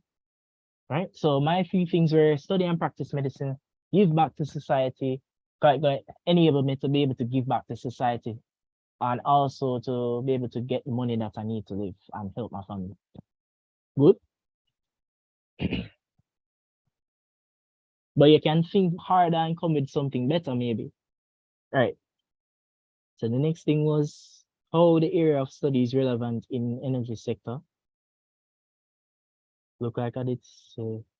Oh, so the next thing is how the area of study will benefit and help his or her community. So I have to go further and how it will benefit people. So I did this one already. Check how it can help the community. You see, if you do this good one time, you can use this back in other essays, and you can always, as the years went on, I kept improving my essays and things that I said. All right, so I said so this is me answering how I'm going to help society and the people around me. So as an aspiring instigator of national change, I intend to contribute wholeheartedly to improving Jamaican citizens' welfare in my post as a medical doctor. That sounds like a lot of fluff in terms of wording. You can do without, but there's an intro saying that I want to wholeheartedly improve welfare of health, welfare of citizens in Jamaica as a doctor. So I want to find methods of engaging and uplifting youth. I know that why I said that, I know that right now, for example, I'm very connected with younger people, in like people in high school just wanting to go in university because I tutor. So I know that I have that ability to help to engage and uplift youth. So that was something that I know that I want to continue doing. So engage and uplifting youth. This will present itself in the form of scholarship funds, give to scholarship, assisting social outreach projects. So maybe I can contribute to like a event that's supposed to help like a children's home or some home or anywhere regarding helping social outreach. Anything that you find a passion in helping, you can be a part of that. And I aspire to tackle some of the societal issues involved. I guess I took this from somewhere else, another essay that I did, but I said something about tackling crime. Why? I guess if you educate people less likely to go into crime. So that was my line of argument here. So facilitate youth seminars and workshops geared at providing information and critical support to individuals adversely affected in various situations. To educate so that you can reduce issues like crime and delinquency. Maybe that could have been said better, but you can reduce societal problems by inputting a dash of education, help people, give them opportunities. So that's what I wanted to do and what I still want to do. So that was that. And then my greatest wish is to provide opportunities for young and capable individuals who feel passionate about medicine. So I want to be able to provide a support system for secondary students trying to get into medicine, which is what I'm doing now in terms of trying to help people to learn about getting into medicine and stuff. So that's a big thing for me. And also, if I can help create a scholarship fund to help people trying to get into medicine. So if you can create a Kingston College scholarship fund or some university fund, like for instance, my year group, we may eventually create a scholarship fund for our year group, the class of 2026. So all of these things I want to be a part of so that I can help benefit and help the community. We're good? Anything else? Sanya, would you have add anything to that? Jimmy? And this is this is all personal, guys. So it depends, sorry, about what you want to do. So you can't just copy and paste what somebody else said I'm gonna do. You have to really do some internal reflection and think about what you want to be a part of. Yes, Sanya. No, I was just saying that I really like this essay. It's very comprehensive. And I like the 3 points that you have here and the fact that you covered it. I love the way that you delved into the different points rather than just stating like certain achievements that you have or certain goals that you have. You go into it and express why it is that you want to achieve those goals. It makes you stand out as an individual. Remember that you're trying to set yourself apart. So, because a lot of these goals that you have, realistically, there's going to be other applicants that have the same goal. But if you can give them and explain the route that you're planning to take, the way how you plan to achieve that goal is what's going to set you apart. So that's why I really like this essay. Going to be an essay. She's going to be an interview someday for her own scholarship fund. Hopefully, I can help. So we can say, yes, we look at the people, them goals, and how them actually plan to do it. I agree. That makes sense. Because whenever you're doing, like, them ask you what you plan to do, it always helps if you can tell them what you plan to do in terms of the steps. And that is a good thing, because then it forces you to actually sit down and think about how you are going to do these things. It's not just, you just going to talk and say, I want to do this, I want to do that, I want to do this. You actually start thinking plans, and things are achievable. You just need to figure out how you're going to achieve it. So you think about, all right, I want to be a part of international improvement of medicine care or health care. Or I want to be a part of, somebody keep telling me recently that abroad, like for instance, America, healthcare to certain ethnic groups like Black Americans, it's poorer versus healthcare for white Americans. And you hear these things and you're like, whoa, and you want to help. What can you do to help it? So are you going to create a specific, maybe you could create a specific hospital that caters to Black Americans, or whatever your plan is, no matter how ridiculous, think about it and you state your plans then. They just want to see that you're actually planning and making steps. You're not just stating and talking. Thanks, Tanya. Jimmy, if you have anything for this? But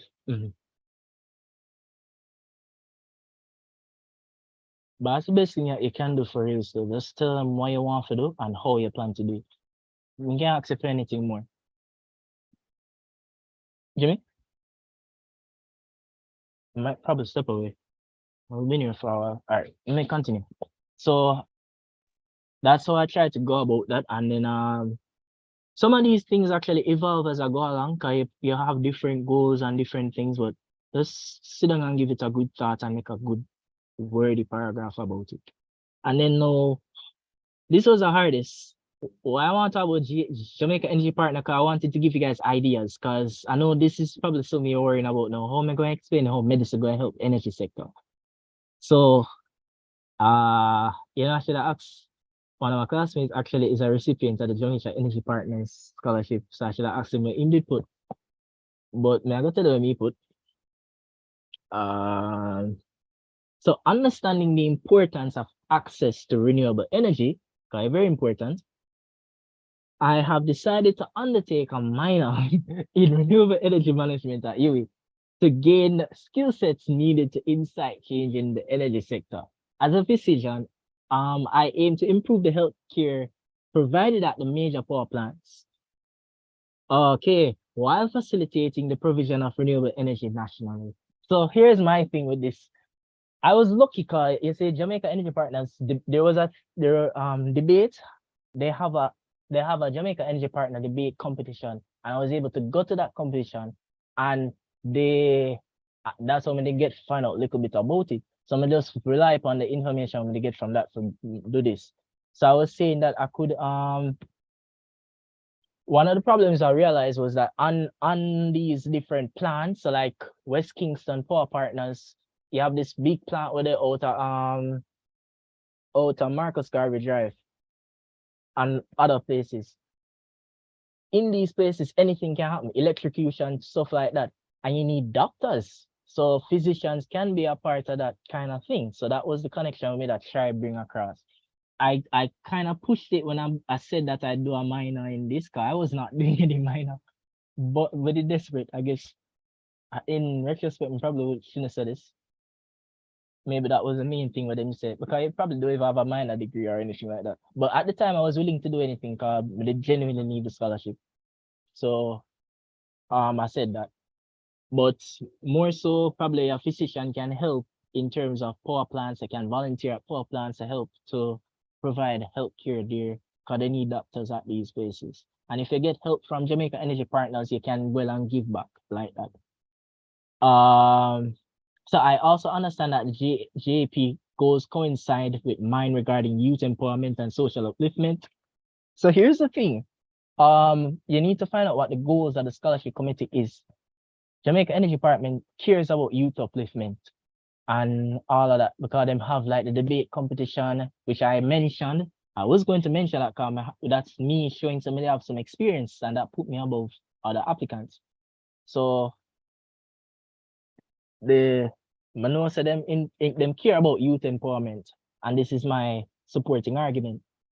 So I will be a part of youth empowerment as well. That was what I was trying to say here. So those were how I could contribute to.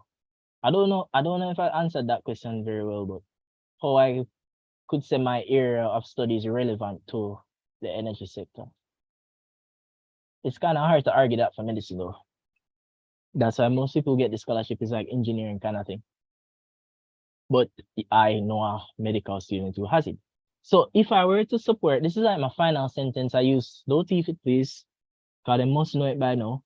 I use this sentence for most of my scholarships. If I were to get supported towards tuition, I promise that I'll continue to persevere, reaffirm in my belief that God plus hard work equals success. So I kind of just have that and I use it for most of my scholarships. So that's a essay.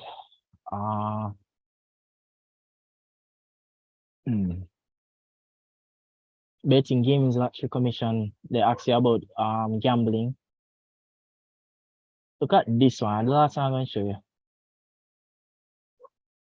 I'm making brush with you with it. This scholarship gave us a topic and we were to answer on the topic. So I like scholarships like that. It forces you to be an English person. So how I approach these scholarships, when them give me like a topic, the first step is to try and do research. So when I write essay, for instance, for this scholarship, the first thing I do, I sit down and I do a whole bunch of research. I create a Google Doc where I focus to that scholarship. So this was the Red scholarship essay. Red was is actually an old boy do it, is a singing thingy. And him is an artist and him have him own thing. So it's a scholarship them give. And them ask for this. What role does culture have to play in the high murder rate in Jamaica? And I wrote an entire thing about it. But the first thing you want is you make a document and you do all your research and you compile the research and you watch YouTube videos and you read articles and you try to be informed.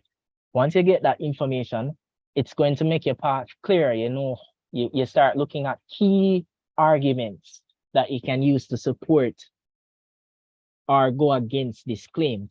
So it's telling you that culture has a role to play, or what role does culture have a role to play in murder rate in Jamaica?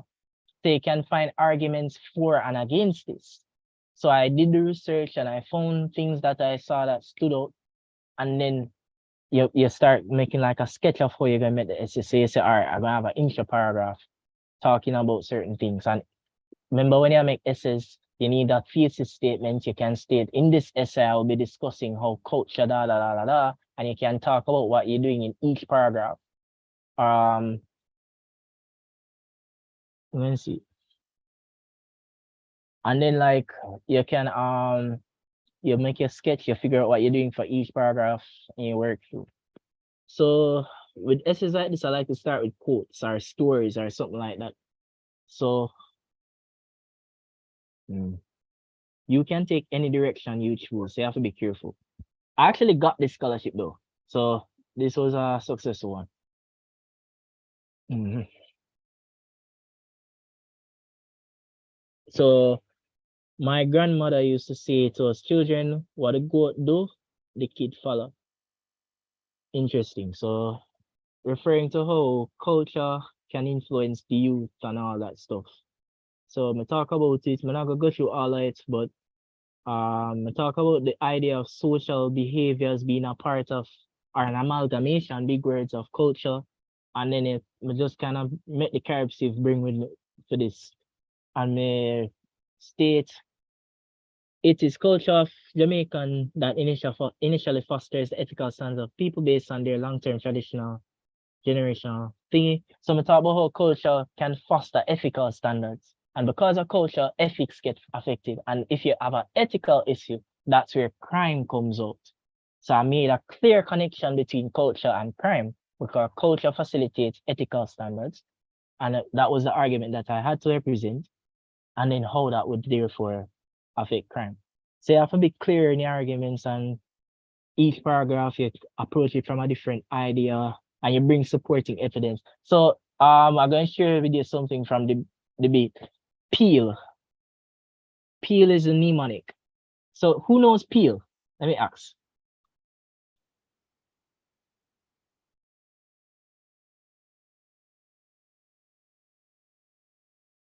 Anybody know peel? Nobody knows peel? All right, we're going to learn peel. We still hear me though, guys? You still hearing me? We're still good? We're not burn out. We're still hearing you. All right, so we don't know peel. I don't like that. This is why you do clubs, you know, because you learn things from clubs. So even though you're focusing on the academic, you're not learning everything from school. So peel is good. Cause what peel is how you approach. So anytime I'm doing an essay where it's not like a structured approach, I think about peel. So what I do, you start with your point. Point is what point you're arguing for that paragraph. So my point for this paragraph, firstly, the issue of Jamaican culture promoting the norm of male predilection to violent acts is a major cultural influence on the perpetuation of crime. So you try to sound bright here, but the reality is you need to communicate. So my first point was saying Jamaican culture promotes a man need for tough and kind of defend themselves and not really take shot and do them things, and that culture perpetuates crime. Yes, all of these essays, guys, are in the document. So remember, medical scholarships, scholarship essays, and all of them they're here. So all of my essays, you can look through and read and see how I approach essays. So I don't need them now. You need them more than me. So you use them. All right. So Peel, my point is saying that Jamaican culture promotes the idea that a man needs for violence. And that's kind of true, because when you're in a high school and somebody a bully you, what am I going to tell you for the box the boy? Do something like that. So you can prove it with even your own personal experience. But yeah, man supposed to violence, and that promotes crime. So all going back to what them asked me for do. Shows the culture can have an influence of the high murder rate in Jamaica. So your point has to be solid. So you have a point there. All right. And then you explain the point. You have to, so when you explain the point, you're basically giving one or two sentences, kind of fluff, kind of stating exactly what you mean by this. So I said in Jamaica on a broader international scale, you are inherently encouraged to resort to violence and standoffish means to assert dominance in conflicts and to gain a deep-rooted respect in society. And this is something we experience firsthand. Whether you're there in Jamaica or you're there abroad, when things are go bad, like in terms of if somebody a bully or anything like that, it's normal, it's expected, say you have to resort to violence, or not really violence, but you have to try and seem tough. to make sure you say, oh, you're respected by the people around you. Because if you have one soft, nobody narrate you, kind of thing. And that's a cultural thing, right? So may I explain it? And then I say, especially males. So I mean, mute. And that's just not necessary, guys. If you believe that's the case, it's not necessary. It's always better to understand people and breed peace, not war, right? So especially males, if they were to turn the other cheek during a confrontation, this would often reflect as a sign of weakness that would be scorned by peers and even elders, especially, well, sometimes even elders. So I'm trying to reinforce my point by explaining it. We're good? We understand it? So debate is a good place to be because it helps you for right. Even though I didn't really get the talking part that much, I've never really debated, but I had to write essays and speeches. So we're good, guys? Give me some feedback.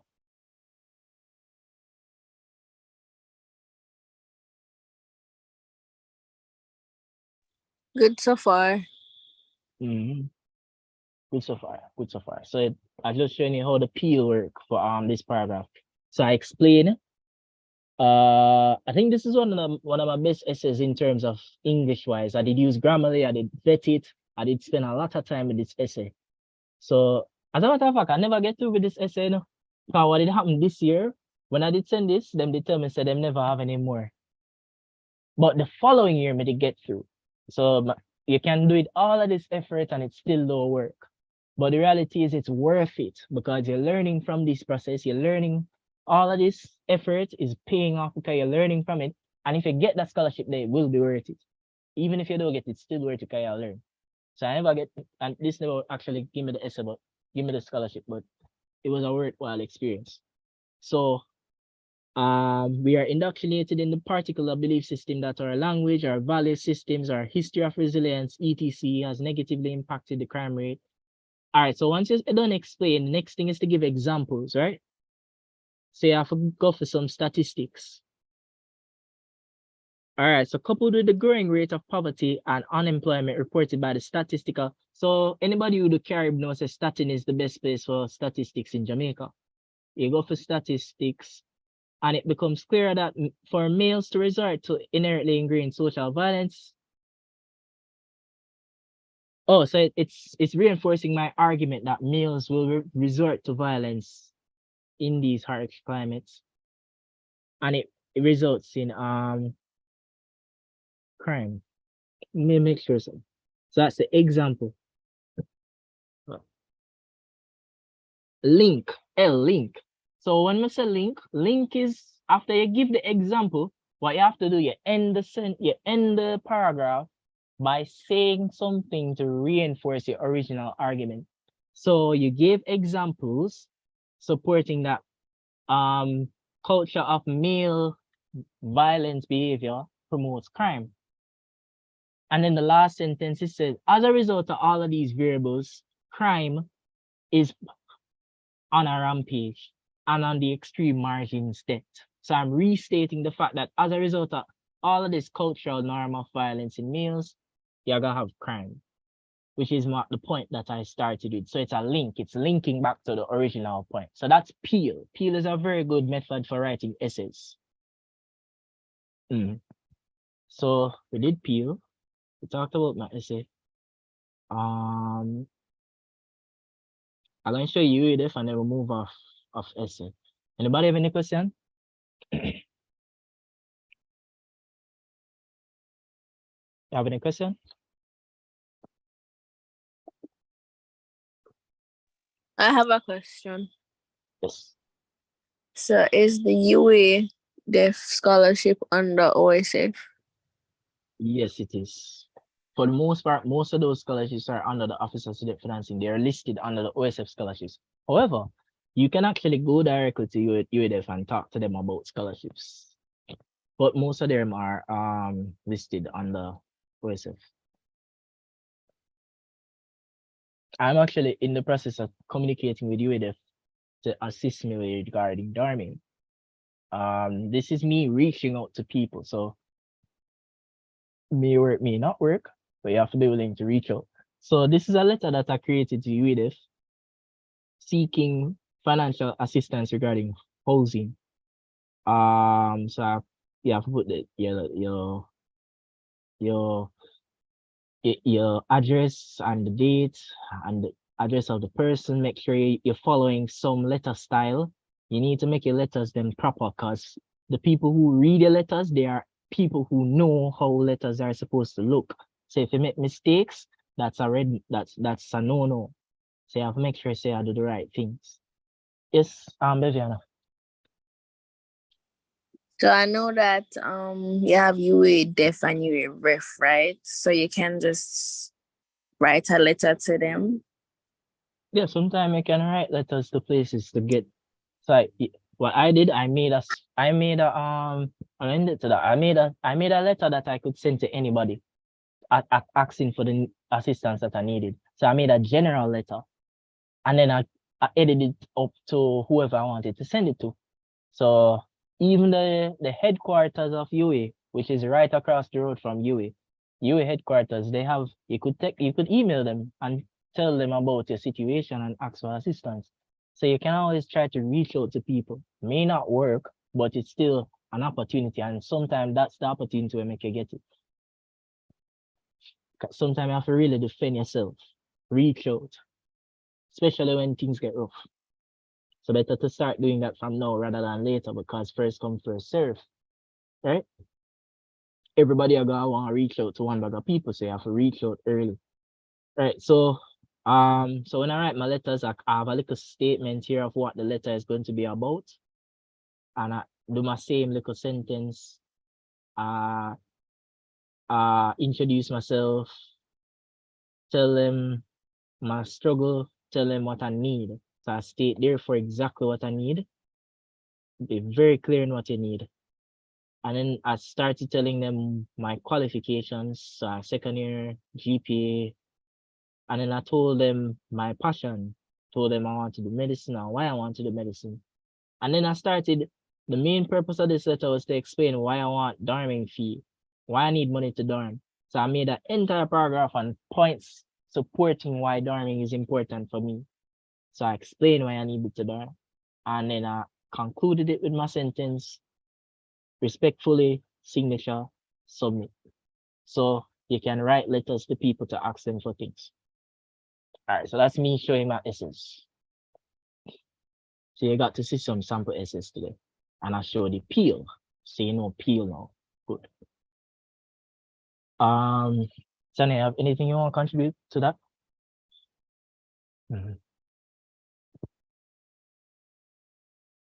No, but I can add my essay to your document. So they can see another example. Okay. All right, thanks. Guys, appreciate. And don't copy essays, please. All right. Thanks. All right, so what next? So I'm gonna give all of the pointers for essays. I'm gonna show you essays. So some other things, so you need to make a general essay that you can use as a template. So like, when I make an essay like that, I edit up as to whom it may concern, so that I can send it to anybody. So like that little top part, I can say to whom it may concern, highlight that book, underline it, and then the essay is an essay that I can send to anybody stating what I need, who am I, what I need, what my goals are, my current situation, why I need it. That's it. And they like when essays fit one page. They don't like epistles. So if you can make it small, try to do that. Don't follow me. Try to make things one page if you can. But if you can't, spend the time and just do it what you have to do. But the smaller the better for when you're sending out essays to random people, it's better if you make it as like a one pager and you make your font size 12 as usual, Roman numeral. Maybe you make the line spacing a little smaller so that you can have more on that one page. But if it's a one page, that's a good thing. They don't like to have a lot to can read. Right. Next thing, have a designated justice of the peace or multiple justice of the peace. So I had a couple of them that I went to, and you've developed a relationship with the justice of the peace, because you have to always go back to them. especially if you're somebody who have to reapply because you never get through the first time, so you do it the second time. Same person, hey, can give him a recommendation again, please? Because recommendations expire after 6 months. And you have to recertify your documents and you have to do all of that again. So good relationship, just be honest, and there's going to be a great sense of motivation. So like going to the office for Sarah and talking to him and kind of just like staying the extra hours, motivation, and him will tell you things, and he's an English guy too. So try to find that person or a group of persons. Recommendations. You write your own recommendation. This was literally the case for me. I probably shouldn't say this, but like my sometimes they literally made me write the recommendation. Like I would write the document and then bring it on my thumb drive and then go into the office with Sir. Not going to say who, but go into the office and then together we would have sit down and vet it and would have make it nice. I would have sit down and say, all right, how you want to say this? So you want to say this. So like make it easier for them. Try to make the process as easy as possible. So you might have that person, that teacher for you. Maybe it's a vice principal, maybe it's a HOD. If you can make that extra step for them and say, maybe you're not write the entire recommendation, but maybe you give them things like, because in a recommendation, I'm going to show you recommendations. You need to show what the student is about. You need to show that you know the student for a period of time, things like that. So yeah. I need to have two types of recommendations. A recommendation for character, somebody will know you and willing to attest for your character, and then an academic reference. So somebody who will say that this is a person who is hardworking academically, been doing his work. I will show you two types. For the Grace Scholarship, I never get the Grace Scholarship, but I did the whole process.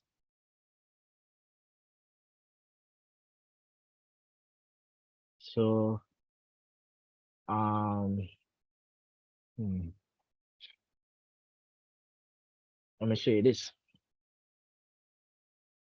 So in the event that you have to make your own recommendation by some chance, you want recommendations to have things like the well edit, yes, Mr. Brown, read Jeremiah Baker. So you state how long you know the person, you state what involvements they have. You can state things about their character because this is a character reference. You can say things like, I have no reservation in recommending him to your noble institution. Make it sound nice. Affable means friendly. Extra mile, team working. Somebody willing to say that you do well as a person. Volunteerism. So it would be good if they know things that you're a part of so they can make mentions of the things that you're a part of in the recommendation. So it has to be somebody that they know you. Because when they call that person and ask them about it, them can be like, who? What you say? Who? Jeremiah? Who names so again? Oh, I just wrote. No. You need to make them know you. And that will happen because you're constantly going to the same person. So then eventually just know your stuff or know enough you can argue for you on the phone. No reservation of that, and then they crave your indulgence in providing him assistance in whatever opportunity he's seeking. So this is a good recommendation for character. And I got a recommendation from my teacher. Right there.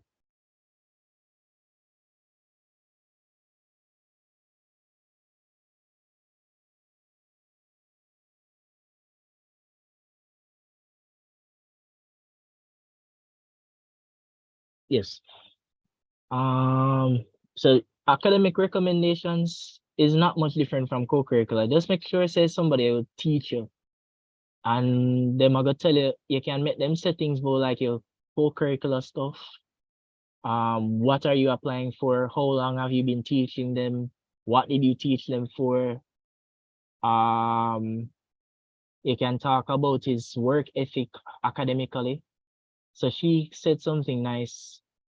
Doggedness and tough mental fiber to succeed. I always like that sentence. So make them talk about your work abilities in the thing that they teach you. So she was my chemistry teacher. So academic reference.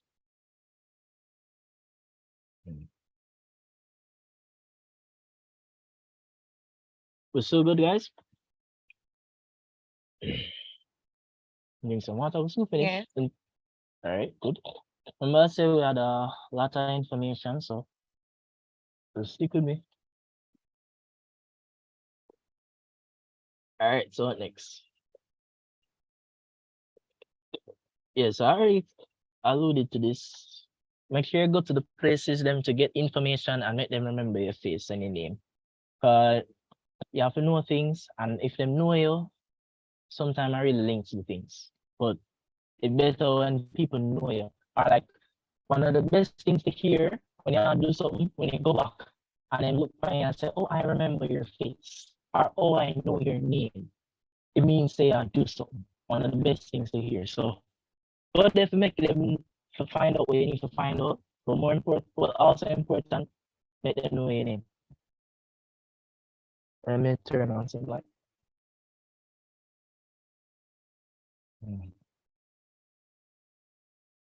So I'm have to know your name. Remember your name. All right. So save submission dates on a calendar.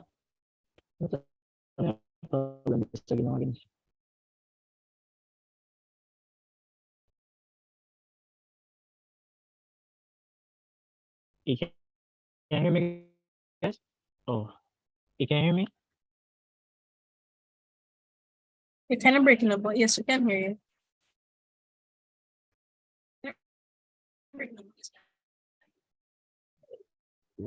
I'm not region. Yeah, you're breaking up. All right, I got a region. I got a region.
All right, I'm back.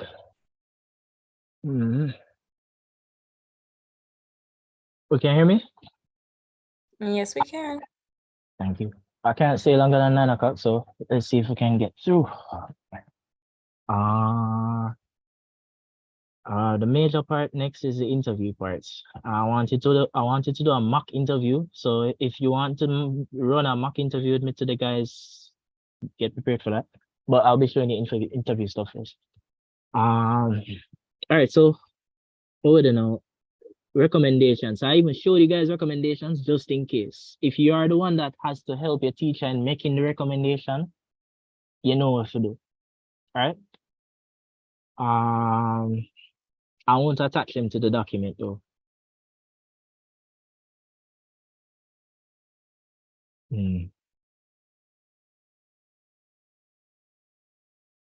And get good recommendations because that can really be the distinguishing factor. And what's a good recommendation? A good recommendation is a recommendation that clearly shows that the person recommending you is very much involved and aware in your progress of getting into medicine. It has to be somebody that knows you, and them know your struggle, and them know them involved in it. It's not just some random person say, "Oh, give me a recommendation, please." It has to be. It ideally is somebody when been working with you towards that ultimate goal of getting in. So that's a good recommendation coming from somebody who knows it. That's all I'd say. Mhm. So save submission dates on a calendar and get a day before. That makes sense. Anytime you have a date, a submission, you have to put it on your calendar. Why is this giving problem?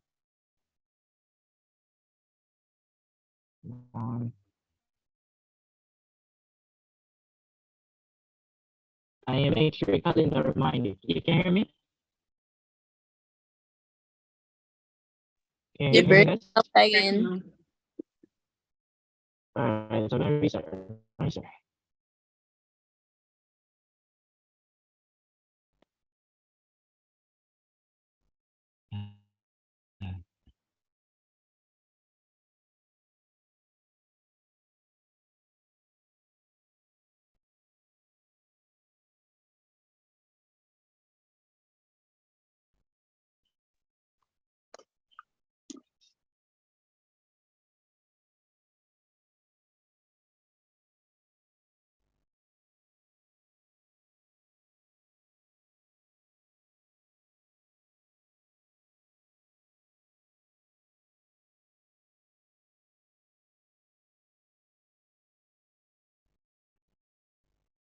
Mhm.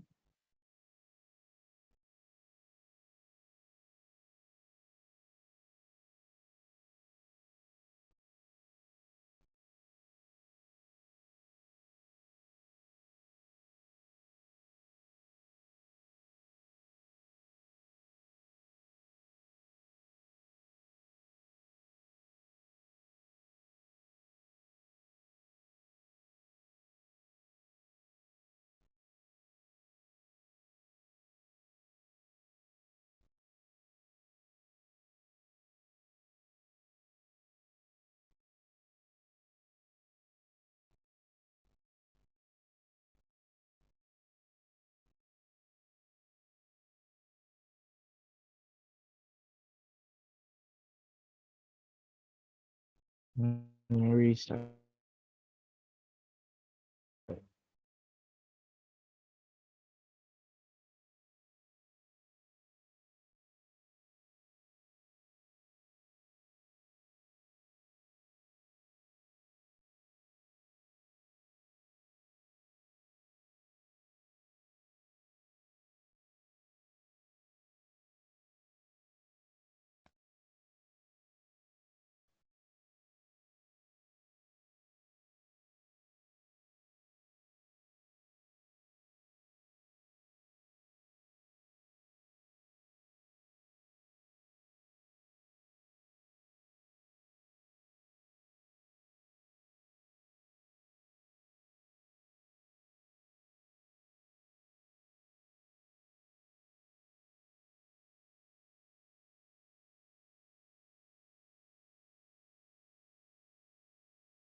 All right, you can hear me? Yes, we can. All right. I hope you have a Sunday dinner. Enjoying while you're getting the information. Only caveat is that I take long when I'm giving stuff, but if anything, you can watch the recording, watch this YouTube video.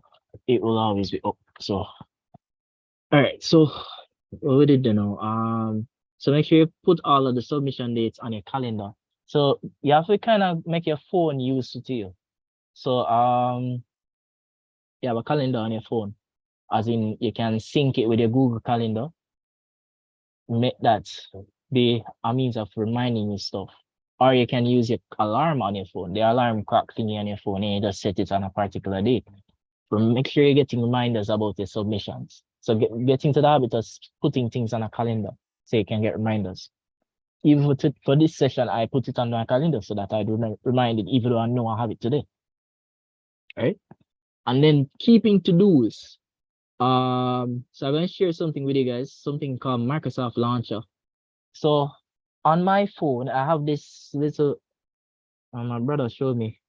It's a launcher is basically a way how you can edit your phone. That's the best way I can explain it. And Microsoft Launcher is very good because I don't know if I can share my screen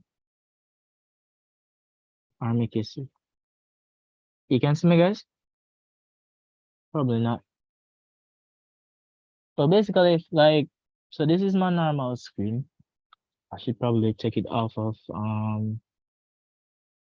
Yeah, take it off the blur thing. yeah, you can see it now? Yeah. Good. All right, so this is my normal screen. Microsoft Launcher, when you download Microsoft Launcher, swipe like this, a whole bunch of widgets open up on this side. So it's kind of like a nice little, if you watch like Tony Stark, it's like you have your own setup kind of.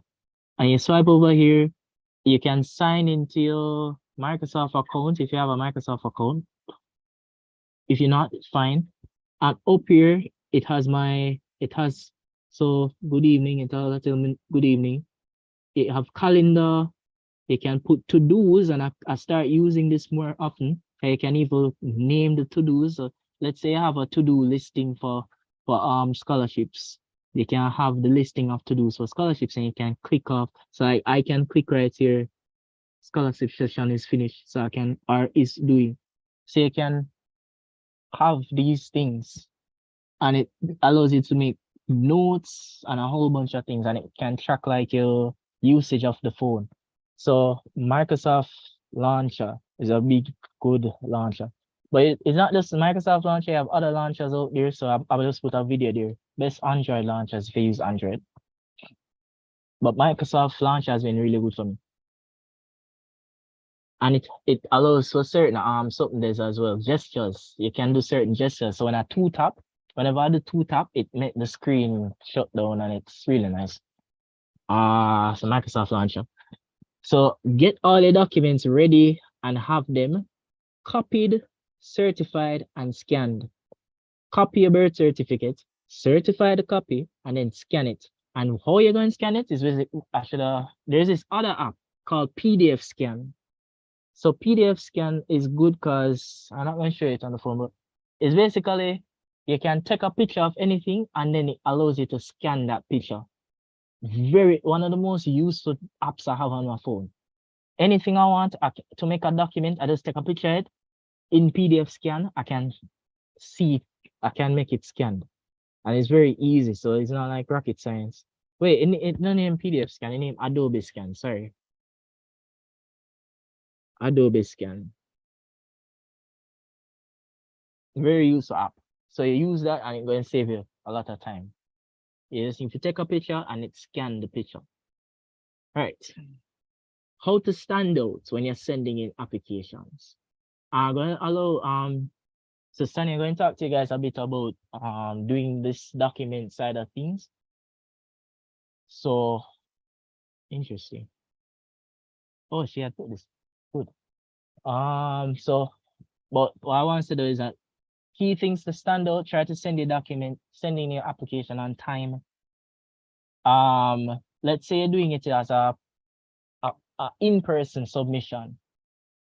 You want the package to look nice. So you don't want some dog ears up and look away. For instance, with the OSF application where you do, where you have to submit it in person. You don't want it to look away. You want it to write properly, so them not feel read hieroglyphics.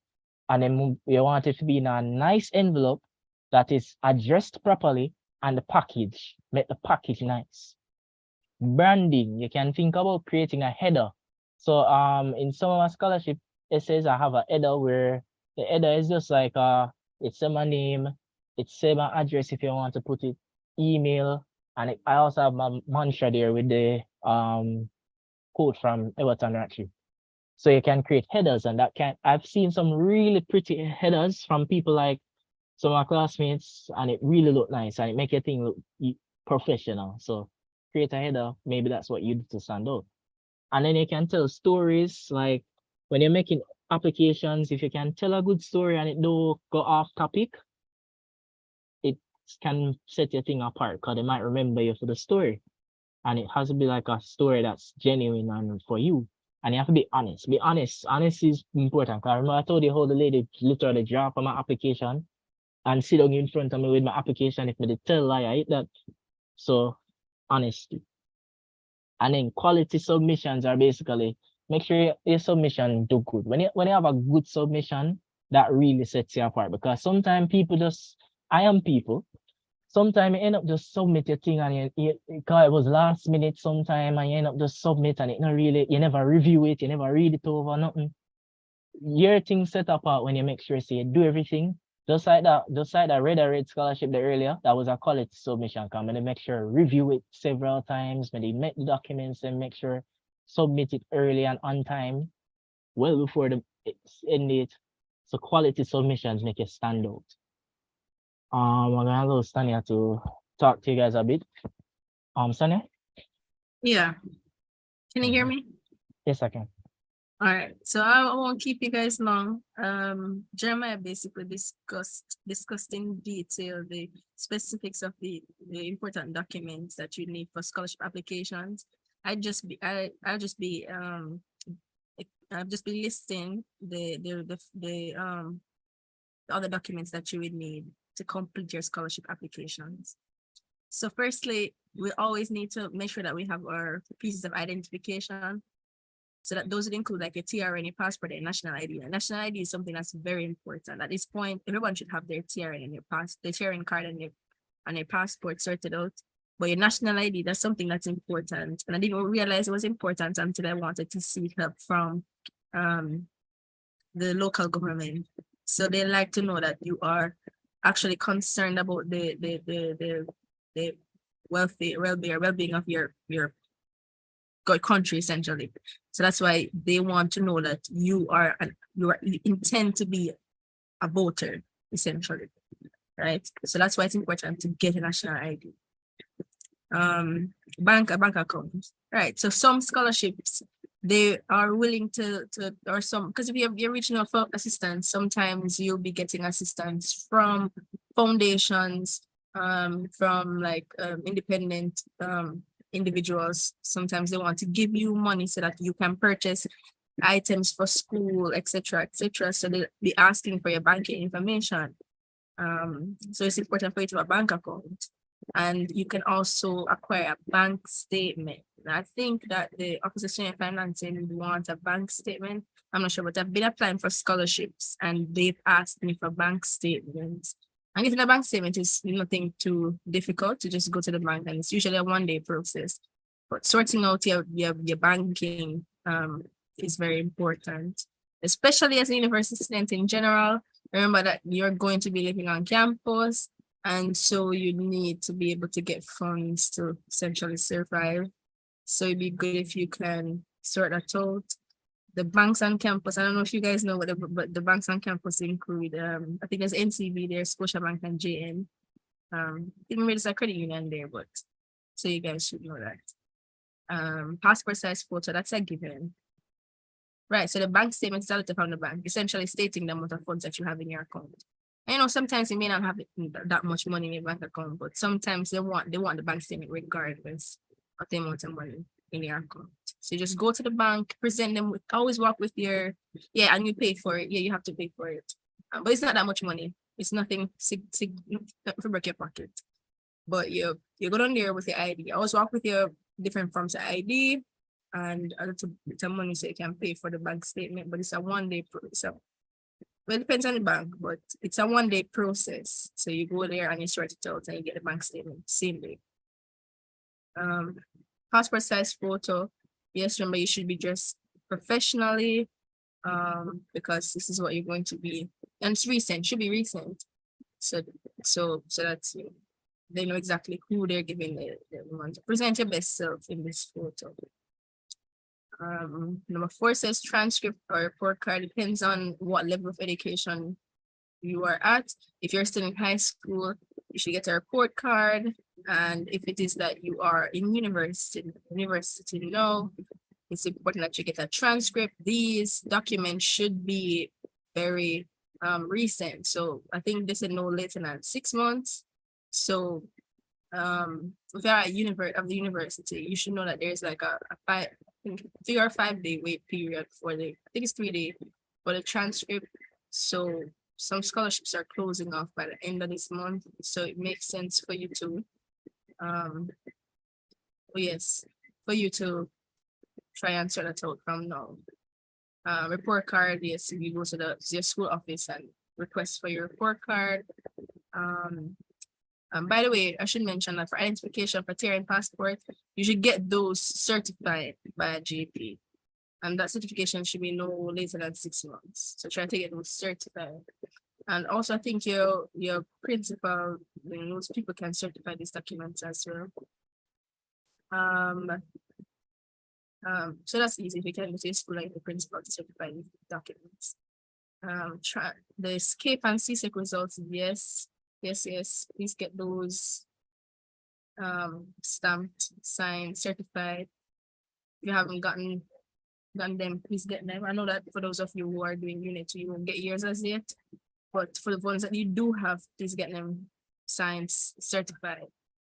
It works in your interest to get these things sorted out because you'll be using them throughout for many years to come. You'll be applying for scholarships, and it's good to have these things sorted out. So all you have to do is reach for them, and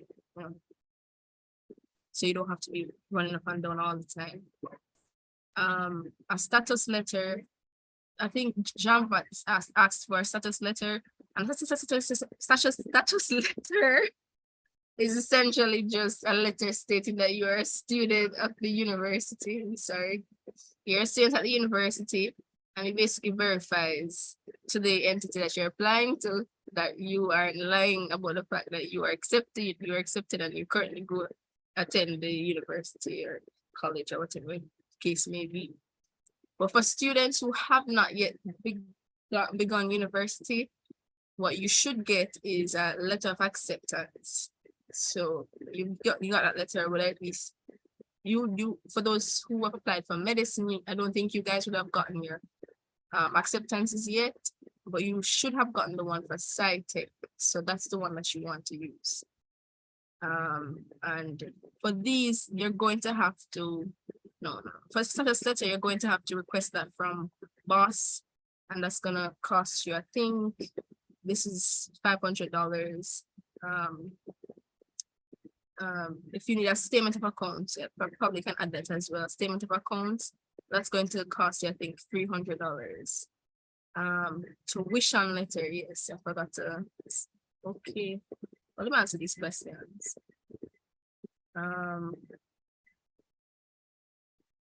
One second. Is it okay to upload an original document if they haven't mentioned that the document? Is it okay to upload an original document if they haven't mentioned that the document should be? Okay, so as a general rule of thumb, get all your documents certified. Even if it's original, get it copied and certified. I mean, unless it's like a transcript or something like that, you don't need to get that certified. But if it's like an ID or if it's your CAPE grades, CSEC grades, get those certified as a rule of thumb. Get all of those certified just one time, just knock it out. Copied, certified, scanned. Yes, and it's important, thank you, Jeremiah, to know that you should scan and store all these documents. Save it to your email, save it to your Google Drive. Do not lose them because you're going to need it every time you apply for scholarships. You're going to need to retrieve these documents, same documents. A tuition letter, no, that's very important. You're going to need a tuition letter. Whatever the case may be, these entities would want to know what your tuition fees look like. And it's the same way you get these documents. You go on US system known as a BOSS system. I don't know if students who, I don't think students who have who I think you guys should be, once you get accepted, you should be able to access the BOSS system and you should be able to request a tuition letter. For those who have gotten the CITIC acceptance, use that tuition letter because you won't be able to get the one from medical sciences yet. But that's what I did when I was applying for scholarships in first year. I used the tuition letter from CITIC. Yes. But let me just kind of go into just reiterating what Jeremiah said about a couple of other documents. But in regards to your letters, for a recommendation letter, you're going to need two kinds. As I said, you're going to need a character reference and an academic reference. And you need that from an upstanding member of society, like a principal, your JP, doctor, pastor, minister, someone upstanding, essentially. You're going to need a letter about yourself as well. He mentioned that a letter stating financial challenge. A lot of these organizations are going to ask you to write. I'm going to add this to the document as well. Jeremiah can add it. You're going to need to have a letter stating financial challenge. And when you're writing this letter, essentially the main idea is to not undersell yourself, but don't overdo it. Because the truth is that they want to know what your reality is. Some people are very modest with their the financial situation, and you don't necessarily want to go into detail. But the fact is that they're there to help you, and they can only help you if you give them an accurate indication of the kind of help that you really need. So I'd say state what your reality is. Make it heartfelt. Let them know that you are a hardworking student. You're looking forward to head off to university to better your situation, but this is what's holding you back. And if they give you this chance, and don't nice it up, please. Late, don't make them exactly. It's essentially, it's like a proof of me. Like you show that this is your situation. You live at home, it's an extended family, but the main breadwinner is your mother, and she has to take care of everybody. You have a sick grandmother who her hospital bill is very high, and you have to be working to help your mother be able to buy clothes for your siblings, all that stuff. Don't neglect anything like that. Let them know your situation and make it speak from the heart. Because the more you explain the situation, is the more unique your essay is. The more unique it is to you as an applicant. Okay. My battery is running low, so I'm trying to see though. Okay, and this is important too, that when you're writing your essays, guys, if you're writing for a corporate entity, it's good if you research into their I think like their mission statement. Yeah, that's the term, the mission statement. So if they can incorporate it into your essay, let them know that you want to be part of their family, because ultimately you and them have the same goal, which is to uplift society or to provide assistance to or less fortunate, something like that.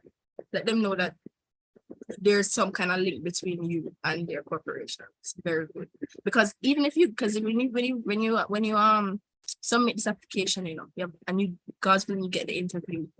They want to know that you know about the organization. It's very good if you start reading up on the organization. All right.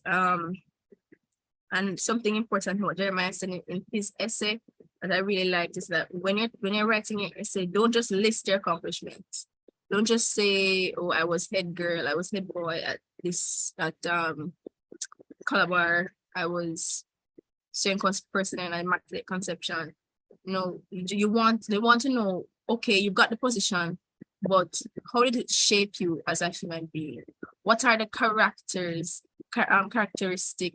and the traits that you own being in this capacity? Who did you help? Was there any particular student that this position helped you touch in any significant way? That's what they want to know. Something a bit out of the norm. Because there's the truth be told, let me tell you guys, in medical school, almost everybody you turned to in class was a head boy or head girl. If you turn to your left and ask, were you a head boy? Yes. Were you a head girl? Yes. Deputy? Yes. Everybody's a head girl and head boy. But you want to know what they did in their capacity. Who did they touch? Did they change any lives? Did they change anything within their school? Did they do anything significant? Did anything significant happen during their tenure? So put that in the essay. It's very good. Involvement. Yes, it's very good for you to be involved in school. If you're part of the quiz team, that's good. But also you need to be showing that because you want to be a medical doctor, medical professional. Even 1 second, please, my computer is dying.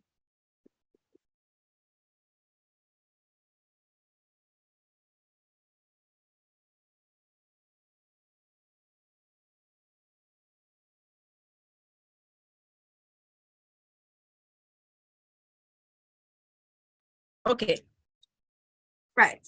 I'm back.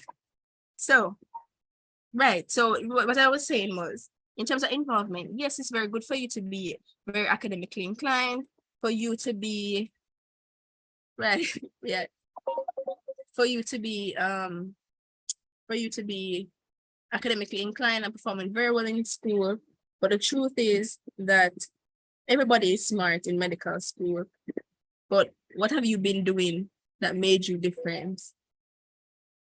How did you impact the school community? How did you impact your wider community, church community? That's very good if you're involved in church, if you planned and executed any outreach programs.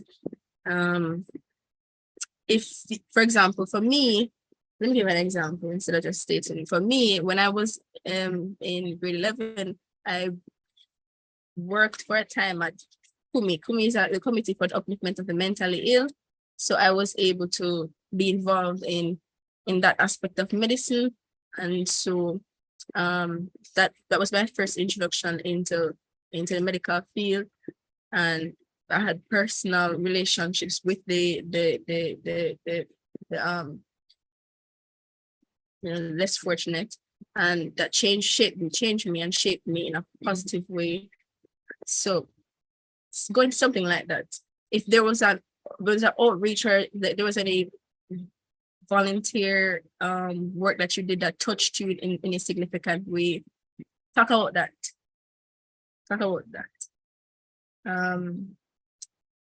Right. How did it affect you? How did you grow? I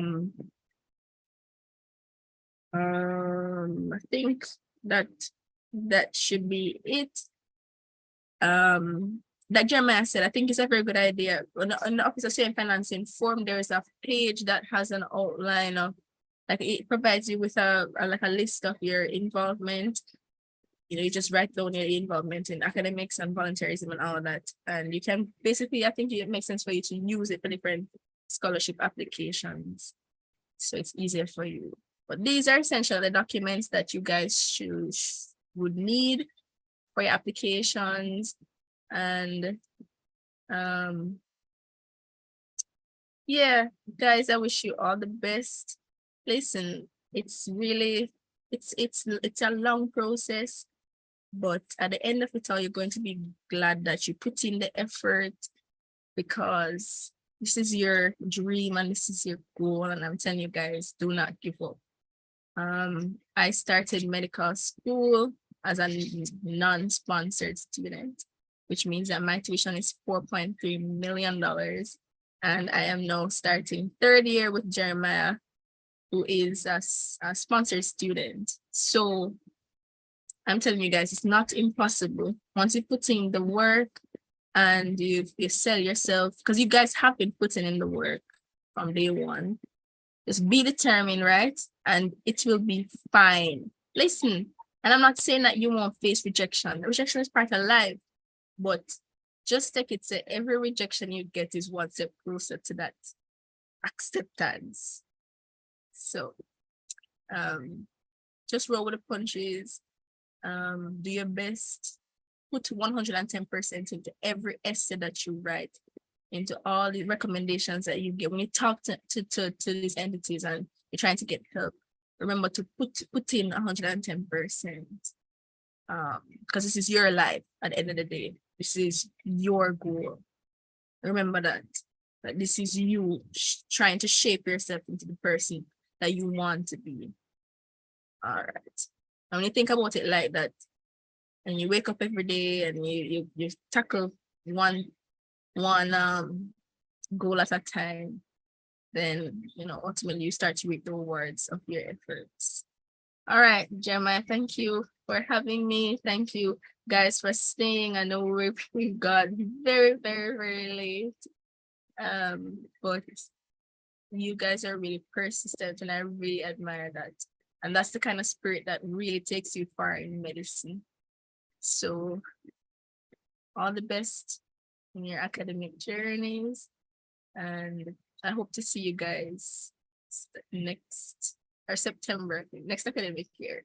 I hope to see you guys. If you see me and Jeremiah and Jimmy, don't be afraid to say hi. We're here to help you in whatever way that we can. All right, guys, take care. The great Stanley McIntosh. Hey, thanks. Really appreciate it. And guys, like when I hear it from Sonia, this is straight from the source in terms of knowing how it goes for scholarships more than me.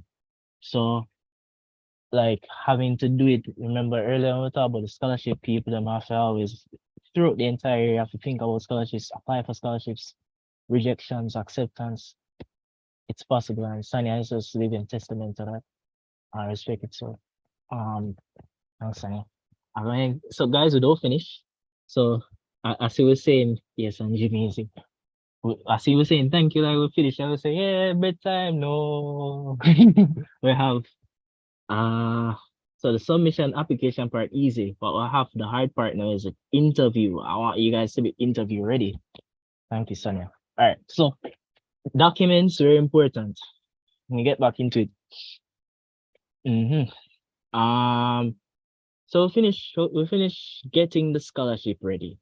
So I told you everything that I wanted you guys to appreciate when it comes to getting applications ready. So we talked about identifying the scholarship. We talked about getting the application ready. So the essay, the little things them way I gotta do to make sure you do it the right way. And the best chances of giving that 110% so that you can defy mathematical odds and get the scholarship because you're asking for incredible numbers. So give incredible numbers, right? You need to do it. So and people have been doing it for years and doing it well, so you can do it too. So like, and also if you want to reach out to us individually about like different scholarships that we've received and talk to us about it personally, you can do that. Hopefully you can reach out to me, and if you have a question for Miss McIntosh, I'll relate to her and you can probably even speak to her directly, because like I said, McIntosh more than me knows. So right, and you can reach out to All About Scholarships, Delmar Squire, and All About Scholarship is a med student in our class, and he, just like me, same situation in terms of figuring out the finance and scholarships and all that stuff. So you can, right? So the next thing we're going to talk about submitting applications. So just to make the process full, after you apply, you get the application ready. The next thing to do is submit it. You need to appreciate that step. you need to submit the application, because there have been times, because we're humans, right? There have been times when mm, there have been times when I have done scholarship applications and never get to submit it because time run out on one bag of things. So you have to be mindful of that and just know, say, submitting is a part of the process. So how I ensure that that's done, make sure you set your dates on your calendar so that you never miss a submission. And sometimes you miss submissions, but you really don't want to, because that submission that you're missing, it could be the submission where could have get the scholarship to make you all right when you have not get for the exams, because you get locked out of the exam because you don't have the funds. Remember that when you have exam time come around, they will bar you from doing your exams if you don't have your grades, if you don't have your tuition cleared. So all of these things are important so that you can have peace of mind when you study. You don't want to worry about the finances as much. So all of that.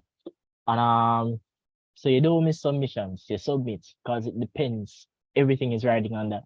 And then there's the end of month rush phenomena, where like you see at the end of most months is when you have a whole bunch of scholarships being due. So the due date of most scholarships are like at the end of month. So like always expect, say, at the end of month, you submit one bag of scholarship. So it's like the end of month phenomena. Especially like July, August, then period, May. So end of month rush. Prepare for that. And you would be preparing for it because you have a document where you know your scholarship, then you know when them due and all that. Recommendations, the recommendations usually take a while to get, especially if it's a JP that you're not familiar with. If it's a JP where you know, it would already have a recommendation in terms of the same recommendation I use. And this is why I advocate for having like have an active role in creating the recommendation. Because if you do, it would be easy for them to be done because you would have the soft copy of the recommendation. I have most of my recommendations soft copy. And sometimes when Mr. Sir want a recommendation, I just give him my thumb drive, him trust it, him take out the recommendation, I will edit it a little and that's it. Versus him having to try and find recommendation and make it from scratch. So you want to make the process easier for them. But the recommendation is like some of the last things that get submitted because it take a while to get it from them sometimes. And then in documents, I don't like this, but sometimes you can submit documents after the fact. So like you send the application and then send in the documents later. This depends on the scholarship place. Let's say them tell you say you can do that. This was very common during COVID. When COVID did not keep, it was hard to submit documents face to face. So sometimes you have to submit them afterwards and after you get permission and all that. And then sometimes you see scholarship dates change. Like the due dates may get pushed a little bit, though bet on it, but sometimes that will happen. So you want to continuously look at your scholarships so that sometimes the due dates change so that maybe you can submit an even better application. I've even done that before. And then you need to review. When you reach the point of submitting, you need to be sitting and reviewing. You need to review the documents and make sure it's the right document you submit. Make sure it's the essay good. Check the grammar, check everything, review, and limit the errors because those can be the things where mash you up. And then last thing here, clean up your social media. You need to go and make sure say email and a bad girl Stacy or whatever. Don't make your email be weird because they're gonna need to use your email. And also your Instagram handle. And also the things that you post as well. You want to be careful of that. Or at least private your things so that them can't just go and see where you post, right? So be careful with the social media because they do follow up it. Depending on the type of scholarship, for instance, Grace are one of those scholarships that rely on public media. Like they'd want to use you as an ambassador. If they're doing that, they want to check what your social media is like, right? So you want to be careful with that.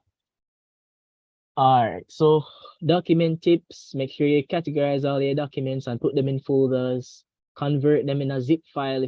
That would help. Sometimes you can put all your documents as a zip file. So you have all of them in a zip and then you just send it to your email. Make sure you name your documents appropriately.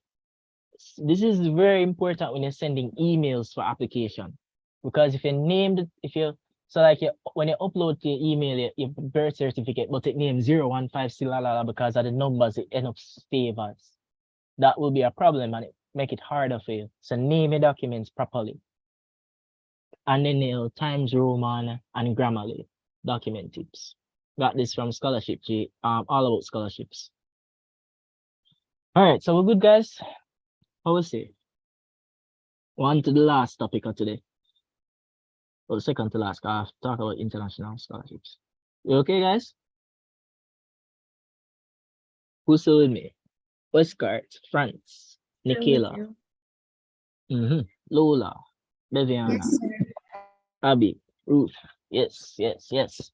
Jimmy, you're going to talk on this point, the interviews?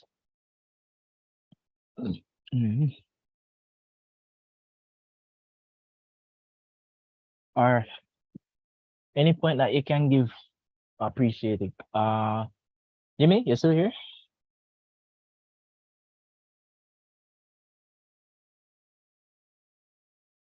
All right, but like I said, any point you can give, appreciate it. But I broke down the interview thing to make you say I have some questions, and this is where I really wanted to spend a lot of time on. So I have time, so I said at 9 o'clock, I need to come out. So I have a good amount of time to spend on interview prep. So interview, 2 stages. There are 2 parts to doing a successful interview. Firstly, you have the stage of preparing for the interview. So it's interview preparation. And then after interview preparation, you have interview execution. You actually need to go and do what you have to do. So that's how you think about interviews. You have to prepare and then you have to execute. 2 completely different things. And like, if you've done interview, you've known that feeling like, yo, like the anxiety, worrying what you're gonna say properly and all that stuff. I've done a couple interviews myself.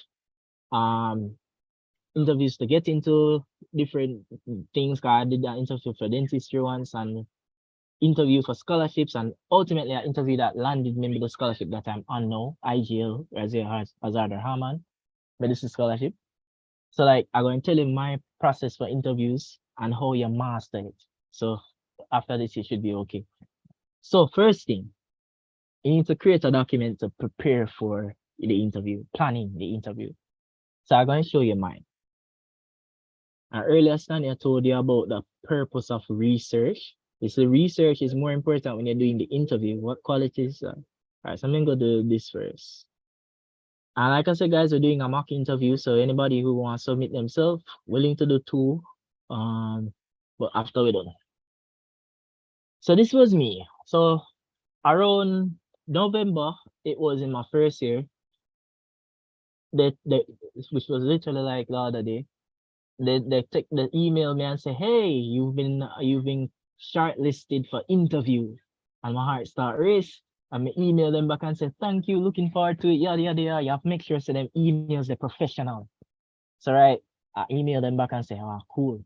And then the interview was like coming up. So that was like after midterms, close to finals, and I have to prepare for the interview. So I did a whole bunch of research. I went online, I watched videos about doing interviews properly. And it all came down to, firstly, you have to know the background behind the company, because I'm going to talk more on that, but know the background. And then you create questions that you think they'll ask you and make answers for them.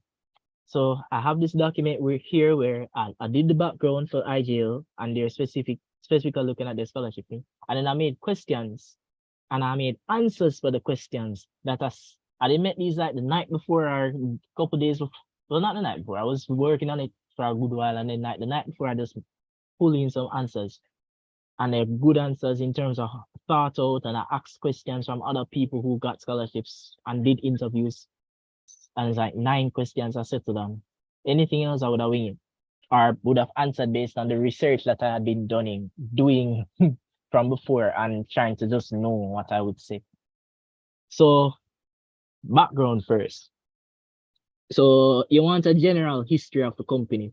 So IGL is a Indian-led kind of company started. You don't need, it's not history, so you don't need to know like the exact year, but you want to know like generally what the history of the company is. if it's a let's say the scholarship is a foundation. So it's the Daniel Hansel Memorial Foundation. In a background for that, you want to know who is Daniel Hansel. And you want to know why did he have her foundation? Is it somebody who had passed away and then wanted to give back to society because parents decided that's what she wanted to do? Or is it somebody this? If there's a name inside the scholarship, so the Daniel Hansel Memorial or whatever, you need to know who that person is because they will ask you. So I went to something yesterday and it was a scholarship thing. And she was telling us about a scholarship she was doing because she applied for a lot of scholarships, scholarship going on, and she get through for this one scholarship and she's doing the interview and it was fire. But then like in the last couple, them ask her, so who is Rex, whatever the person for the scholarship is, and she blank because she don't know who the person is. And that comes down. So that was a learning lesson for her. She answered honestly that, hey, she don't really know who the person is, however, blah, blah, blah, and she came back. But that's a learning lesson. You need background. You need to know background of the company.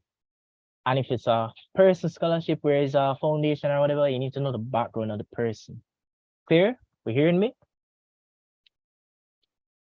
Yes, sir. Because best believe you're gonna lose marks if them ask you, so what is this? And you don't know what is this. And that is the main thing for the company. That's one of the most embarrassing things. Like I've been in that situation for a interview once. It was an interview for UE Stat, which is a club at UE. And them asked me something when I should have known. Them asked me what does stat stand for. And I did not know. And you have to sit down in front of these interviewers like, well, I don't know. And you don't want that to be you. Because they will ask you. And that is what going to set you apart. And it's important to know the history because that's going to help you to know why you need to get this scholarship. Because when you find out the history of a company, you want to find out what their mission statement is. Why do they have this scholarship? Is it that they want this scholarship because they do this scholarship because they want to help people in medicine because they realize Jamaica has a deficit of medical doctors?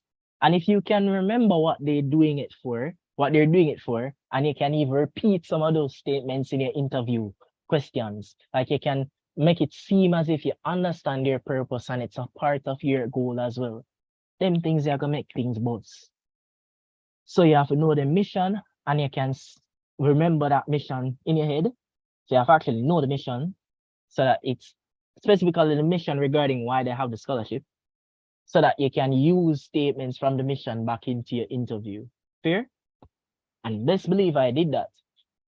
So I went a little overboard and remember, there's no such thing as doing too much.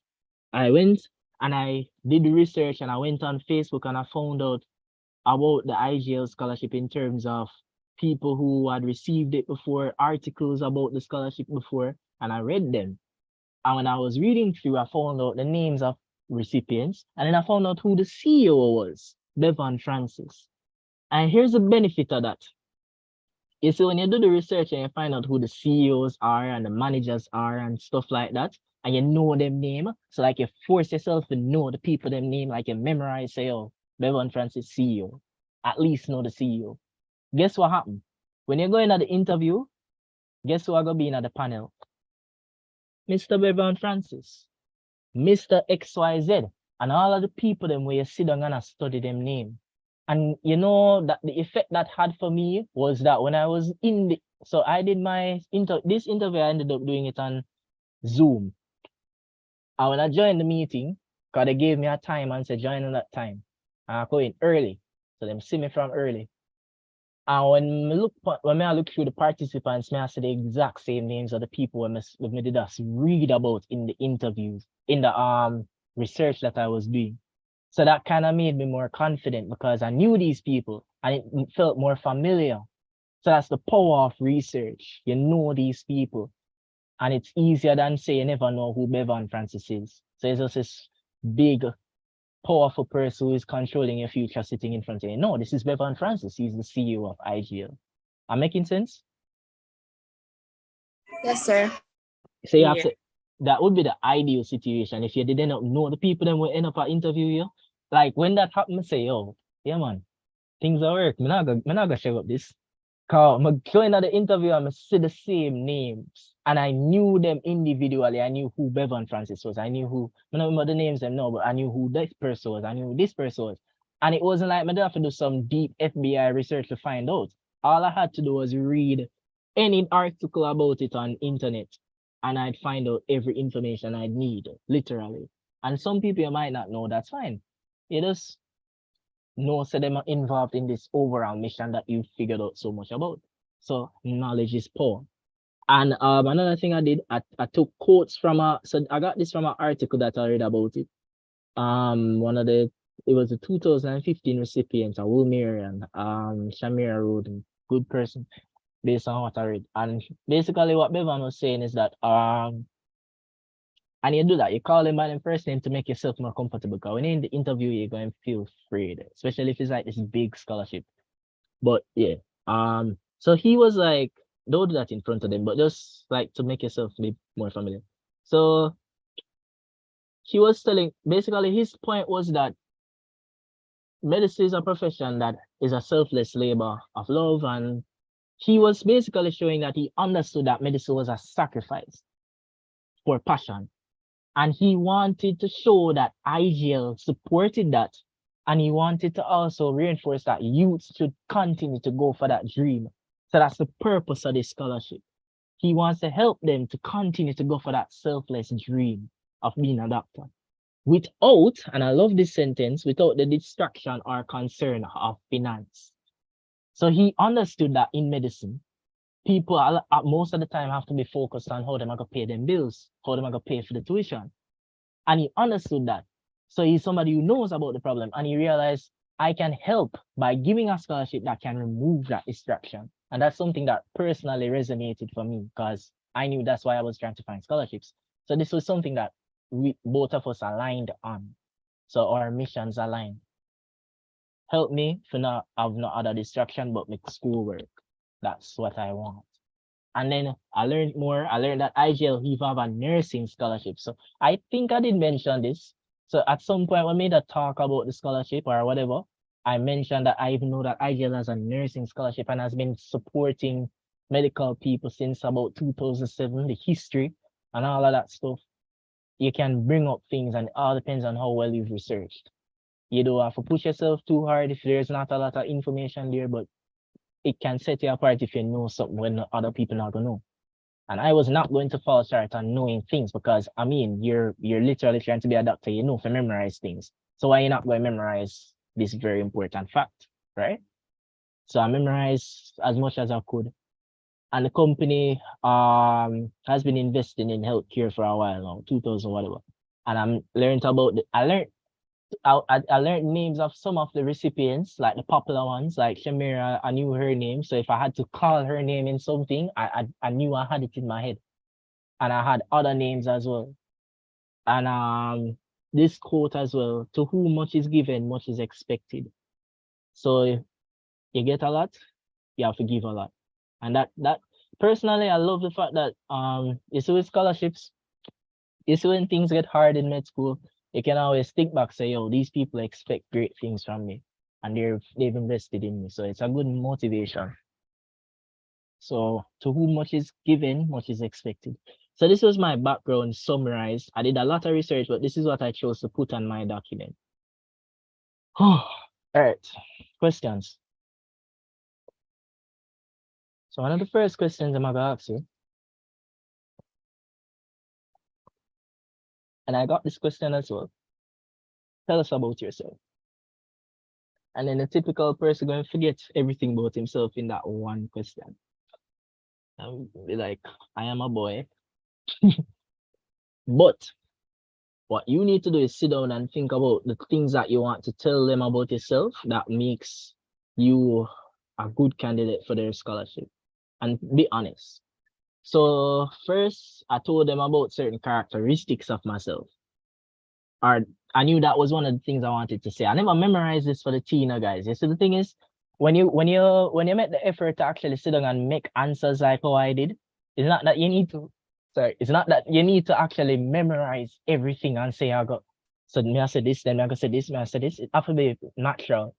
the thing is, when you spend time to actually write down what you say, when you start talk, things are gonna just come because you know where you would have want to say. So you already know, say, I have this point, this point, this point. And you might not remember all of the points then, but you're gonna remember your strongest points. And you're gonna lead with your strongest points, and you're not going to talk a lot. So with talk, because it's the talking, it's literally down to you talking to defending what you're trying to say. So I told them about characteristics that I had. I'm a humble person, driven, positive, caring individual with a hunger and a mission for academics, career, and life goal. So these are characteristics. I started with characteristics. Then my thing, I always tell people about my sixth form story. As in like tell people how I eventually got into medicine. From coming from being in sixth form where my grades weren't all that, to eventually repeating courses and then taking gap year, doing a business, tutoring. I like to tell my story. So when people ask me about myself in a professional sense, I will tell that story because I know that story shows the progression of my character, and also it shows that I'm able to plan and overcome. So if you can think about a story that helps to represent good qualities in yourself, practice telling that story. We're good? We okay? Yes, we are. Mhm. All right, so I tell that story. Sometimes, like I think I told the story, and it's a nice. I definitely told the story. I remember because this was 2 years ago. Then it asked me the same question, and I did tell them the story. And it's a story that I've told many times because I had to tell it for scholarship applications. I had to tell it in person when I'm talking to people to beg for scholarship or whatever. So it's a story that I was comfortable explaining, and I just explained it naturally, and I maybe a book on your words and couple times, that's okay. But I just explained it and it came off reasonably well. So you may not have a story yet to tell like that, but at the same time, you can probably think of something that you can, if you have it, don't force yourself to make up a story. But if you have a story that you think is worthy of being told in your progress, you can tell the story and practice telling the story, or think about a story that you've already been using a lot to explain things, right? That was what I did there. So I remember actually telling them the story, just like how I told you guys earlier about how I got in. It's the same story I tell them.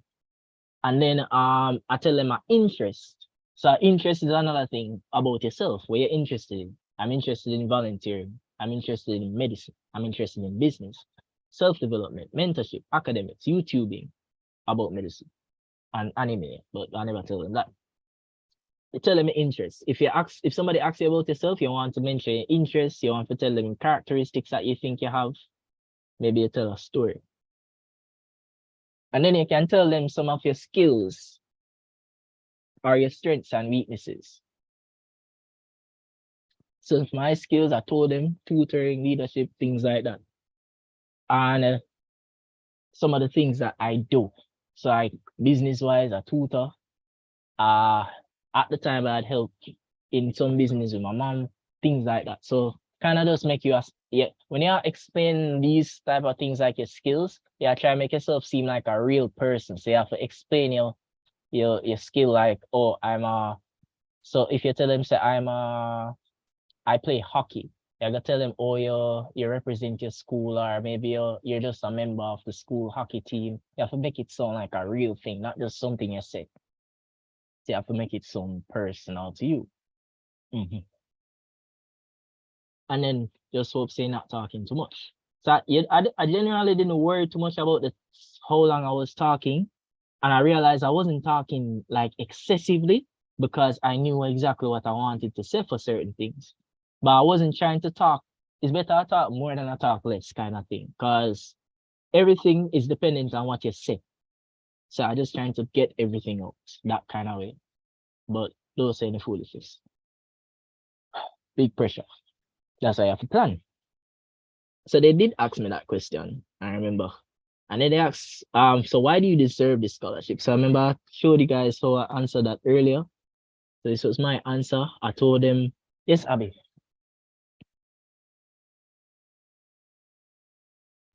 Sorry for cutting you like that. I just want to find out if you'll be sending this document or recording or where I can rewatch this video because I Oh, wasn't on most of the session. that's fine. So what happened now is this resource doc, everything going to be added to it. So I've been streaming the video live on YouTube, which means that when I finish streaming, it's going to be on YouTube as a video. So I'll just, for the most part, I'll just send that YouTube link to people and people can watch it from the YouTube because YouTube will have it up. But this document now is where I'm going to put that YouTube link, and this is where everything else is that we've been talking about. So, And then you'll send it in the group. yeah, I'll keep sending it around until hopefully as many people as well. And you guys need to share it because I can't reach out to everybody. So share as much as you can. Okay, thank you. Because my tablet is dying right now. So thanks. Awesome. All right, so we're ready now. Why do you deserve the scholarship? So the key with these questions for interviews, you want to try and link it back to as much as you know about the company as possible. Because this scholarship, you want to know why you deserve their scholarship. So you're trying to think about what's so special about their scholarship, why you can get it. What's their mission? Link it back as much as possible to their company. So I think I did it well with this. So I said during my research in preparation for this encounter. So it's the thing is, whenever I do an interview, I want it to be clearly seen that I've done research and I've prepared for the interview. So if I don't necessarily have to state that I did research, but it needs to be clear to the interviewer that you've done some amount of research. They need to see that you know. So that was one of the things for me. And I always realize that the interviewers like when you show that you know stuff. So, but this was just an intro. During my research in preparation for this encounter, so you can say it like that, I sought to identify the pillars that the IGL Ignite Foundation scholars had. Well, Ignite Foundation based its decisions regarding selecting young future medical doctors and nurses. So I'm saying that I was trying to research and find out what characteristics the scholars, the recipients had. Why am I doing that? I came across names such as Shemar Roden, Abigail McIntosh, and others, McIntosh People Bright. And I identified that these were individuals who were excellent, driven, and willing to produce. I think when I was looking at them, I saw these words coming out in the interview and in the research. And it could show, because a lot of them, they did a lot of work to get the scholarship, and they were also willing to give back, so willing to produce. So this was how I worded that. And then I said, as chairman of, so this was me trying to quote. So I probably wouldn't say it just like this, because I don't need to word for it. But I was trying to quote Mr. Bowen Francis. And he was saying that, to whom much is given, much is expected. And therefore, I have worked incessantly with a doggedness, willingness, and purpose towards my ambition of becoming a medical doctor, suggesting that I am driven and I have studied, I have walked. All right, the way that I would have, all right, let me think. Did I actually have this question? At some point, I think I said something like this, and I have a recording I'm going to show you guys soon. So I'm not just showing this, I make up things. I actually said some of these stuff. But like, what I was trying to get across here was emotions. I want emotions to come across. I wanted to realize that I've done the studying, I've walked. I literally walked to places to find out information about scholarships. I've prayed, I've dreamt, try to get emotions across as much as possible sometimes, because that can help to make you, and it has to be genuine emotion. These are things that I feel serious about. I've done these things to get to the point where I am, right? To study medicine, and now you're here. I can support this by referring to. So if I'm going to make a statement, say, oh, I am this and I am that, I need to support it. So I support it by saying that I spent my time studying at KC and I also went to pre-U so that I could read the courses to get the subsidy. I spent my time traveling to the various agencies and ministries and scholarship headquarters so that I could find out about these scholarships so I could take care of my tuition. I was interested in that. And I spent years dreaming about becoming a doctor and motivated by the ambition. So like I'm showing reinforcement to these things that I am just saying. Studied, I walked, I prayed, I dreamed. I reinforce it with actual statements of what I did to do that. And then ideally, you know, and I thought that I would want to end it by stating, say, I have. So where I was going with this, I wanted to show them that I had the qualities that their previous recipients had, and therefore I deserve this scholarship. So I identified that the previous recipients were excellent, driven, and well producing. So I believe that I am excellent. I believe that I am driven and I can produce for the benefit of my family, friends, and others. And I suggesting that I was all of these things based on these statements. Following me, guys? So that was just how I went about that. Identify what them scholarship recipients have and then show how you have that as well. Am I making sense? Quickly, guys.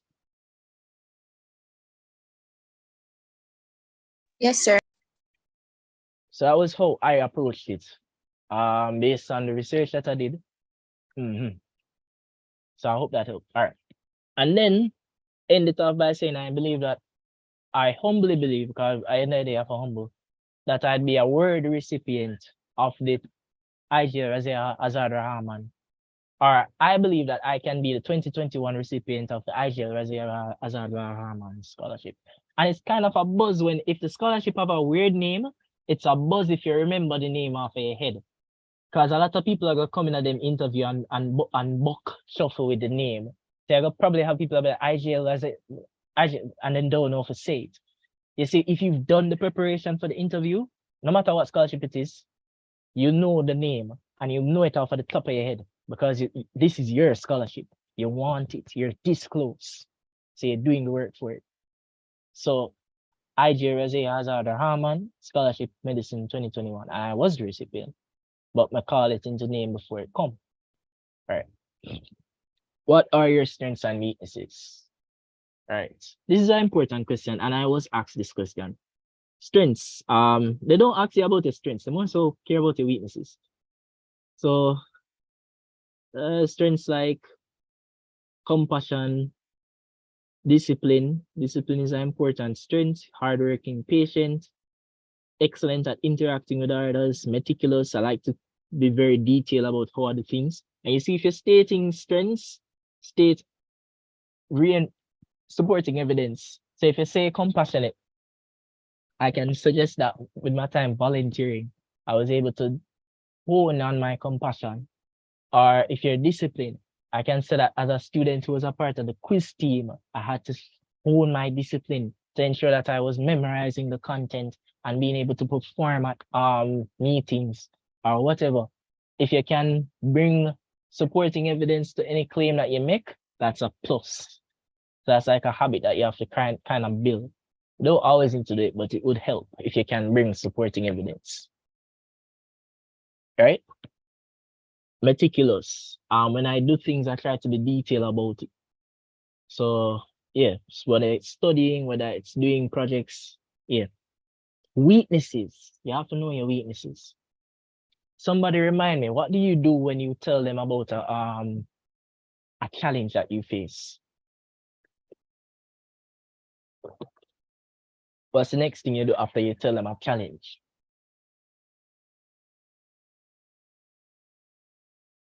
So you don't just tell them a challenge, what do you do as a follow-up? You tell them you're working on it. You tell them how you're going to overcome it or how you have overcome it. Yes. So you tell them how you overcome the challenge or how you're currently working to overcome the challenge. Very good. And that's what I did. And that's what set me apart for this question. I can show you the video for this question, Car. When I was doing this interview, brother actually did video it. Don't try to video your interviews, because that can distract you. But it was just a thing that happened. But like, try to know how to suggest how you're working on your weaknesses, because they did ask me this. So I told them, my weakness at the time, and probably still is, public speaking was a thing that I said was a weakness. It was a good weakness to draw out on. Because my thing in public speaking, I had an issue with it early on in life. So like in primary school, I never really talk a lot until a certain point. And when I talk, I did sometimes I have a lisp sometimes. So those things I did always view myself as somebody with communication issues, and I never talk a lot. But then to overcome that, and I got anxiety when it came to speaking to people in a public space, like if you're talking to a lot of people. So today, like when I'm starting the session today, I felt a little tightness in my throat, like, oh, I have to talk to a lot of people. Yeah, these are normal, but you work on them, right? But like public speaking wise, this was a well-established weakness for me. And it was a good one because I can explain from beginning to end how I've been working on it. So I said, as a result, I made a lot of investment in this. So going in high school, I make sure I join clubs. I joined clubs like that required communication. So they required me to speak. And therefore, this was well founded in years spent. Let me read it. All right. Communication has been a challenge for me in some aspects of my life, and this was something that I identified early on. This is my primary school. As a result, I was invested in expanding this aspect of my life. Therefore, in high school, I was always a member of extracurricular activities requiring communication. This was well founded in my years spent being an active member of my school debating society. And everybody knows me to do debate, so that's a well established supporting argument. And then this, along with other clubs such as Writers Club, Kiwanis Club, Police Youth Club, Science Club, allowed me to express myself more freely, confidently, and more importantly, frequently. So I always had to be talking freely, confidently, frequently. I never say it like that, but I'm close enough. And I was a devoted member of my debate club, which I was, and it matured my leadership skills. And then I talk about how it was in debate that I met Everton Rattray, who gave me the quote that stuck with me. And I can say, therefore, I can confidently say that it is a challenge that I have taken in arms and have embraced fully in hopes of someday accomplishing it, becoming somebody who is competent in public speaking. And I'll also state some of the accomplishments that I got in working on this. So I've been able to represent my school and things like that. Right. So let me show you guys something.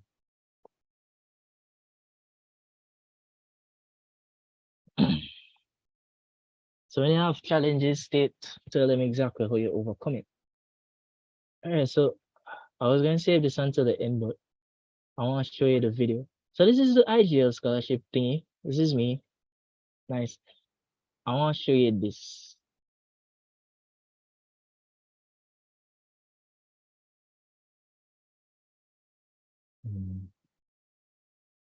All right, I'm going to show you a clip from that interview on that same question that I tell you a while ago. So this is just showing you the power of planning. When you plan beforehand, when you're going at the interview, you can do. And you see, the thing is, I wasn't just writing these answers, I was saying them to myself. You see, that night, I wrote them down properly, and then I asked myself the question, and then I answered it to myself. And I did that at least 3 times for each question, because it was 9 questions. And you just try, right? So look at this now. This is Miad. Oh, tell me if you can hear it. I started by saying, guys, you can hear it? Yes, we can. All right, so I just want you to hear or answer the question. So this was a successful interview. So I just want you guys to see how I did approach it. It was on Zoom. You might have to do it face to face. So in terms of just trying to be able to express where you think, that's one of the things that I really appreciated about this interview, because I was saying what was on my mind, and by then I was better at speaking. So, right. Weaknesses. I started by saying that weaknesses. I started by saying that I'm a very humble person. That's because I don't see myself better than anybody else. I've seen myself struggling in certain circumstances, and I've gotten intimately by my weaknesses in certain points. I'm overconfident. So you notice I say I have weaknesses, and I've seen myself with weaknesses. However, I've overcome. So by then, I realize that anytime I get asked for weaknesses, we need to tell them how I overcome. So I'm gonna start. I can pinpoint something that's probably the most, no, one of the, I can pinpoint something that's probably the most, noteworthy. The public speaking for me was something that significantly was bothering. Growing up, I was always self. So you think, oh, can hardly hear it. I can't book it. But all right. So we can't hear it, guys. We can't hear it. I could hear it. This is like footage enough because but we realized that this to get video and I had to find it yesterday. It's on the thingy though, so if anything you can listen to it, but it's nothing special. It's just me showing you say, oh, what I like about this. You think I would have thought about public speaking right off of the bat if me never did sit down and plan what me there go say? No. Like the ask me weakness and me already know what me there go say because me sit down and plan for you. So the moral of the story is the more prepared you are, the better you are to get the things done. So I already knew that I had to talk about public speaking as a weakness and also believing in myself more. Those were the two weaknesses that I chose. So this was like rehearsal for me. Now I play it again. Let me see if it can do that. I started by saying that I'm a very humble person. That's because I don't see myself better than anybody else. I've seen myself struggling in certain circumstances, and I've gotten into that area of my weaknesses in certain times. I'm overcome it. One of the, I can pinpoint something that's probably the most noteworthy. The public speaking for me was something that significantly was bothering.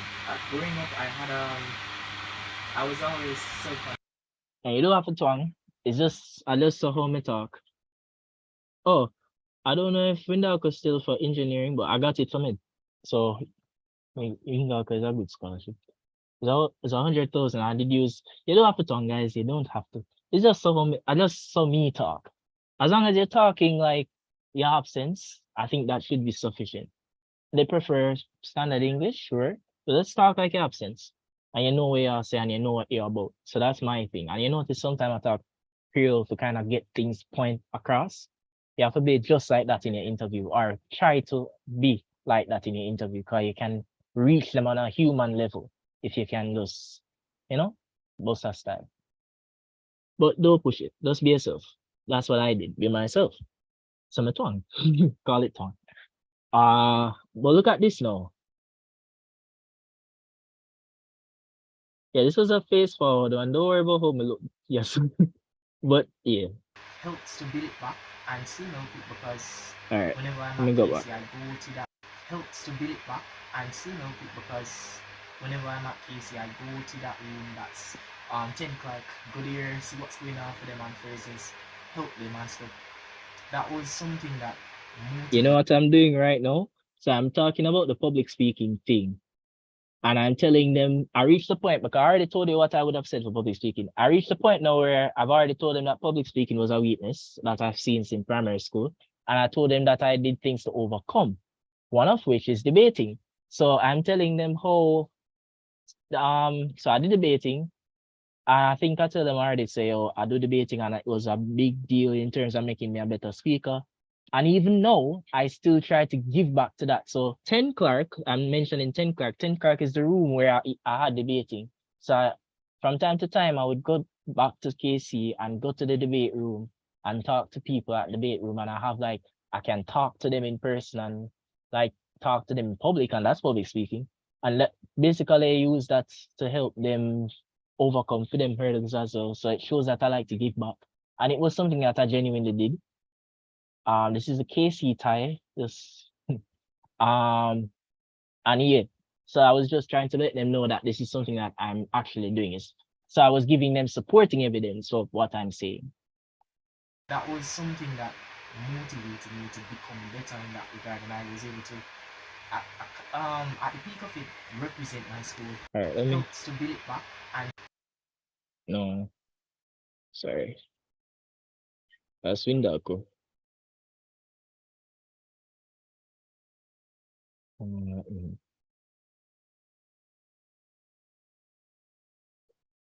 Helps to build it back and still help it because whenever I'm at KC, I go to that room that's 10 o'clock, go there, see what's going on for them on Thursdays, help them and stuff.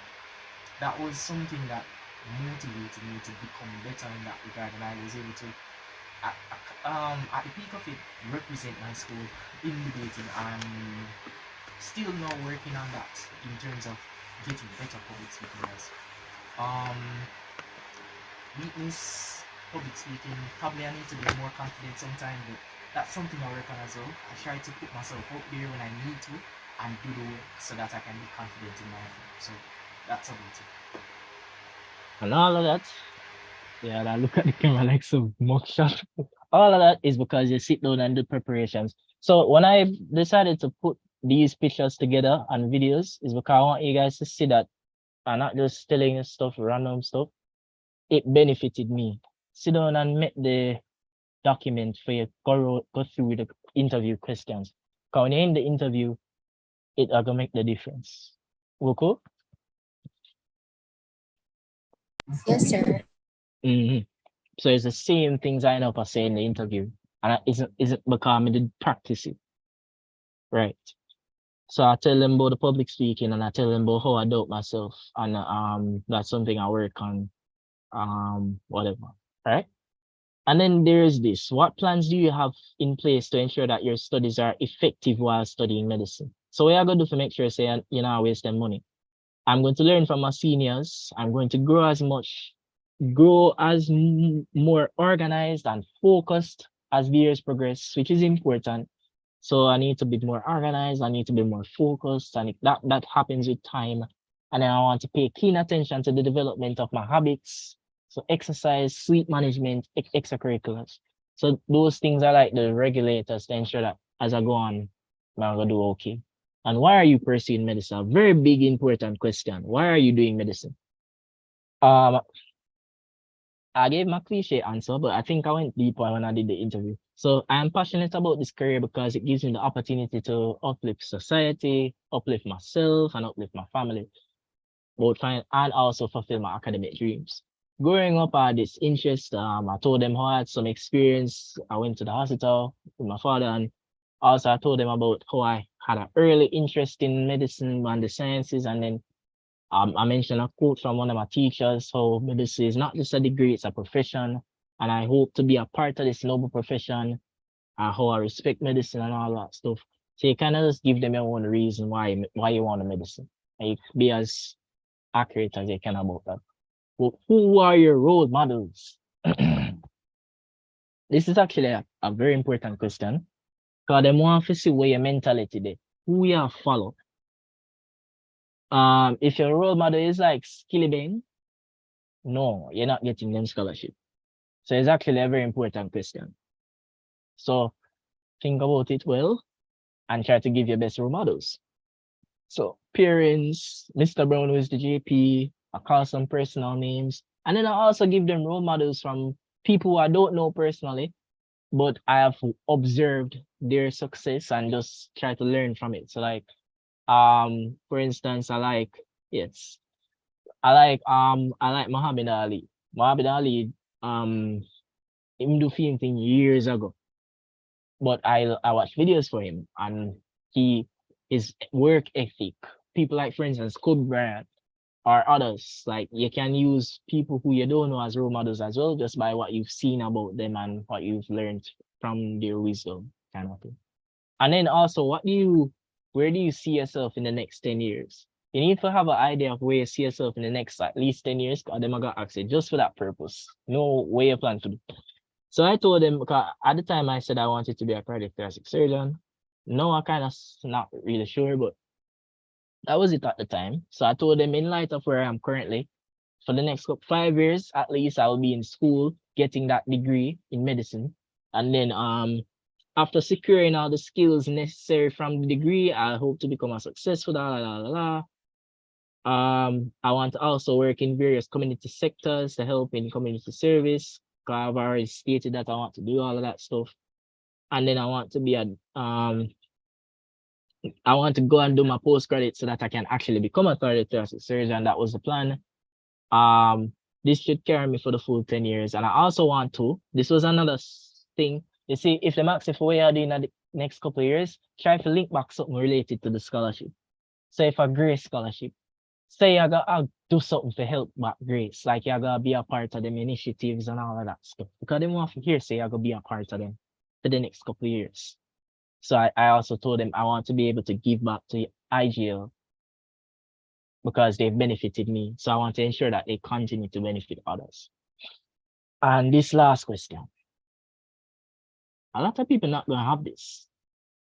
So usually when an interview ends, they will ask you, do you have any questions for them? And then most of the time, you wouldn't plan for no question. So you're gonna be stumped and you're gonna think and you're gonna be like, no, not really, because you just want to get out of that awkward situation. No. What you're gonna do, you're gonna sit down and think about a question.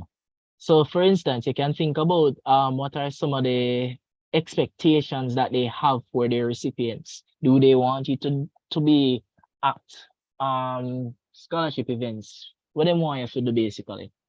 Ask for them expectations for recipients. Ask for like a reiteration of things like the co-curricular requirements or maybe the GPA requirements, just to let them reinforce it verbally, say that they want you to do. Or if you can think of a suitable question based on the scholarship, try to have at least one question because it shows them that you're actually planning for the scholarship. So you're not just come there for the interview, you're planning for the scholarship. Right, that's it in a nutshell. We're good? IGL. So you know who always buying IGL after this. So I get the scholarship, but yeah, with the interview done. And then what now? What qualities are the scholarship committees looking for? So just the typical things. You need to be somebody who's hardworking. You need to be humble. You need to be somebody who they can invest in. So you need to be a person of good character. Character is important. So you have character, you need to be humble, hardworking. I think with those characteristics, you'll be able to make any scholarship person okay with selecting. Because you have to be able to can do work if you can keep them scholarship and make a difference with it. And you have to have a good character and humble, right? Things like to do re-interview prep. And this is like the last hard thing for today. So you want to make sure you do the background research, just like I did. Make sure you know the company's history, know the mission regarding the scholarship. If you can, try to learn the names of past recipients and their story, and try to know the CEO name. Because you can end up sit down just like me, Bevan Francis, the writing of the interview they are interviewing you. He never actually talk, you know. Because there was this other person that was speaking from OSF. They were just in the background listening. And they did ask questions. Because I think Bevan was he was actually a KC old boy. So he asked me a question regarding KC. Cause my icebreaker was the fact that I had on the KC tie. And then we were like, the KC tie. I was like, all right, yes. I'll never make you look like me that say, yo, yeah, fruits, whatever. But yeah, that was just like an icebreaker, I guess. So I chose to do that because I want to be creative, and that stood in their memory. But also to say, yes, when I actually got this scholarship, so a couple weeks later, them saying, one of the things the committee did tell me, so when I went to the actual receiving event, what he told me was that the main reason why I got the scholarship is because he could clearly see that I needed it. So need is important. When I did the interview, I must have been able to show them, I'm guessing, that I needed the scholarship. So based on how me explain certain questions, he said that he could see that I need it. He never said nothing about the coke. You see that? He didn't say anything about my grades. He never said anything about my co-curricular. He said he could see me didn't need it. So that was something that they really stand out for me. Not saying that other things are very important, but it's need. He did see the need. So yeah. But to the background, make sample questions and create answers for them. Be confident enough in yourself. You can make mistakes. You can even laugh. You can even tell them say you're nervous. Just be honest and try to know say you're good at because you want the scholarship and you're prepared. Preparation will allay any nervousness you have. As long as you just start doing it, eventually the nervousness will fade away. And you have to kind of relax. Just be yourself. Right. That's basically my 2 cents on interviews. Before I do that, Jimmy, you have anything you want to add? We have like a couple more minutes. I have to stop at 9 o'clock. Jimmy, you still here?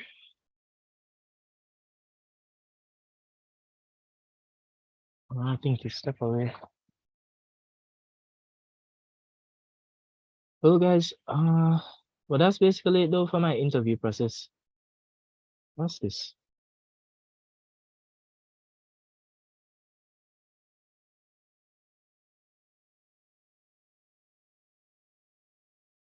Oh, let me reply to this. What's your name again?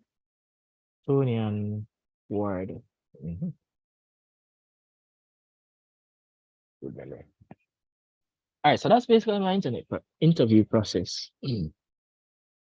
And it's been successful ever since. So follow those steps and you'll get the scholarship, hopefully. So I had this, just a little motivation. So it all started with doing the research about the scholarship, find out what name. It was one of the OSF scholarships, get the interview thingy. And all of that led to this, me actually being one of the recipients. And you see how many is us 4 away. Actually, it was just 2 of us get it for medicine. The rest of them are from nursing. So it's just 2 of us out of the many applicants.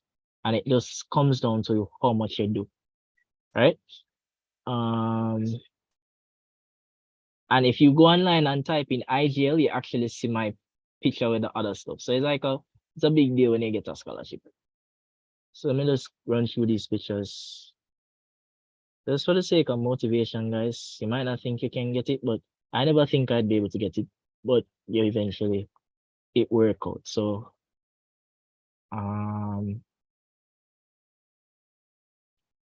load.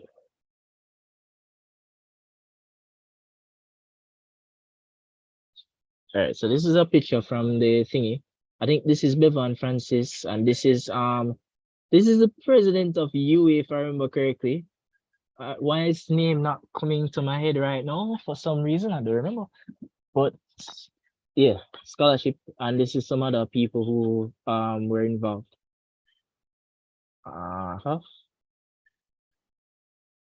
IGL. This my mom and me. Make your parents happy. Very proud moment.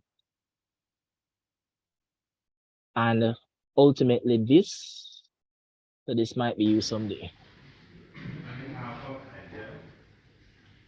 I was very nervous.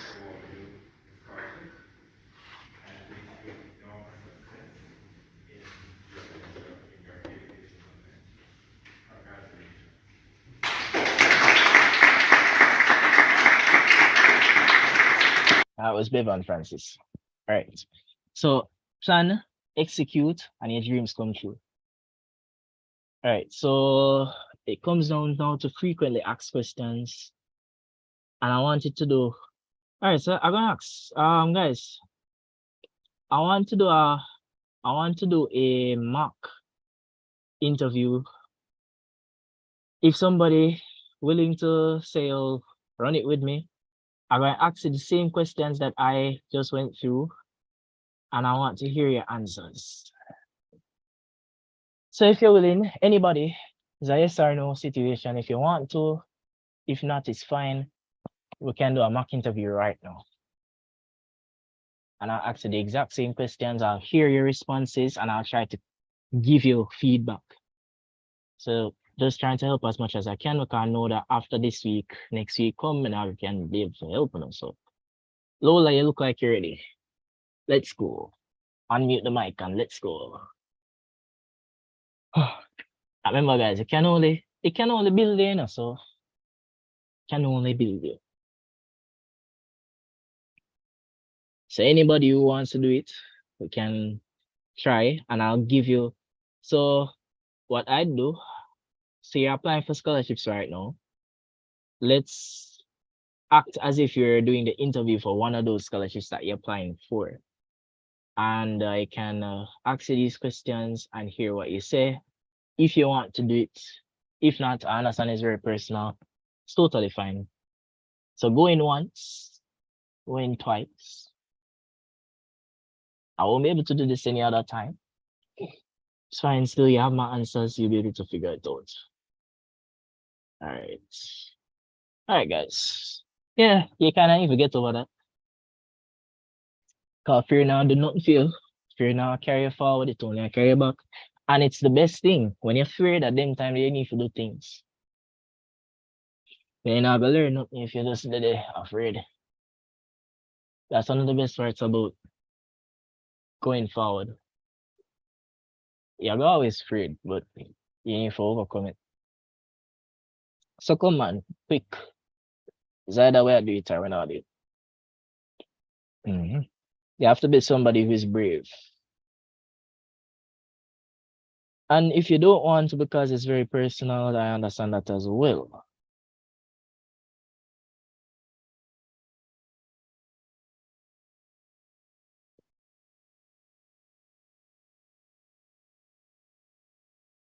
I mean, guys, life is always life, you know, so I mean, you really can't make like I'm telling you guys, confidence is important, and it not means you're always gonna be perfect.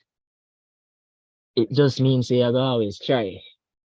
So when you become a doctor and you're in that big group of people, you're not going to be the one in the background and watch everybody else and do the stuff then. You're going to be the person like me who will be standing at the front, in front of the teacher and the patient, and when question asks, you're going to be the one to answer. And you're going to be the one where do things, regardless of how open you are, because that's important as a doctor. You're going to learn how to be able to just do things, regardless of how you feel. But I understand it's very public, so alright, it's fine, guys. Don't worry about it. You have the answers. Work through the answers for yourself and make answers for yourself. Make answers for yourself, right? Good. And if I can, you can text me and I'll try to help you. All right. So let's move. The thing is, frequently asked questions. Frequently asked questions. So I got these questions from a Google form that I had sent around. Yeah, man, you can text me. Miss Westcart, I remember your name. But guys, moral of that thing I did just now, I want you guys to be comfortable with putting yourself out there.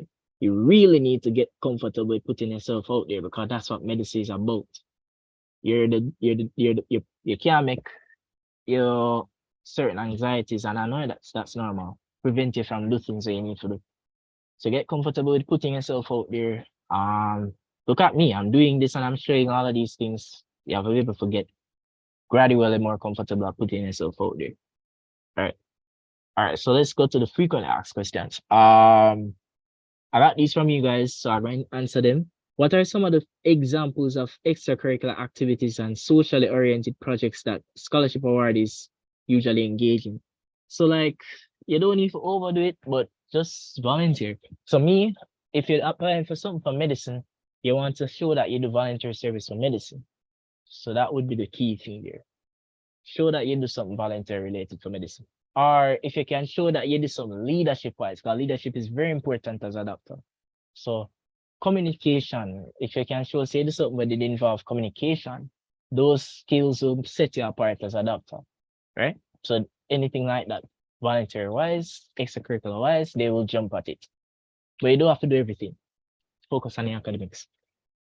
When and where do you apply for government scholarships? I already talked about it. Ministry of Education, you're applying now. Can you give an overview of courses? So guys, when you start first year, you have a couple courses you do. You're gonna learn about that human anatomy, upper and lower limb. You're going to learn about pathology, pharmacology, and microbiology in this course called FDT. And you're going to learn about embryology, which is the study of how the body is developed from the embryo, and histology, which is the study of tissue. So that's the microscope thing. And you're going to learn about molecular medicine, which is basically studying biochemistry stuff like DNA and all that stuff. So like the first year is like the basis of getting into knowing how to study for medicine. So you learn anatomy, pathology, microbiology. And then when you go to like your second semester of first year, you start doing your system-based courses, which is basically learning the different systems of the body. So you do cardiovascular system, the respiratory system, the nervous system, the digestive system, the urogenital system, the endocrine system, the skin, which is a part of that big word, the integumentary system. All them systems they are going to have on their belt, because as a doctor you treat the body, which is going to comprise of all of those systems. And that will carry you to about third year.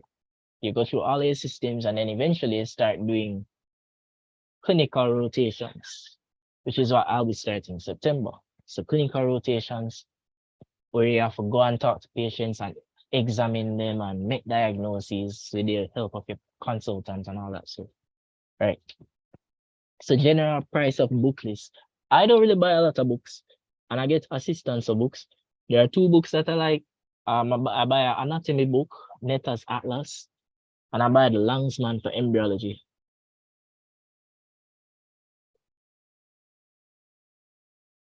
What are some questions asked for interviews? So I showed you my questions, but I also have this list of questions here. Just go through these questions and think about the best way to answer them. So introduce yourself, you know that already. Can you tell me why you chose a scholarship? You see, when you say why you choose this scholarship, you want to say, because the scholarship allows you to open that door financially for getting your degree. And because of how much the scholarship offers, that's a big thing. And also you want to think about some of the benefits of the scholarship. So let's say it's a scholarship that involves voluntary service. You can get volunteer experience through working for the scholarship. Or let's say it's a scholarship that makes you an ambassador that will help you to gain public speaking skills. So those are some of the reasons why you choose a scholarship. Why you do the major, you have to know why you do medicine. What's the biggest challenge? You know, you get challenges and also you state how you overcome your challenges. What are your career goals? Role models important, activities you're involved in, any questions for us. I always have one question for them. This is a lady who had a session yesterday. She talked about scholarships. They can contact her if she's available. She told me that she'd be willing to help people in terms of give them advice and stuff. And that session was really helpful. So I just put her number there. These are some available scholarships like Burger King and Ministry of Education and others. So winding down to the end, some advice. Don't procrastinate to the application. Make sure you do it as soon as possible. Do the optional work. So when we say optional work, sometimes they will tell us, say, you could also submit this. You see, when them tell us, say, you can do an extra thing, make sure you do the extra thing, because that extra thing going to set you apart. So always do the quote unquote optional things where the scholarship asks for, because that's going to help to set you apart as a candidate versus somebody who never do it. Get good references, be creative, make stories, try to make yourself different. Because them have thousands of applicants and I just one scholarship or two. Don't give up. Scholarships are life-changing and worth the effort. Can't agree more. When you get a scholarship, the work we have to do to get a scholarship alone is enough to build you as a person. Doing the work to get a scholarship makes you better with your public speaking, with your essay writing abilities, with your English, everything. So it's worth it. And you have some do's and don'ts here. I have some videos. So watch these videos when you get the time. A video on Jambat. Watch that video. This video was by DNN. DNN is a good med school related YouTube channel. And then this is a video about interviews. Good video. One of the videos I had watched. And this session, you still with me, guys? Wrapping up. Yes, we are. Very good. Mm-hmm. Heights by great men reached and kept. Mm-hmm. So this session now is a session them will have on the 24th. You can go it. I'm not sure exactly what they'll be doing, but it's supposed to be a session with doctors and them supposed to teach us something. I'm not sure because they didn't state it on the thing. But I will be going though. So if you want, you can go. It's on a Saturday. And this look like next week. And yeah, next weekend. So it's before my school open, so I can go. So the last thing, international scholarship. I can see that. I can see the picture again, please. Yeah, man. Remember this this is in the document, so I'm gonna send the link for the document again.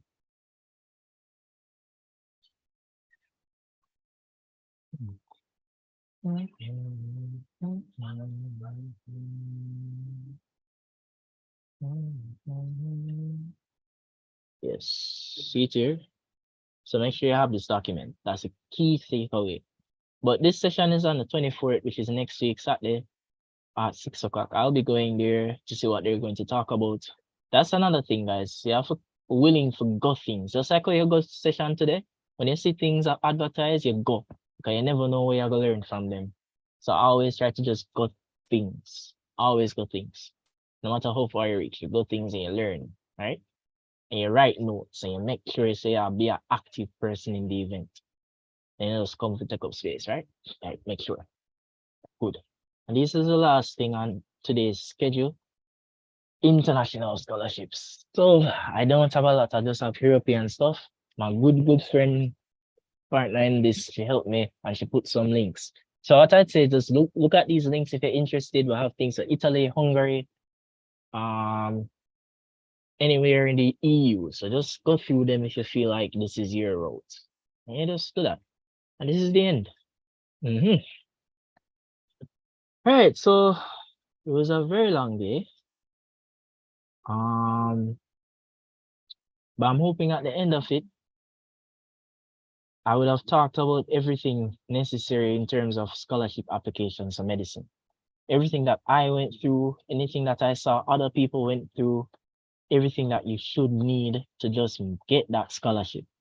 No problem. Because I did it, so can you. And you need to do it because trust me, when you get to the stage of being in med school and you have all of that to work on education-wise, when you get the scholarship, it make your life a lot easier. I cannot, like, it's like your life. It's your life you're working on right now. It's important. So just do what you have to do and get the scholarship. And don't watch my face. Just keep working towards the scholarships. And once you get that scholarship, that help to cover your tuition. For me, it was the subsidy and the IGL scholarship. And then you get others to help you with the dorming fee.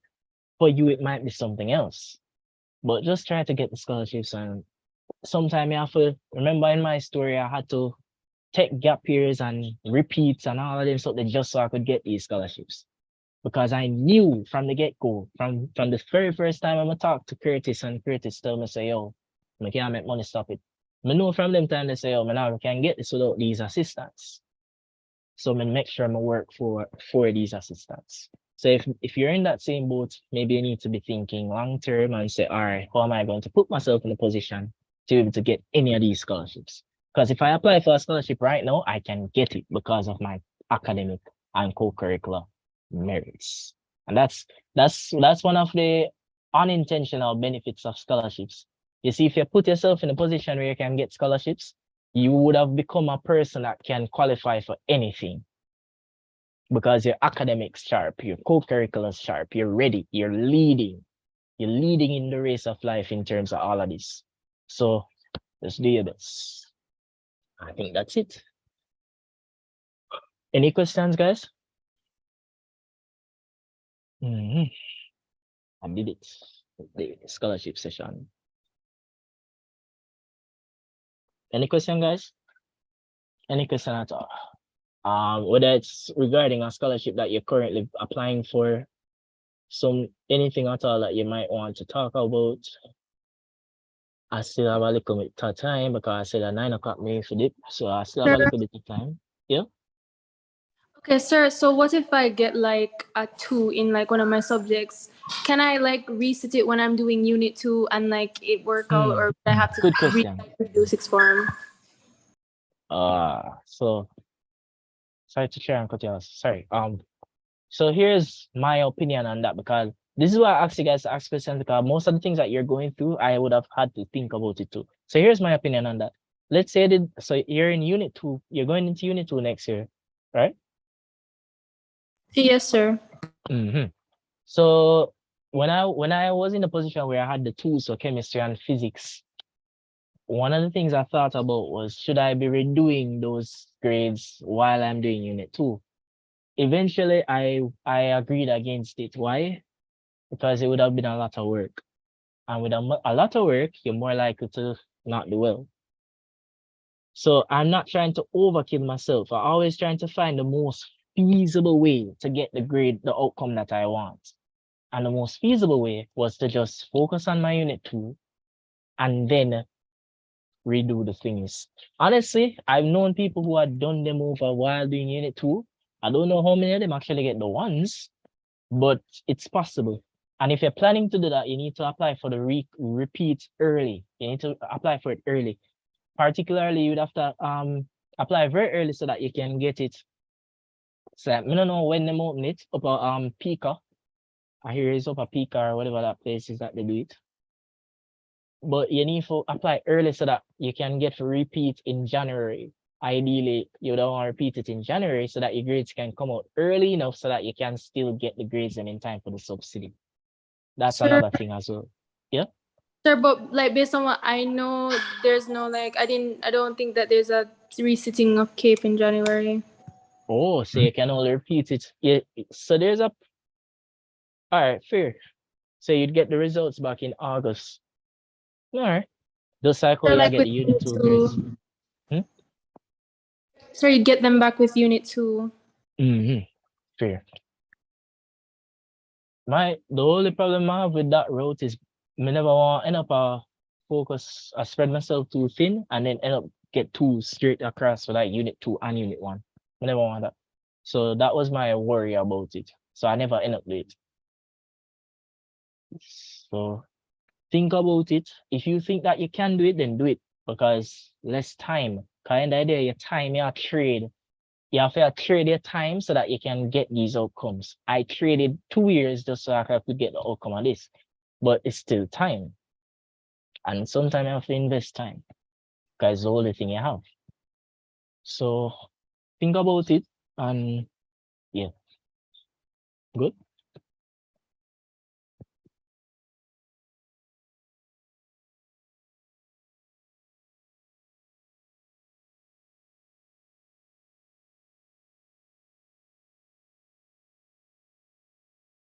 Any more questions, guys? Yes, one more question. On the forms, I think it was a Grace Kennedy scholarship.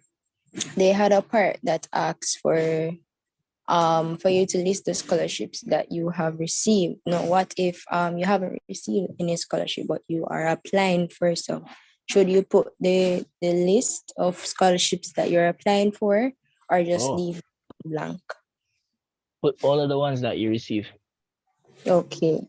And as for the SLB, even though I haven't gotten an SLB as it, I should put that value there, right? Yes, the SLB different because them know say SLB are gonna come through. It's something where, yeah. All right. Thanks much. No problem. So I have a couple more minutes. This was a long day without me, but I feel satisfied. I went through everything that I wanted to go through. I'm hoping that you guys learn a lot from it. And remember, I say all about scholarship. You can follow them up. They might have a session as well, because they usually do sessions on medicine and scholarships in general. So you look out for all about scholarship. So anybody have any more questions? No problem. I got that I can do it. So I just checking off things. I like to do these stuff. So I just got that I was able to do it. Mhm.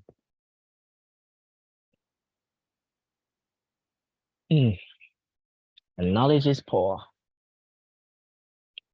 Because when you know stuff, you don't make small mistakes that can set you back. You need to apply early, like November. Like you see, as soon as second week, like when they tell the person earlier, you need to start them so that you can say, oh, I know when them application them will come up. When the admissions are gonna open up application to MedSci, and they just apply the same time of year, which is usually second week November. And you don't need to send in your documents them same time. You can submit the online application and then your documents then come in after. But you see, once you've submitted the online application, then would register say you applied. So the need for this. I'm coming. So I have a question. Mhm. So like, say for instance, a person like did 5 subjects and like for whatever reason they didn't get to complete one of the 5, like one of the papers for the 5th subject, and like they're applying and they get back like ungraded. What do you put like when you're applying? Do you leave it out or do you put ungraded? Put the ungraded, because more than likely them going to say is that happen, so might as well leave it honestly. Okay, sir. Mhm. Can I add something? If it's a situation where you miss the exam, it will be an absent. Well, if you're on the most site, it doesn't have like the absent listed. But if it's a situation where you miss the exam, you can make it known that you actually got an absent and not an ungraded, because an ungraded means you didn't submit an SPA. So all of these, but wouldn't it? I mean, we wouldn't really have to wonder what it is. Wouldn't they? When your grades come out, am I gonna tell us is an absent versus an ungraded? Yeah. When the So I don't results. know. Right. Would that make a bad? Would that reflect badly for your application? Maybe. But you see, remember, if it's subsidy that you're considering, and overall getting into medicine, all you need is biochemistry and another subject. As long as you're not one of those subjects, you're supposed to go. And you say the 5 subjects, which means that ungraded one, you probably can not worry about it too much. Just work with the other 3. And then income studies and carb studies actually.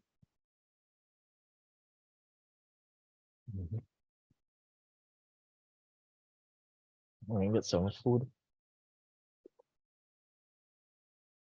Any more questions? You got this. Say if you're gonna end up repeat, or if you're gonna have to go side tech or whatever it is. All right, no problem. As long as you're willing to stick to it, you will eventually get into medicine. And you can even end up to the stage where you have all of your tuition covered. Like legit, man. If you did tell me this 2019, I wouldn't believe. All you need to do is make a plan, stick to the plan. Things might change because of circumstances. However, make the plan, get the requirements to that plan, stick to the plan. I told you my blueprint. Say, if you want to follow my blueprint, you follow my blueprint. If you want to try something else, you try something else. But you really need to just decide what you want to do, stick to it. Yes, sir. Question.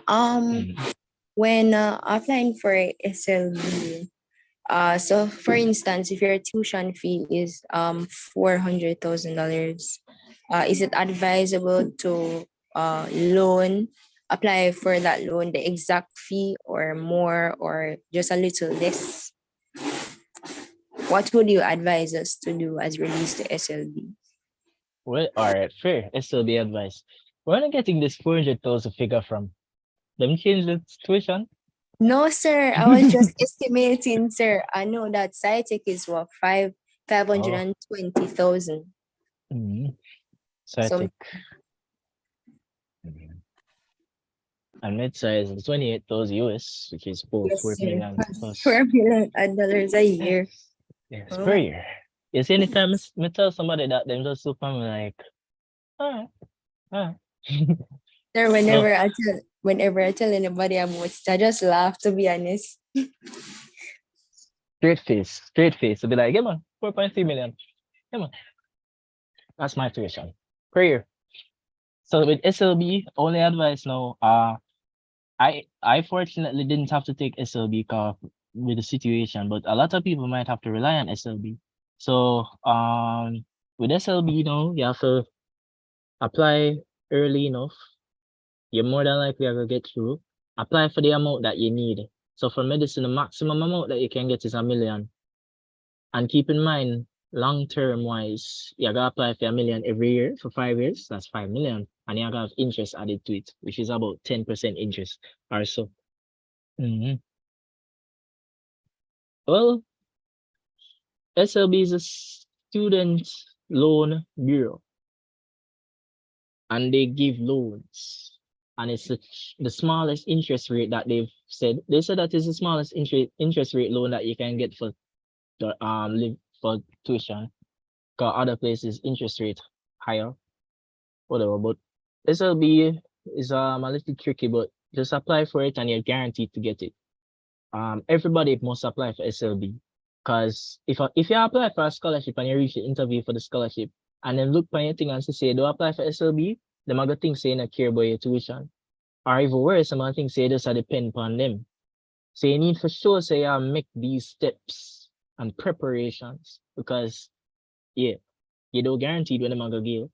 So you need for sure say make the plans. So you have to apply for SLB. And you apply for the amount where you need. If it's medicine, you apply for the 1 million full. You wouldn't want to put yourself in excess debts. So you wouldn't apply for anything above what you need. So in the case of SciTech, you just apply for what you need. Because I'm gonna say when you borrow is where you're gonna have to give back, and SLB very rigorous with that. So, and it can be taxing. You don't want to have too much debt when you're finished. You're gonna have debt, but you don't want to have too much. That answer your question? Yes, sir. Also question. So for instance, if you borrow 600,000 this year, since you haven't gotten a response from MBBS, and so if you got a response from them, let's say a year after, can you change the value that you borrow, or you have to reapply? You reapply every year. Okay. That's one of the annoying things with SLB. You have to reapply every year. You might not have to submit all the documents in every year, but you reapply every year. So you state how much you want for this year, and this year, and this year, and this year.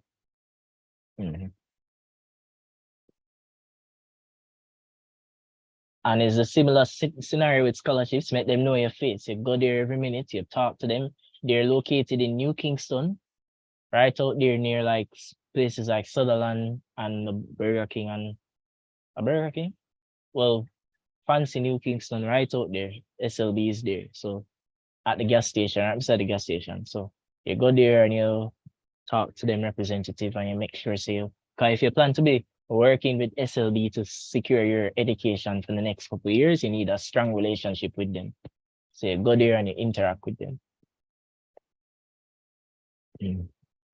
Yes, sir. One more question. I saw on a scholarship where they asked if I have applied for SLB. I selected no and stated a reason. Due to the fact that it has not opened as yet.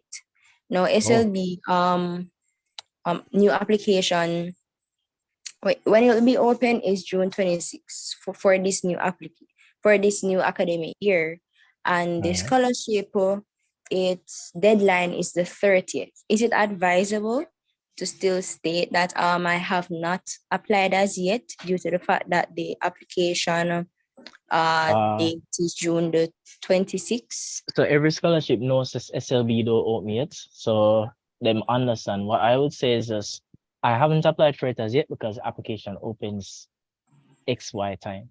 So okay, you can tell them that you will apply for it when XY time comes. Yes, okay. All right, thank you very much. No problem. I can squeeze one more short question because I have something at 9. If anybody has any. And SLB maximum $1 million. That's the maximum I can get from SLB. I think there's a way to get more, but yeah, I gotta have to figure out that from them. But a maximum is million. So guys, I think that's the end. Unless there's anything else, thank you guys for coming. Thanks for staying the full length. The people who stay is the people who get the best returns. So keep staying and keep doing your best. No problem. Glad that I was able to do this. I really am.